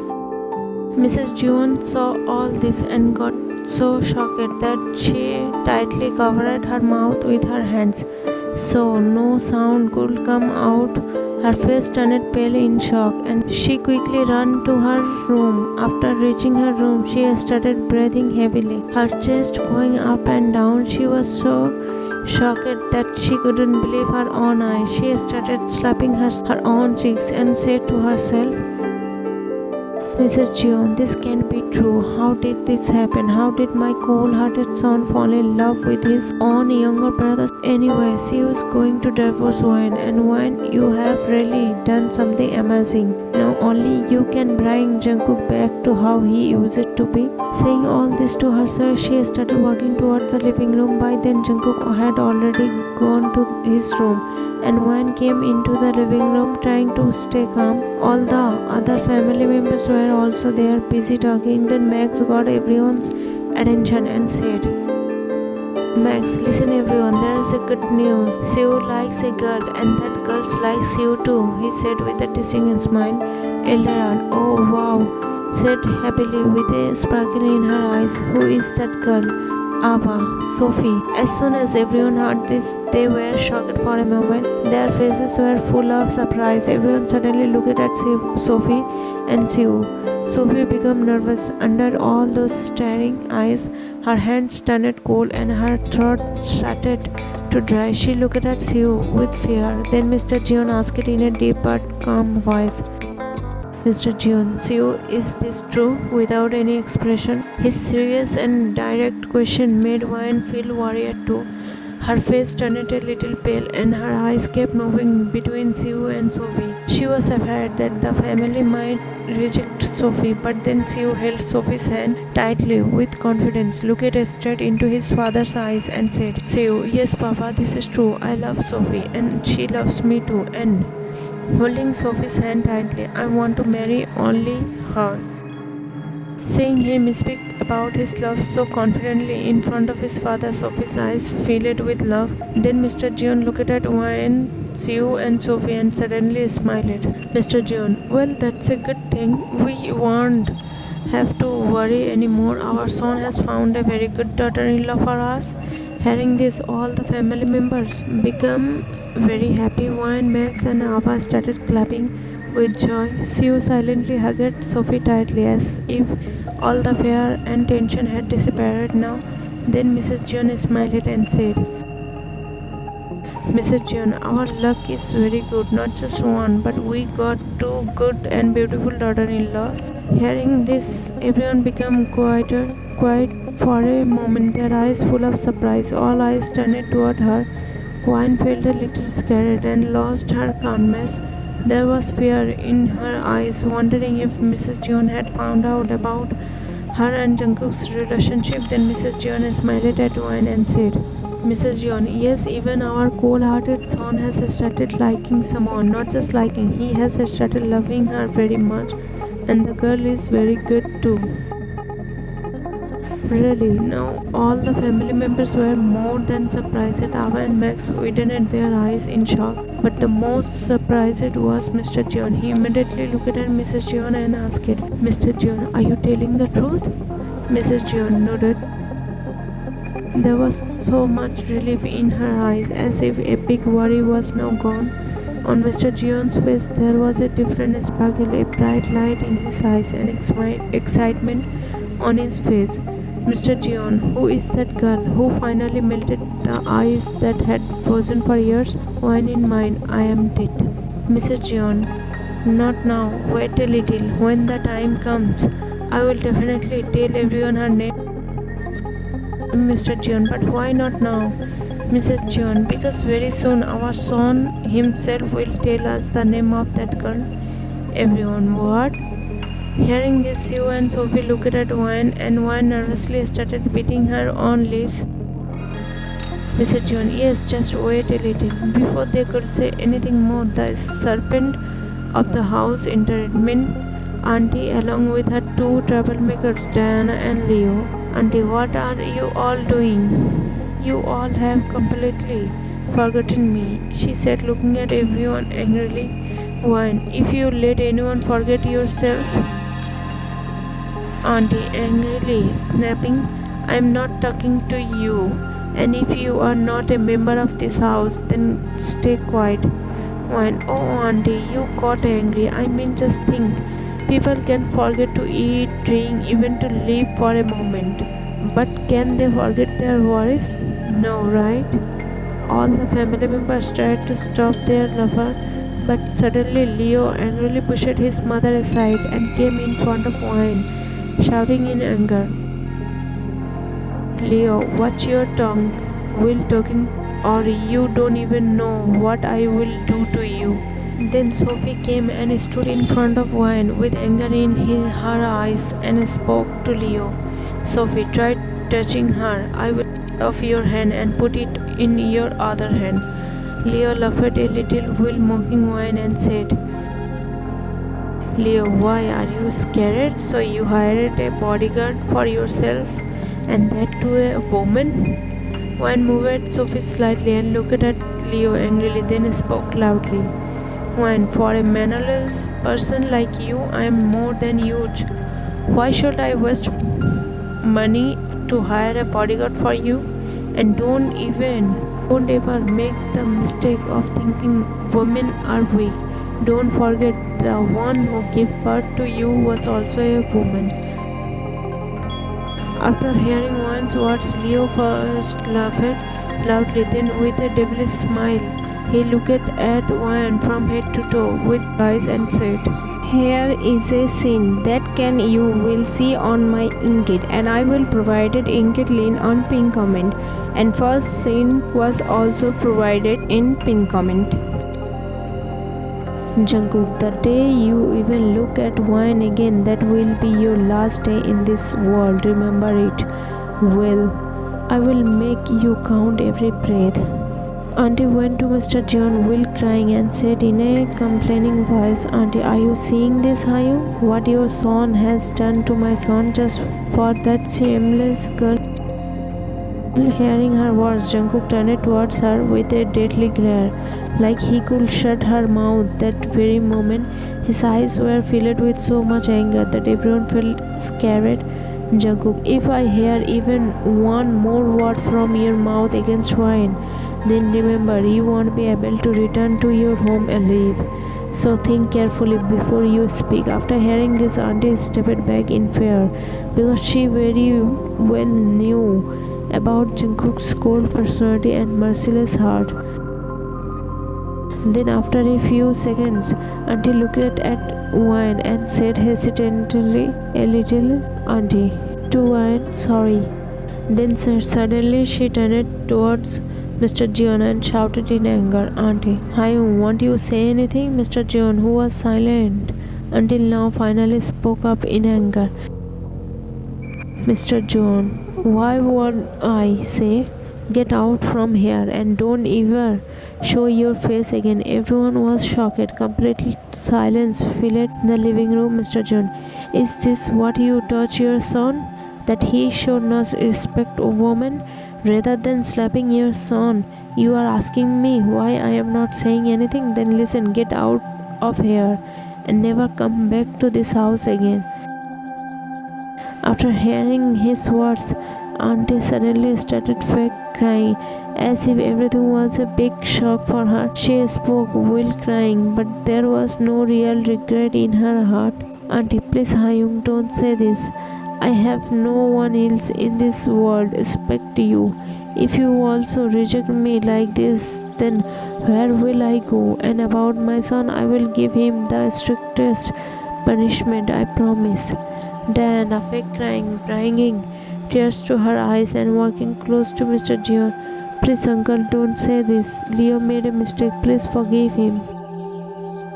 Mr. Jeon, I forgive you and your mother, but this Leo, I will never forgive him. Tell him he must leave this house right now and never enter this house again. After hearing his words, Auntie and Diana looked at each other. Then, without saying anything, both of them supported Leo on their shoulders and slowly took him away while leaving. Diana turned and looked at Wine once, then came close to her and said softly, Diana, don't think that you have on. I will become the daughter-in-law of this house no matter what. After hearing her words, Wine smiled a little and softly said near her ear, Wine, this dream of yours will only remain a dream, because Siu has already chosen a girl for himself. So tell me, whose wife will you become? Diana, not Siu, but Jungkook is there, right? When Jungkook? Really? You think he will even look at you? And even if you think so, let me tell you, his heart belongs to me now, so don't even think about it. Saying this, Wine walked straight past Diana and stood near Jungkook. On Diana's face, jealousy and anger were clearly visible. She looked at Wine angrily and without saying anything, left the house. After some time, when everyone went to their rooms, Mrs. Jeon called Wine alone. There was a soft smile on her face. Mrs. Jeon, Wine, my child, I saw you and Jungkook together in the kitchen. Wine, shocked, nervous and a little scared with slight fear in her eyes. Mr. John, hey, don't be scared. I am really happy. Finally, my son's heart has melted for someone, and that girl is you. That makes me even happier. When Jungkook is very lucky to get a girl like you. There was truth in her words, a mother's love and peace in her eyes that comes from seeing a good relationship.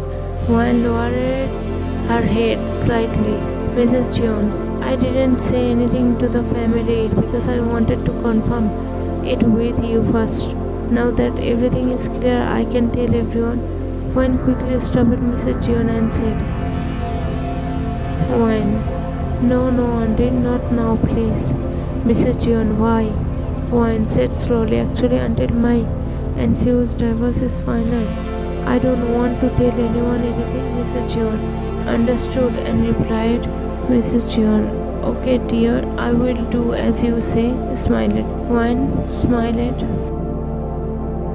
A few days passed like this. Everything was going well. Like every day, Jungkook used to wake up and meet her with a smile, talk about little things, and spend most of his time with Wayne. But suddenly one morning, Wayne saw that Jungkook left somewhere without meeting her. She felt a little sad. There was a little sadness in her eyes because since their relationship started, this was the first time Jungkook left without seeing her. Her heart felt a bit heavy. She waited until afternoon, kept looking at the clock again and again, but Jungkook didn't come home. There was no call, no messages from him. Every time she looked at the phone, her face looked more and more upset. Then she called Jungkook herself, but his phone was switched off. Her heart started beating fast, and worry clearly showed in her eyes. From afternoon to evening, Wine started feeling nervous. Her heart was restless. She looked at the door every time she heard any sound. Then she went to Siu's room to ask about it. As soon as she opened the door, she saw Sophie and Siu sitting and talking. Wine, where is Jungkook? There was clear tension and fear on Wine's face. Her voice was shaking a little like something bad had happened and she was scared. Sophie saw her and quickly came to her and asked it. Sophie, what happened at Wine? Why do you look so scared? Wine, Siu, where is Jungkook? Siu, I don't know Wine, where he is or where he goes. No one knows. Expect him. Wine, what do you mean? Siu, Sius actually didn't sound normal. His voice had a strange heaviness like he was about to say something deeply hidden. It felt like a secret buried for years was going to come out, or maybe a path that leads to an old mystery was about to open. One's expression changed. She quickly asked again, this time with a little anger and worry. Wine, actually what, Siu? Sophie, calm down, come sit here and talk. Sophie gently held Wine's hand and made her sit on the couch. Her hands had turned cold. Sophie gave her a soft comfort and then Siu slowly started speaking. Siu, actually since I was old used to understand things and noticed them, I have seen that Hyung leaves that house every year on the same day, early in the morning before anyone wakes up. Where he goes, what he does, who he meets and why he meets them, no one knows, no one at all. After hearing him, Wine just kept looking at Siu for a few seconds, trying to understand every word he said. Siu, I asked every family member about this. I tried a lot to find out, but it was useless because no one knows anything, and maybe they are so scared of him that no one ever tried to find out. Wine, is today's date something special? I mean, did something happen on this date before, or is something supposed to happen, or is it someone's birthday? So, as far as I remember, nothing like that, nothing happened on this date, and it's no one's birthday either. Wine, then why does he go, and why only on this date? There must be something about this date. Now Wine's heart started beating very fast. Her breathing became heavy. The tension grew so much that even her hands and feet started shaking a little. Her eyes showed both fear and worry, like she felt something bad was about to happen. Seeing her like this, Sophie immediately put her hand on Wine's shoulder and said gently to give her strength. Sophie, Wine, don't take so much stress. Everything will be fine. Somehow we will find out where he went and why. If you take this much tension, your health will get worse. Then how will you find out anything about him? Siu, Sophie is absolutely right. Wine, control yourself. Wine, what should I do? I don't understand anything. Her voice was full of restlessness and her eyes showed confusion. It felt like something was breaking inside her. She was sitting with her head held in both hands, like a storm of questions was going on in her mind. Sophie, we can check his phone's last location. Sophie's words brought a small light of hope in Wine's eyes. She immediately looked at Sophie as if she had found some light in the darkness. But that light didn't last long because Sue softly said, "Sue, what do you both think? That I didn't try that way? I did, but Hyun is not only powerful, he is also very smart. He never leaves any clue behind. When he doesn't want to tell anything to anyone, then no one can find out anything about him." His tone was full of disappointment, and hearing his words, not just one, even Sophie sat down again, feeling hopeless. For a few moments, silence filled the room. All three were lost in thoughts. Their faces clearly showed confusion and worry. After a little while, Isla came into the room playing with a small toy car. Her smile and innocent presence changed the atmosphere for a moment. Seeing her, a different kind of light came on Wine's face. She quickly controlled herself and stood up suddenly. "Sophie, what happened?" "Wine, I got an idea to find out Jungkook's location." Sophie and Sue. "Really?" Excitement appeared on their faces again. Sophie and Sue looked at Wine with curiosity. "Wine, yes, look, modern cars always have a GPS tracker. We can track it. Your Hyung's car must also have one. We have to track it." She spoke with sudden energy in her voice, like a spark of light appeared in the darkness.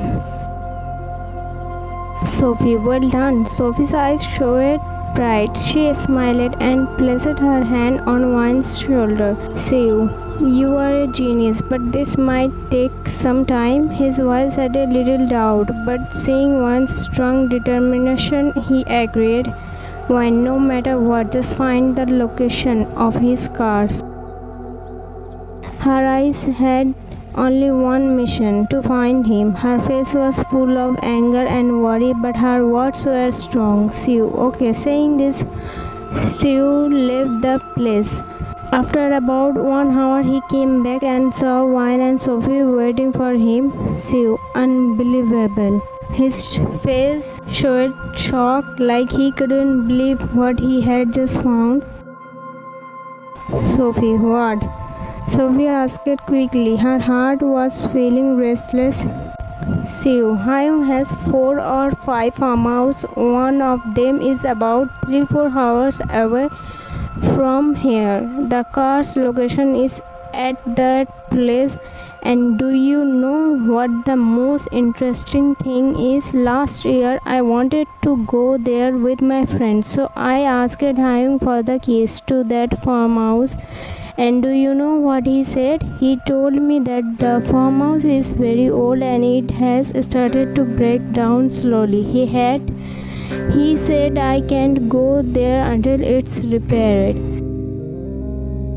Sue's eyes were still full of shock, like his Hyung had told him a big lie and was hiding something serious. "Sophie, such a big lie. If that farmhouse is in such a bad condition, then why does he go there every year on the same day?" Sophie's voice was full of anger and confusion. Her mind was trying hard to understand everything. "Wine, there's something there that he wants to hide from everyone. Maybe that's why he goes there only once a year, so that no one becomes suspicious and no one finds out about that place. But what could it be?" she said with narrowed eyes, like she was trying to solve a puzzle. Sophie, looking at Wine, "We will only find out when we go there." Sophie's voice now had a bit of excitement, like she was also ready to face the truth. "Wine, then get ready and take everything we might need, because we are going there right now. I will just go and change my clothes." Saying this, Wine was about to leave when Sue stopped her. "Sue, wait, Wine. Is it really okay for us to go there? Because you don't know the anger he has. We have seen it before. I don't want our visit to triggered that anger. He has been hiding this secret for so many years, and what if our presence makes him explode? Wine, no matter what happens, today I will reveal this secret. Sophie, and I am with wine, Sue said helplessly. Sue, if you both won't listen, then what can I do? Let's go. Whatever happens, we will face it. Who knows what trouble is waiting for us there? After that, the three of them got ready. They lied to their family, saying they were going out for fun, and left the house. The whole journey was silent. Sue was scared of his Hyun's anger. On the other side, Won was worried about Jungkook and also curious about the secret of that place. Meanwhile, Sophie was tense for Won. She was scared that Won's bold nature and interference might create problems for her this time. After 3 hours and 40 minutes, they reached the location as Wayne suggested. Sue parked the car a little ahead of the farmhouse. They got out of the car and started walking towards the farmhouse. To their shock, the farmhouse door was already open, so they quickly stepped inside without making any sound. Inside there was dim light in the living room, but still a scary silence was everywhere with each step. Their hearts beat faster, breaking the silence. Suddenly they heard Jungkook's voice from a closet room. Maybe he was talking to someone. Jungkook, she is very nice. If you meet her, you will like her too. The three of them slowly started walking towards that room. Their heartbeats were fast. Sue was sweating from fear. His face clearly showed how scared he was. One's heartbeat was so fast that her hands and legs were shaking. She was more scared of the secret behind that room than Jungkook's anger. What could be inside? Could it be something that ends her relationship with Jungkook right now? Something that could break her and this relationship completely. She held the door handle with her trembling hands. She looked once at Sue and then at Sophie. Sue's fear was clearly visible in his eyes, but Sophie gave her a nod, agreeing to open the door. Taking a deep breath, Wayne suddenly opened the door, and the scene inside shocked all three of them. Wayne's legs became weak, and she was about to fall when Sophie quickly held her. Seeing them like that, Jungkook was first surprised, then suddenly stood up in anger and shouted loudly at all three of them. Jungkook, how dare you three come here? How did you even find out about this place? Why are you three here? Who gave you permission to come here? Get out of here right now, he shouted like crazy. Full of anger, he pushed Sue to throw him out on his face. There was not just anger but also pain hidden between his words. Inside the room, a girl was lying on the bed. Her eyes were closed and many machines were placed around her, all attached to her body. The soft beep beep sound of the breathing machine used in the room. Maybe she was very sick and she looked pale and fragile, like she hadn't moved in days. Jungkook was sitting beside her, holding her hand in both of his hands and talking to her. There was sadness and deep pain in his eyes. Seeing all this, Wan's eyes started crying non-stop. Her eyes had turned red. Both anger and pain were filling her heart at the same time. Seeing Jungkook shouting like that, she broke down even more. Her whole body was shaking. She pushed Jungkook in anger and said, "Wan, who is this girl? Why is she here? And what are you doing here? Why were you holding her hand? Why do you come to this farmhouse on this date every year?" She shouted in anger. Tears were continuously falling from her eyes. Her voice had become heavy and pain come out with every word. Jungkook, just leave this place. His eyes were burning with anger. Wine, who is she? What relationship do you have with her? She screamed loudly. Her throat had dried up. Tears had choked her face, but there was only one question in her eyes. What is the truth? Now Jungkook was also broken. His legs couldn't carry his weight anymore. He slowly fell on his knees. Tears filled his eyes. Crying, he shouted, Jungkook, please go away, all of you. Just leave me alone, please. His voice stopped. There was heavy pain in his breath. On his face, only one thing was frightened pain. One's condition was getting worse now. Crying and shouting so much was becoming too hard for her. Her breathing got heavy. Her legs started shaking, and now she couldn't even stand properly. Her eyes were swollen. Her voice was coming out with great difficulty, like every word was cutting through her heart. Wine, crying softly, please tell me, Jungkook, who is she? What is your relation with her? Were you just passing time with me till now? Her words shook Jungkook completely. His face turned blank for a moment, but in the next moment he shouted in anger. Tears were still falling from his eyes. His face clearly showed pain and guilt. Jungkook, she is my sister. After this, the whole room went completely silent, a silence so heavy that it felt like it could tear the air apart. No one said a word, only the sound of Jungkook's sobs could be heard. Eugene in the room, showing how broken he was inside. All three stood there in shock. One moment they looked at Jungkook, the next moment at the girl. Siu asked in a trembling voice, his eyes filled with tears. Siu, which sister Hyung? With tears in his eyes, every word came straight from his heart. Jungkook, Susan. At that moment, everything felt like it had stopped. Hearing his sister's name after so many years, Siu's face turned pale. His whole body started shaking. Suddenly, he dropped to his knees as if he had no strength left in him. His voice was broken, completely filled with pain. Siu, how is this possible? Mom and Dad told me that Sujin Nuna left home and went abroad. Jungkook's eyes were burning with anger and pain. He shouted loudly, with each word his pain and tears growing stronger. Jungkook, they lied. Because of them, she is like this today. Siu looked at Jungkook with wide eyes, clearly shocked by his words. Siu, this can't be true. Mom and Dad can't do something like this. You are lying. Jungkook tried to hide the pain in his voice, but the tears falling from his eyes told the truth of his heart. In a tired and broken tone, he spoke. Jungkook, what do you even know about them, about that family? The reason why I have always been so angry and full of hate towards them, it's only because of this.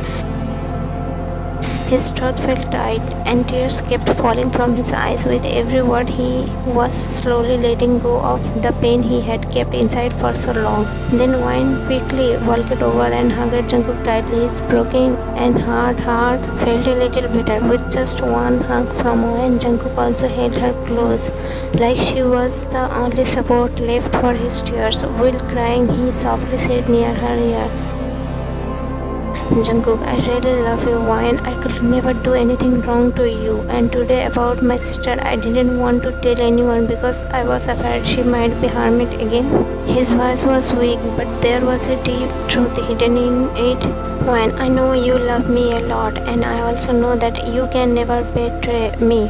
The only reason I said all that was to know the truth you have been hiding for so many years. Everyone was crying. The whole room was filled with the sound of soft sobs. Everyone's eyes had tears. Jungkook was crying so much like he had lost everything, holding Wine tightly. He was letting out all his pain. Wine gently patted his back with her hand, trying to give peace to his heart.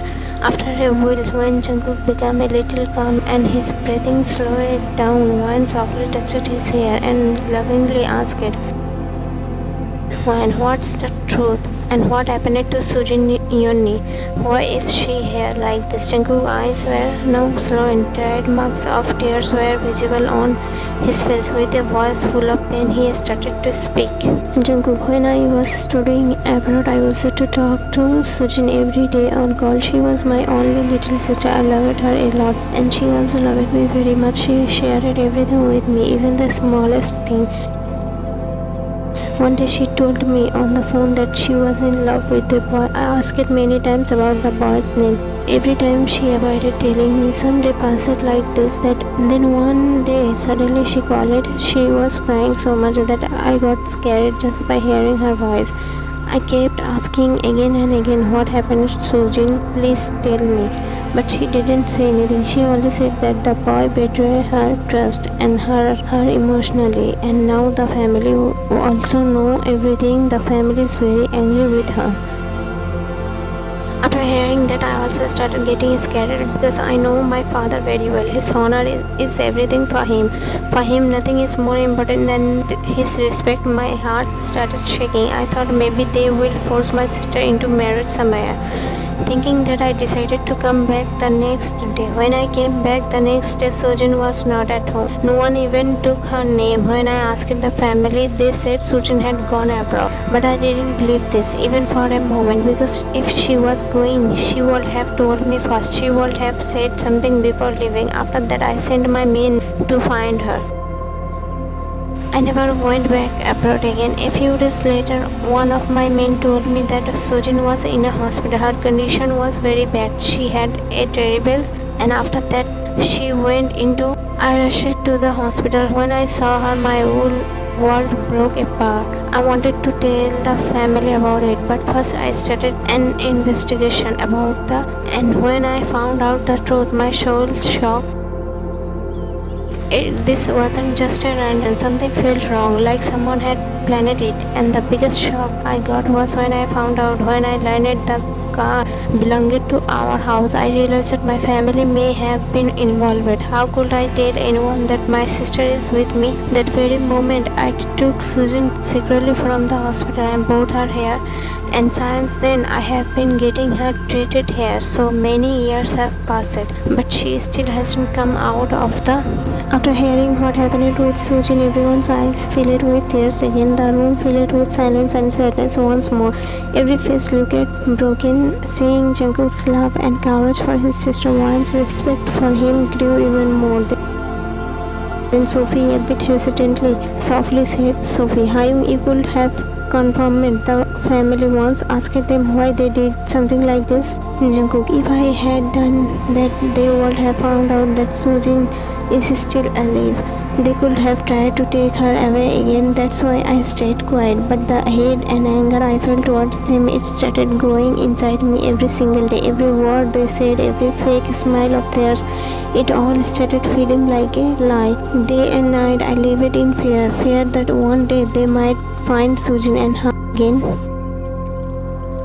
This time Siu stood up, will cry. His eyes were full of tears, his heart heavy with pain. He shouted while sobbing, Siu, so much cruelty on an innocent life, and how you handled everything alone. You never thought to tell me even once. Do I seem like them to you, like those people? Have I become like them in your eyes?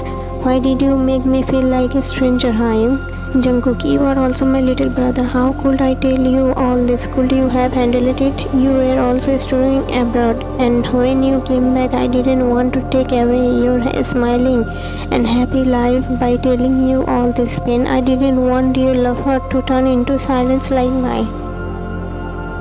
So at least I would have lived with this guilt that for so many days I lived with the people who hurt my sister. Between the two brothers, the pain was deep. The room fell into silence. Everyone's heart was feeling the same thing. Such a big truth, such a painful story. Everything was kept hidden. The atmosphere in the room became so heavy that everyone sat down in their places and started crying. There was pain in everyone's eyes, and their hearts were full of sorrow. Siu kept standing in the same spot without any reaction, like something had broken inside him. His eyes stared into nothing. Then suddenly a wave of anger appeared on his face, and he shouted loudly, Siu, what those people did to my sister, I won't stay silent anymore. They will face the truth for what they did.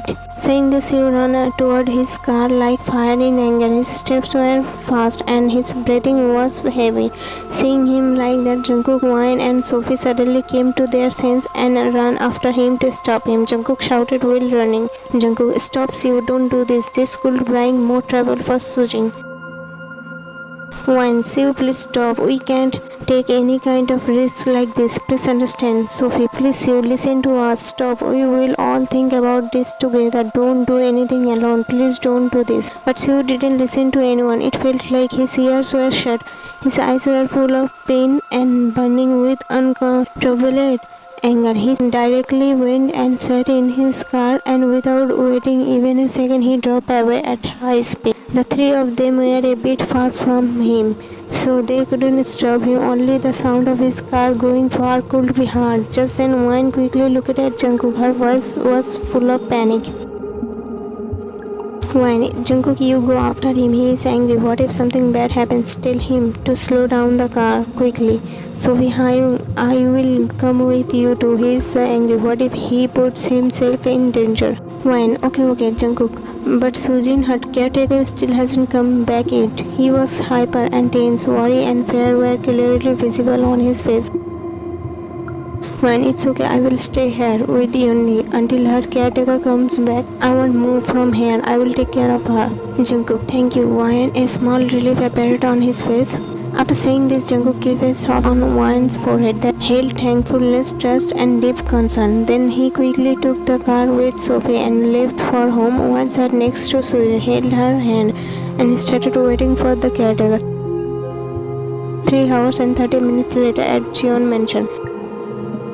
As soon as Siu reached home, he entered with fire in his eyes. His steps were heavy and he was breathing fast. He started shouting loudly, "Siu, where is everyone? Come out right now. After everything you did to my sister, you all are resting peacefully," he shouted angrily. His voice echoed in every corner of the house. "I never thought that my own family would be like this. Come out now, in front of me."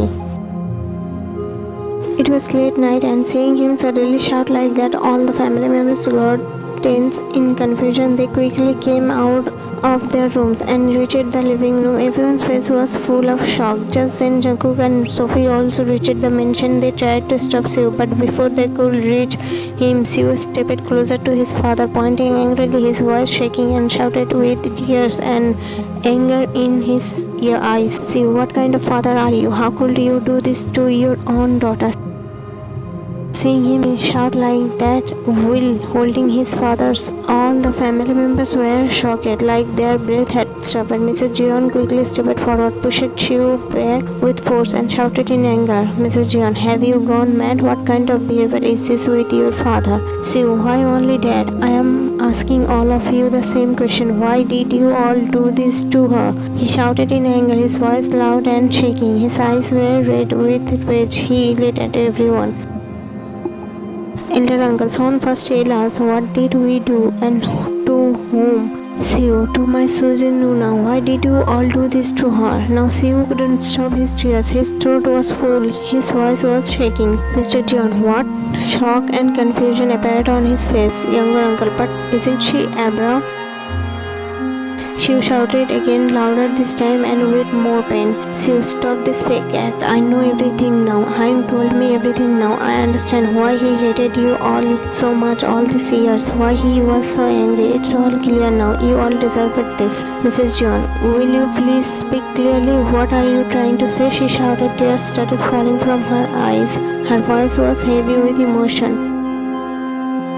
"Siu, then listen clearly. My Sujin Nuno never went abroad. She is still unconscious, fighting for her life. I know it wasn't just you all was involved. You were ready to erase her from your lives for your so-called honor. But Hyung saved her and took her to a safe place. He has been treating her at his farmhouse." After hearing this from Siu, the whole family was frozen in shock. It felt like someone pulled the ground from under their feet. Mr. John looked like he got hit by something big. He dropped into the sofa. Tears kept falling from his eyes non-stop. Mr. Jeon broke into loud crying, her face filled with pain. Just then, elder uncle shouted at Siu in anger, Elder uncle, what nonsense are you saying? Nothing happened to our Sujin. She is abroad. His voice shook with anger. His eyes had tears, but he couldn't hide his rage. At this point, tired of everything, Jungkook spoke with anger. Jungkook, why are you all acting like this is some drama? You people are acting like you don't know anything, but all of this, everything had happened. It's all because of you. His voice was full of anger. His eyes showed clear hate. Finally, Mr. Jeon spoke while crying in a voice full of pain. Mr. Jeon, I know Jungkook, you love Susan a lot, but honestly, we didn't do anything. We were told that she went abroad. After hearing this, you and Jungkook stared at him, their face full of disbelief, like they didn't believe a single word he said. Siu, and Dad, why do you think we will believe this lie of yours? He looked at Mr. Jeon with doubtful eyes, not even blinking. Mr. John, do you know what happened with your sister? I will tell you from the beginning, he said while looking at Jungkook, his voice low but heavy with old pain. By the time we found out that she was in a relationship with someone, it was already too late. That man, he didn't love her. He and then threw her away like she was nothing. That day, when she came back home, she took it like something terrible had happened. She was hard, her clothes messy, her body, she was struggling to walk. Every step he made painful. She looked lost and broken, and still she didn't say a single word. Mr. Jeon's voice choked, his eyes welled up with tears as he remembered that horrifying sight. We asked her again and again what happened and who did this to her, but she kept silent. She didn't answer, she didn't even cry. She just kept sitting in her room like a statue. I was angry, yes, but more than that, I felt helpless. She was my daughter, my only daughter, and I couldn't do anything. Mr. John wiped his face, trying to stay strong, but his lips were trembling. I shouted at her, I scolded her in frustration, but then I told her to go to her room and asked her not to come out. That night I sent your mom to call her for dinner, but she wasn't in her room. Silence filled the room. Mr. Jeon's voice completely broke. He closed his eyes tightly for a moment. We all got scared. We feared she might run away or something bad might have happened. We searched every corner of the house, every nearby street, but we couldn't find her anywhere. He clutched the chair beside him as if trying to hold himself together. Then your step-aunt came. She told us that Susan went abroad. She said Susan was deeply hurt. Maybe that's why she left without telling anyone. And before going, she had only informed your aunt. She said Susan didn't want any relation with this house or this country anymore. Slowly, all the puzzle pieces were falling into place. Mr. Jeon continued, his voice weak and trembling. Your aunt even told us Susan calls her daily. She is doing well. She told us Susan said she doesn't want to talk to anyone from the family. That she is angry with us and she doesn't want to us to look for her. We were broken, but we believed her because she made us believe. We thought maybe Susan really needed time. Maybe one day she will forgive us. We kept waiting, kept hoping. Mr. Jeon broke down. Tears ran down his cheeks and his body was slightly shaking. Jungkook, you all are making up fake stories, he shouted in anger, his face clenched. Elder uncle, this is all true. Hyung is telling the truth. We all were there. Jungkook shouting again. Then how did it happen with the car from this house? Younger uncle, that day I was supposed to go to another city for work in that car, but when Susan went missing, we were all panicking. So I sent Leo instead, so the war doesn't stop. As soon as they heard this, Sophie, Siu and Jungkook were stunned. Their eyes widened in disbelief. Their expressions were a mix of shock, rage and heart. Now everything made sense. Now it wasn't hard to understand who was behind Susan's pain. Diana, Auntie and Leo. The weight of the truth hit them hard. The fire of anger started burning in their eyes, and just then Jungkook's phone rang. It was Susan's caretaker. Jungkook quickly picked it up. Caretaker on call. Sir, Sujin is missing from the farmhouse. Jungkook heartbeat escaped his grip tightened on the phone. Jungkook, where is Wine? The caretaker nervously replied. When I reached there, I saw the farmhouse was completely empty. No one was there. Hearing this, everyone was shocked. Sophie, Seo, and Jungkook immediately tried to call Wine again and again, but no one answered the call. Their hearts were beating fast, and they all looked at each other with tension. Without wasting time, Jungkook quickly checked the CCTV footage of the farmhouse. As soon as the recording played, his face turned pale. In that footage, it was clearly seen Wine and Sujin were being forced out of the farmhouse. Leo, Diana, and Stepan, their expressions were angry, and Leo had something in his hand that made Wine look terrified. Jungkook's hands started shaking. He couldn't believe that he was seeing the video indeed, with them leaving in a hurry, and after that the screen went dark.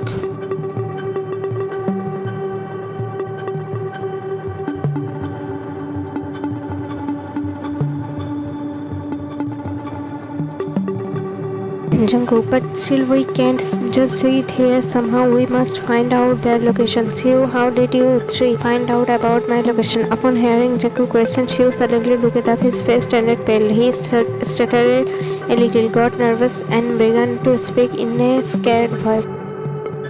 Seo, that was also Wine's idea. I tried to explain to these two friends many times not to do this, but they didn't listen to me even once, and they forced me to go with them. Sophie, really? Staring at Seo, I totally forgot to say that when it comes to handling trouble, I am just like Wine. Seo gulped hard and stepped back a little. I was just saying that to avoid Hyung's anger, baby.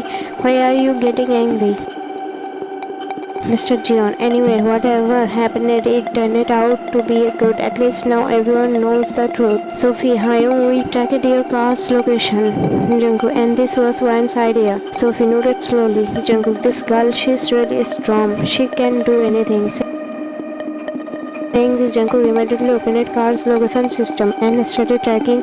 His face was serious, and there was a strong determination in his eyes. After some time, when the location was found, he didn't say much, just quietly spoke. Jungkook, I got the location. As soon as he said this, everyone quickly leaned in to see the screen. There was a tense atmosphere. Then Jungkook said in a calm but firm voice, Jungkook, I will go and bring Wine and Sujin back. Seo, I will come with you. Sophie, me too. Jungkook, no one is coming with me. I will go alone. They both are already in trouble there. I don't want to put my any other family member's life in danger too. The mood suddenly became very serious. Everyone went silent. Then Mr. Jeon softly asked, Mr. Jeon, can I come with you? Looking at Mr. Jeon, tears came into Jungkook's eyes. His heart felt heavy. He couldn't control himself in front of his father. He stepped forward and hugged him tightly. Guilt was clearly visible in his eyes, and his voice was emotional. Jungkook, sorry Papa, for so many years I hated you all without a reason. If possible, please forgive me, everyone.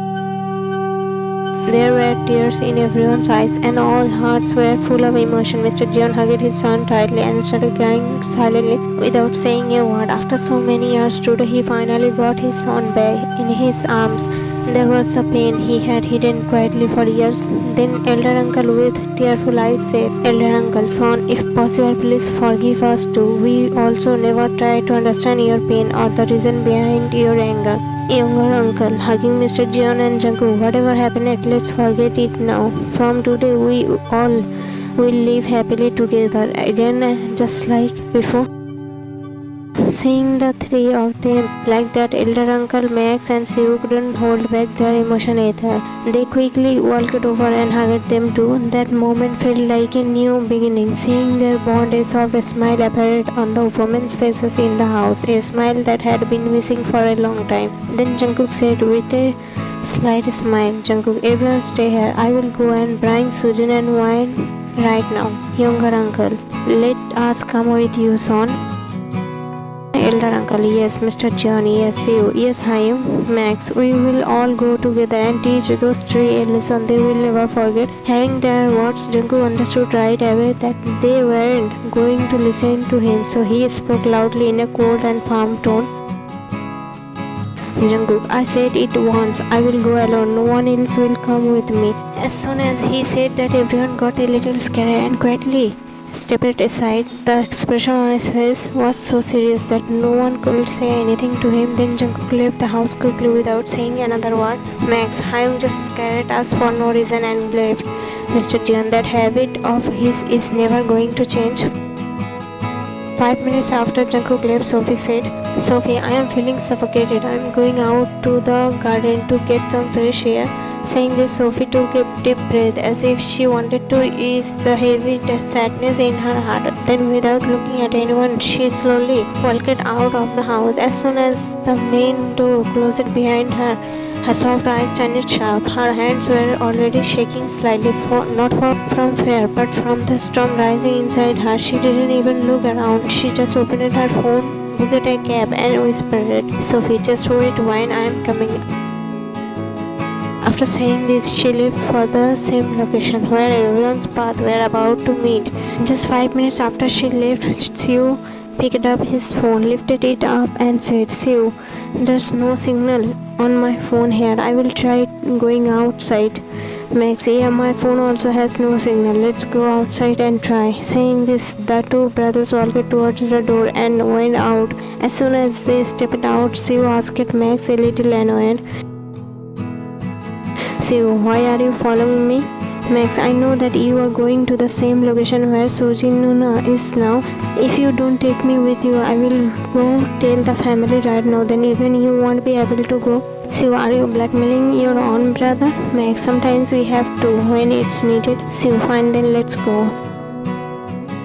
This small argument between the two brothers had a mix of stubbornness and love, but deep down both had the same wish in their hearts. They didn't even pack anything or inform anyone. It wasn't about planning anymore. It was about heart. They called a car and left for that location. Both sat quietly in the back seat. Siu looked out of the window. Will Max quietly messaged Appa one last time. Take care of, don't tell anyone. A little while after they left, Mr. Jeon with a worried face stood up from the couch and softly said, Mr. Jeon, it feels like my mind isn't working properly because of stress. I will go for a walk outside. Maybe I will feel better.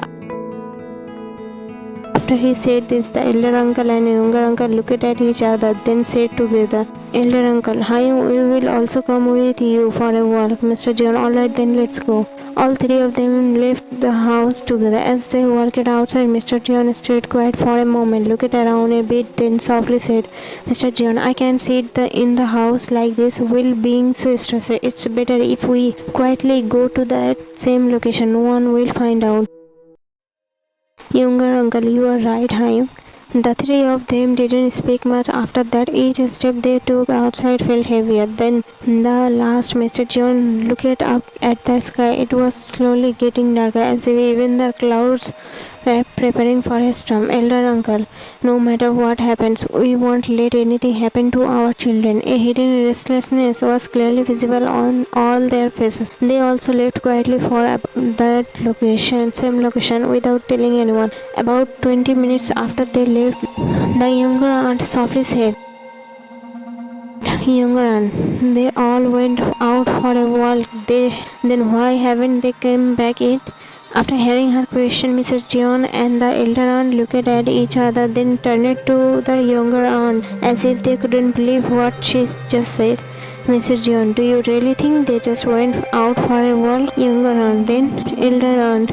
I am sure all of them left the house one by one with some exclusion, and they must have gone to the same location.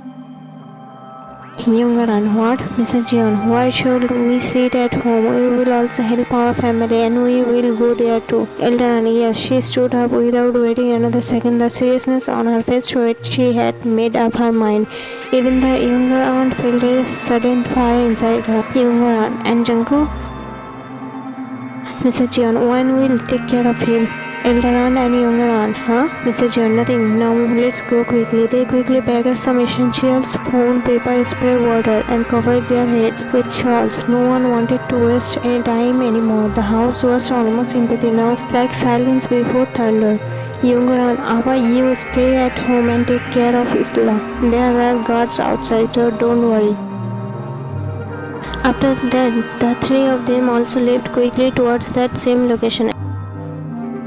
at that location. Jungkook reached the location and slowly started walking inside. Every step he took was careful, like he was feeling a strange restlessness in his heart. When he quietly opened the door and peeked inside, his eyes widened in shock and his mouth remained open. There was so much shock in his face that he stood frozen at the door, like his feet were stuck there. There were a few windows in the room and some soft light was coming inside through them, but more than that light, Jungkook's face was clearly showing everything he felt. Just then Sophie came from behind and gently tapped her hand on Jungkook's shoulder, as if trying to bring him back to his sense. Jungkook quickly turned around to look at her, and seeing Sophie, he asked in surprise, "Jungkook, you? How did you come here?" "Sophie, I came by cab," she smiled innocently while saying, "Jungkook, didn't I tell you not to come here?" he said while looking at her angrily. "Sophie, Hyung, do you really think if you say something I will just agree?" Jungkook in mind, arguing with her is useless. Both these best friends are exactly the same. "Sophie, by the way, Hyung, what are you looking at while standing here?" Jungkook, your best friend said. Sophie first peeked inside her the door, then a mischievous smile appeared on her face. She clapped her hands and while walking into the house she said, "Sophie, well done, my lioness.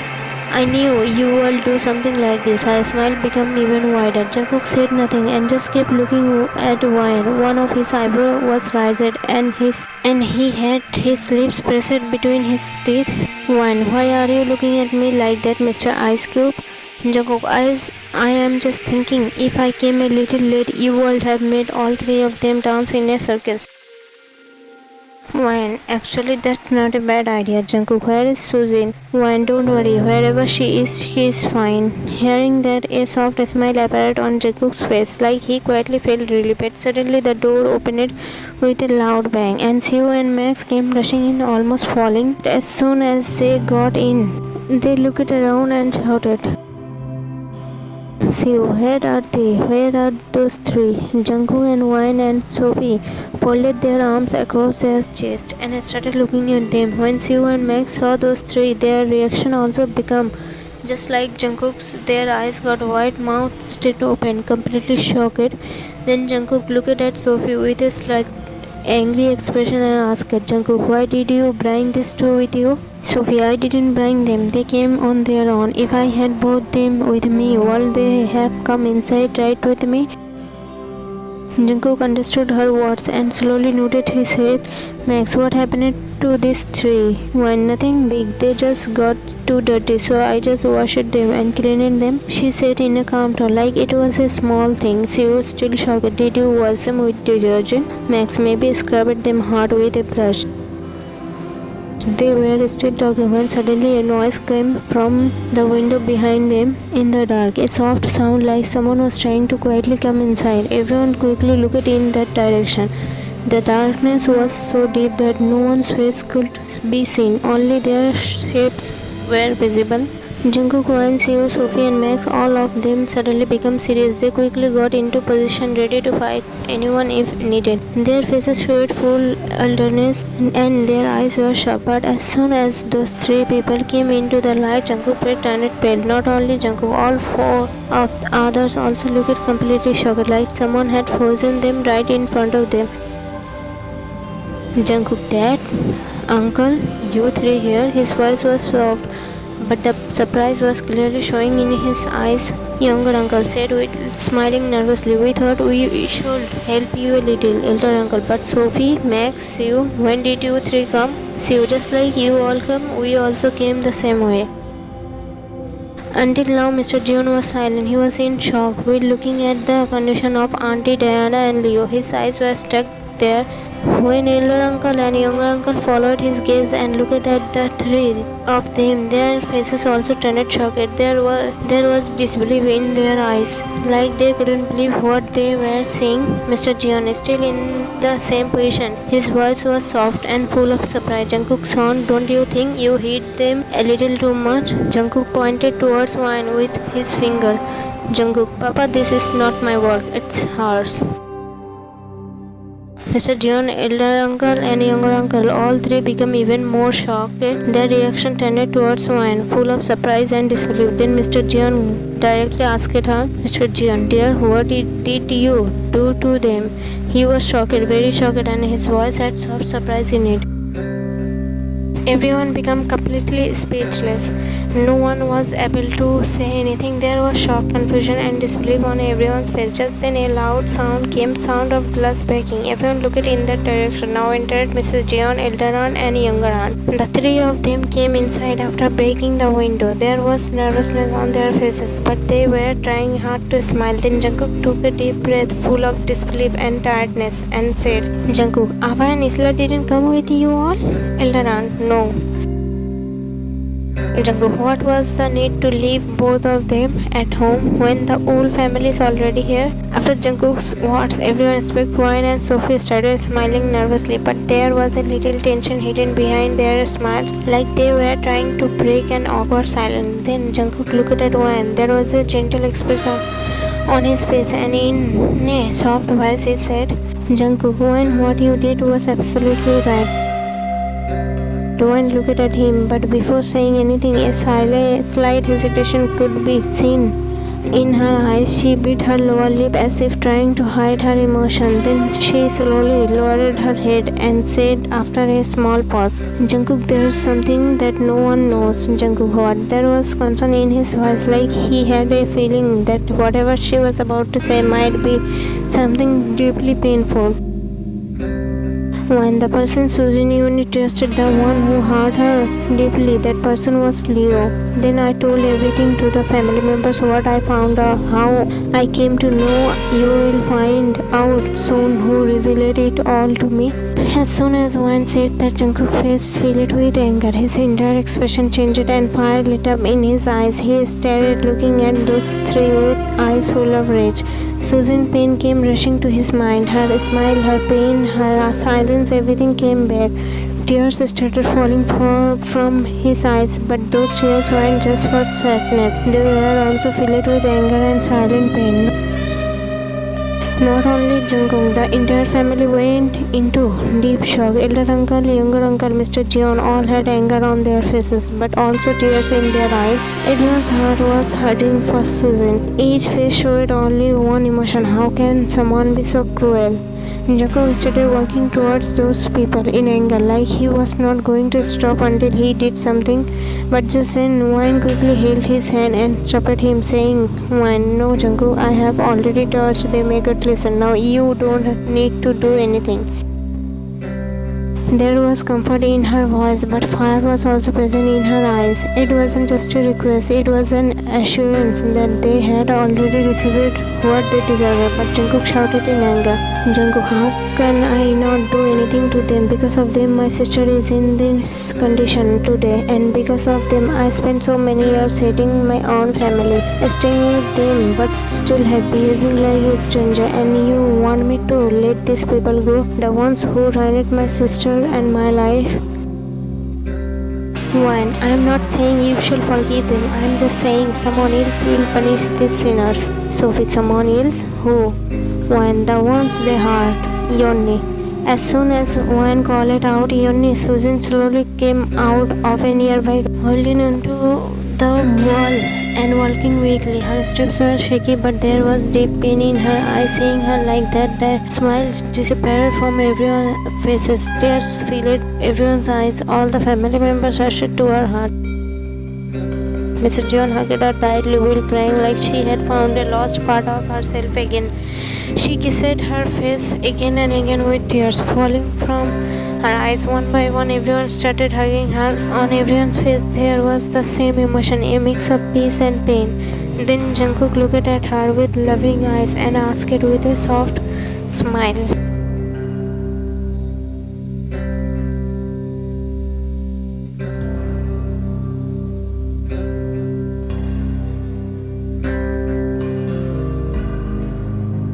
Wayne, Sophie, come back. Don't leave me. You promise it. You promise it. Her tears didn't stop. Her cries didn't stop. Wayne sat on her knees, screaming Sophie's name again and again. She was still like a statue, silent, numb, and just then footsteps, soft, steady, coming from behind. A shadow slowly approached them. Everyone turned toward the figure, confused, nervous, scared. The figure walked closer and closer until it reached Wine. A soft familiar hand touched her shoulder, and a voice so known it unbelievable whispered gently, Sophie. Wine's heart stopped. Her eyes widened. She quickly turned around. Wine, Sophie. There she was, alive, standing, breathing, smiling. Wine froze. Then she jumped up and threw her arms around Sophie, holding her tightly as if never wanting to let go. Wine, crying and shouting, "How dare you? How could you do that? Didn't you think about me? If something had happened to you, I would have too. You are my soul, Sophie. Don't you ever forget that." Sophie smiled through her tears, holding Wine just as tight. "Sophie, and you are my life as well. Wine, I will never leave you, not in this life, never." They both stayed in each other's arms for a while. The fire still burned in the background, but in their hearts a new light had lit up. Just then Siu finally moved. He looked up, blinking in disbelief. He stood up, then ran to Sophie and pulled her into a hug. Siu, crying with a smile, You are really here? You didn't think about us, about me? Don't you ever do something like that again? Then before something happened to you, I will. Sophie smiled at him too, her eyes glowing with warmth. Sophie, relax, I didn't really hurt myself. It was a trick. Everyone turned toward her in confusion. Mr. John, what do you mean? Sophie, I used the very lightly, just a little. Just used to scare Leo and distract him, and after you all came out of the house and after Hyung jumped out the window, I quietly escaped through the back window too. The fire didn't reach me. I was safe the whole time. Everyone stood there in pure shock. And then smiles started spreading across every face. Mrs. Jeon, this girl is not just brave, she is a genius like her best friend. Hearing her words, Wine and Sophie both smiled together. That was risky, but brilliant. Youngran, she fooled even us. Wine stepped forward again and held Sophie's face in her hands. You scared us all half to death, but I am proud of you. You smart marshmallow. Everyone laughed. Even Siu smiled, wiping away his tear. And then Jungkook stepped forward, calm and serious. Jungkook, alright, it's over now. Let's go home, everyone. I will take care of this mess. He looked at the burning remains of the house. Jungkook, let them finish this mess. You all go ahead. I will handle everything. Everyone nodded slowly. One by one, they turned and walked away. After reaching Jeon Mansion, everyone's face showed tiredness and their hearts felt a little lighter. But everything that had happened and shaking from them from inside. Everyone went to their rooms to resist, but Wine didn't go with Sophie. She went straight to Jungkook's room. Jungkook saw her and didn't say anything. He just came to her and held her tightly in his arms. In his arms there was safety and peace, like it was the calmest place in the whole world. Jungkook, you are really a miracle for me, Mariposa. His words had love, praise, and a truth that came straight from his heart. Wine, really? There was a little surprise in her eyes and a sweet blush on her face. Jungkook, He nodded and held her even tighter, like he was saying that he never wants to lose her. When then this miracle only happened for you, pretty Oppa. There was a soft smile on her lips, but a sea of love in her eyes.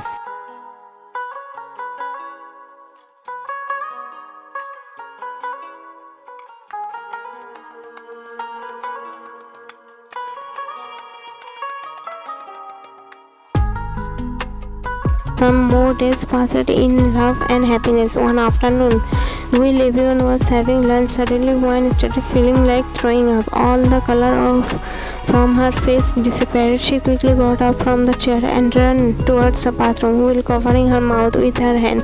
Seeing her run like that, everyone at home became confused, and for a moment everyone went silent. Then Max tried to lighten the mood by saying, Max, maybe she really had to go to the toilet badly. That's why she ran like that. Everyone nodded and laughed a little, but then Wine came back. She looked a little weak, and tiredness and restlessness were clearly visible on her face. Seeing her, Mr. Jeon lovingly asked, Mr. Jeon, what happened, dear? Are you feeling okay? Wine, yes, uncle. Just before she could finish her sentence, suddenly her eyes started to close. Her body lost strength and she fainted and began to fail. Everyone got scared at once, and it felt like time stopped. Without wasting a second, Jungkook quickly held her, holding her carefully. He called Wine's name again and again with a worried voice, but she didn't respond. The tension on Jungkook's face was clearly visible, and his eyes looked full of worry. Then Mr. Jeon quickly said, Mr. Jeon, Jungkook lay her down on the couch quickly. I will call the doctor right away. Jungkook nodded. After some time, the doctor came to the house. She immediately sprinkled a little water on Wine's face. Slowly, Wine started to regain. The doctor checked her, and after a while, she smiled and looked at Mr. Jeon and said, Doctor, congratulations, Mr. Jeon. You are going to be a grandfather. Hearing her words, Mr. Jeon's face lit up at once. His eyes filled with happiness, his mouth opened in surprise, but no words came out. But in the next moment, his face turned a little serious. He raised his eyebrow and looked at Siu angrily and shouted, Mr. Jeon, what have you done? You wanted to divorce Wine, right? And you love Sophie. You want to marry her, right? Then what is this? You have the lives of two girls, huh? His shouting made the whole house serious. Everyone at the home started looking at Siu with anger. Sophie already knew everything, so she looked at Wine, a teasing face, as if saying, Now what will you say? Mrs. Jeon's happiness was clearly showing on her face. She was so happy, like a dream had come true. And Jungkook, there was a different kind of light on his face. His eyes were only looking at Wine, and a happy smile was on his lips, like he had received the biggest gift in the world. He kept looking at Wine with loving eyes. Wine felt shy. Her face turned slightly red. Nervous, she bowed her head down, but there was a different kind of shine in her eyes. Then Siu said, Siu, this is not my doing. Mr. Jeon, don't lie. If it's not yours, then whose doing is this? Siu, you can ask her directly, pointed toward Wine. Wine, won't you tell your father-in-law the good news? He said teasingly, with a naughty smile on his lips, a strange shine of victory in his eyes. Along with Mr. Jeon, the other family members also got confused. Everyone looked at each other, trying to understand what was going on. Only Mrs. Jeon, Jungkook and Sophie had a calm and knowing look on their faces. Mr. Jeon, what good news? Confused, his voice sounded surprised. Jungkook, that I am the father of the growing inside. As soon as Jungkook said this, all the family members, including Mr. Jeon, got completely shocked. For a moment, everyone became silent. No one had any expression on their face. It was like their minds needed some time to understand what was just said. Shock turned into soft smile. Mrs. Jeon came forward and hugged Wine tightly. Mr. Jeon, a new life is always a blessing. Don't worry, dear. You are not alone. Mr. Jeon, oh my God, finally my lion has found his lioness, and I am going to be a grandfather. Just hearing this brings me so much happiness. Just imagine how happy I will be when someone actually calls me Grandpa. Come on now, everyone quickly get to work and arrange a wedding for my two sons with these two lovely girls. He laughed loudly, his eyes shining and his voice full of energy. A few days later, Wine and Siu signed their divorce papers peacefully. There were no fights, no drama, just a quiet understanding that love comes in different forms. A month later, the Jeon mansion was shining with lights again. Two bride, two groom, two couples. Jungkook and Wine dressed in white and gold. Siu and Sophie dressed in pastel blue. Both were taking hands were joined. Blessings were given. The house suited with laughter, smiles, music, and happy tears. Mr. Jeon held his new grandchild in his hand and smiled proudly. Mrs. Jeon walked around happily and freely. Max, finally this house is back to being a drama-free zone. Everyone laughed. As night fell, Wine stood on the balcony with Jungkook by her side. She looked up at the stars, a hand on her growing belly.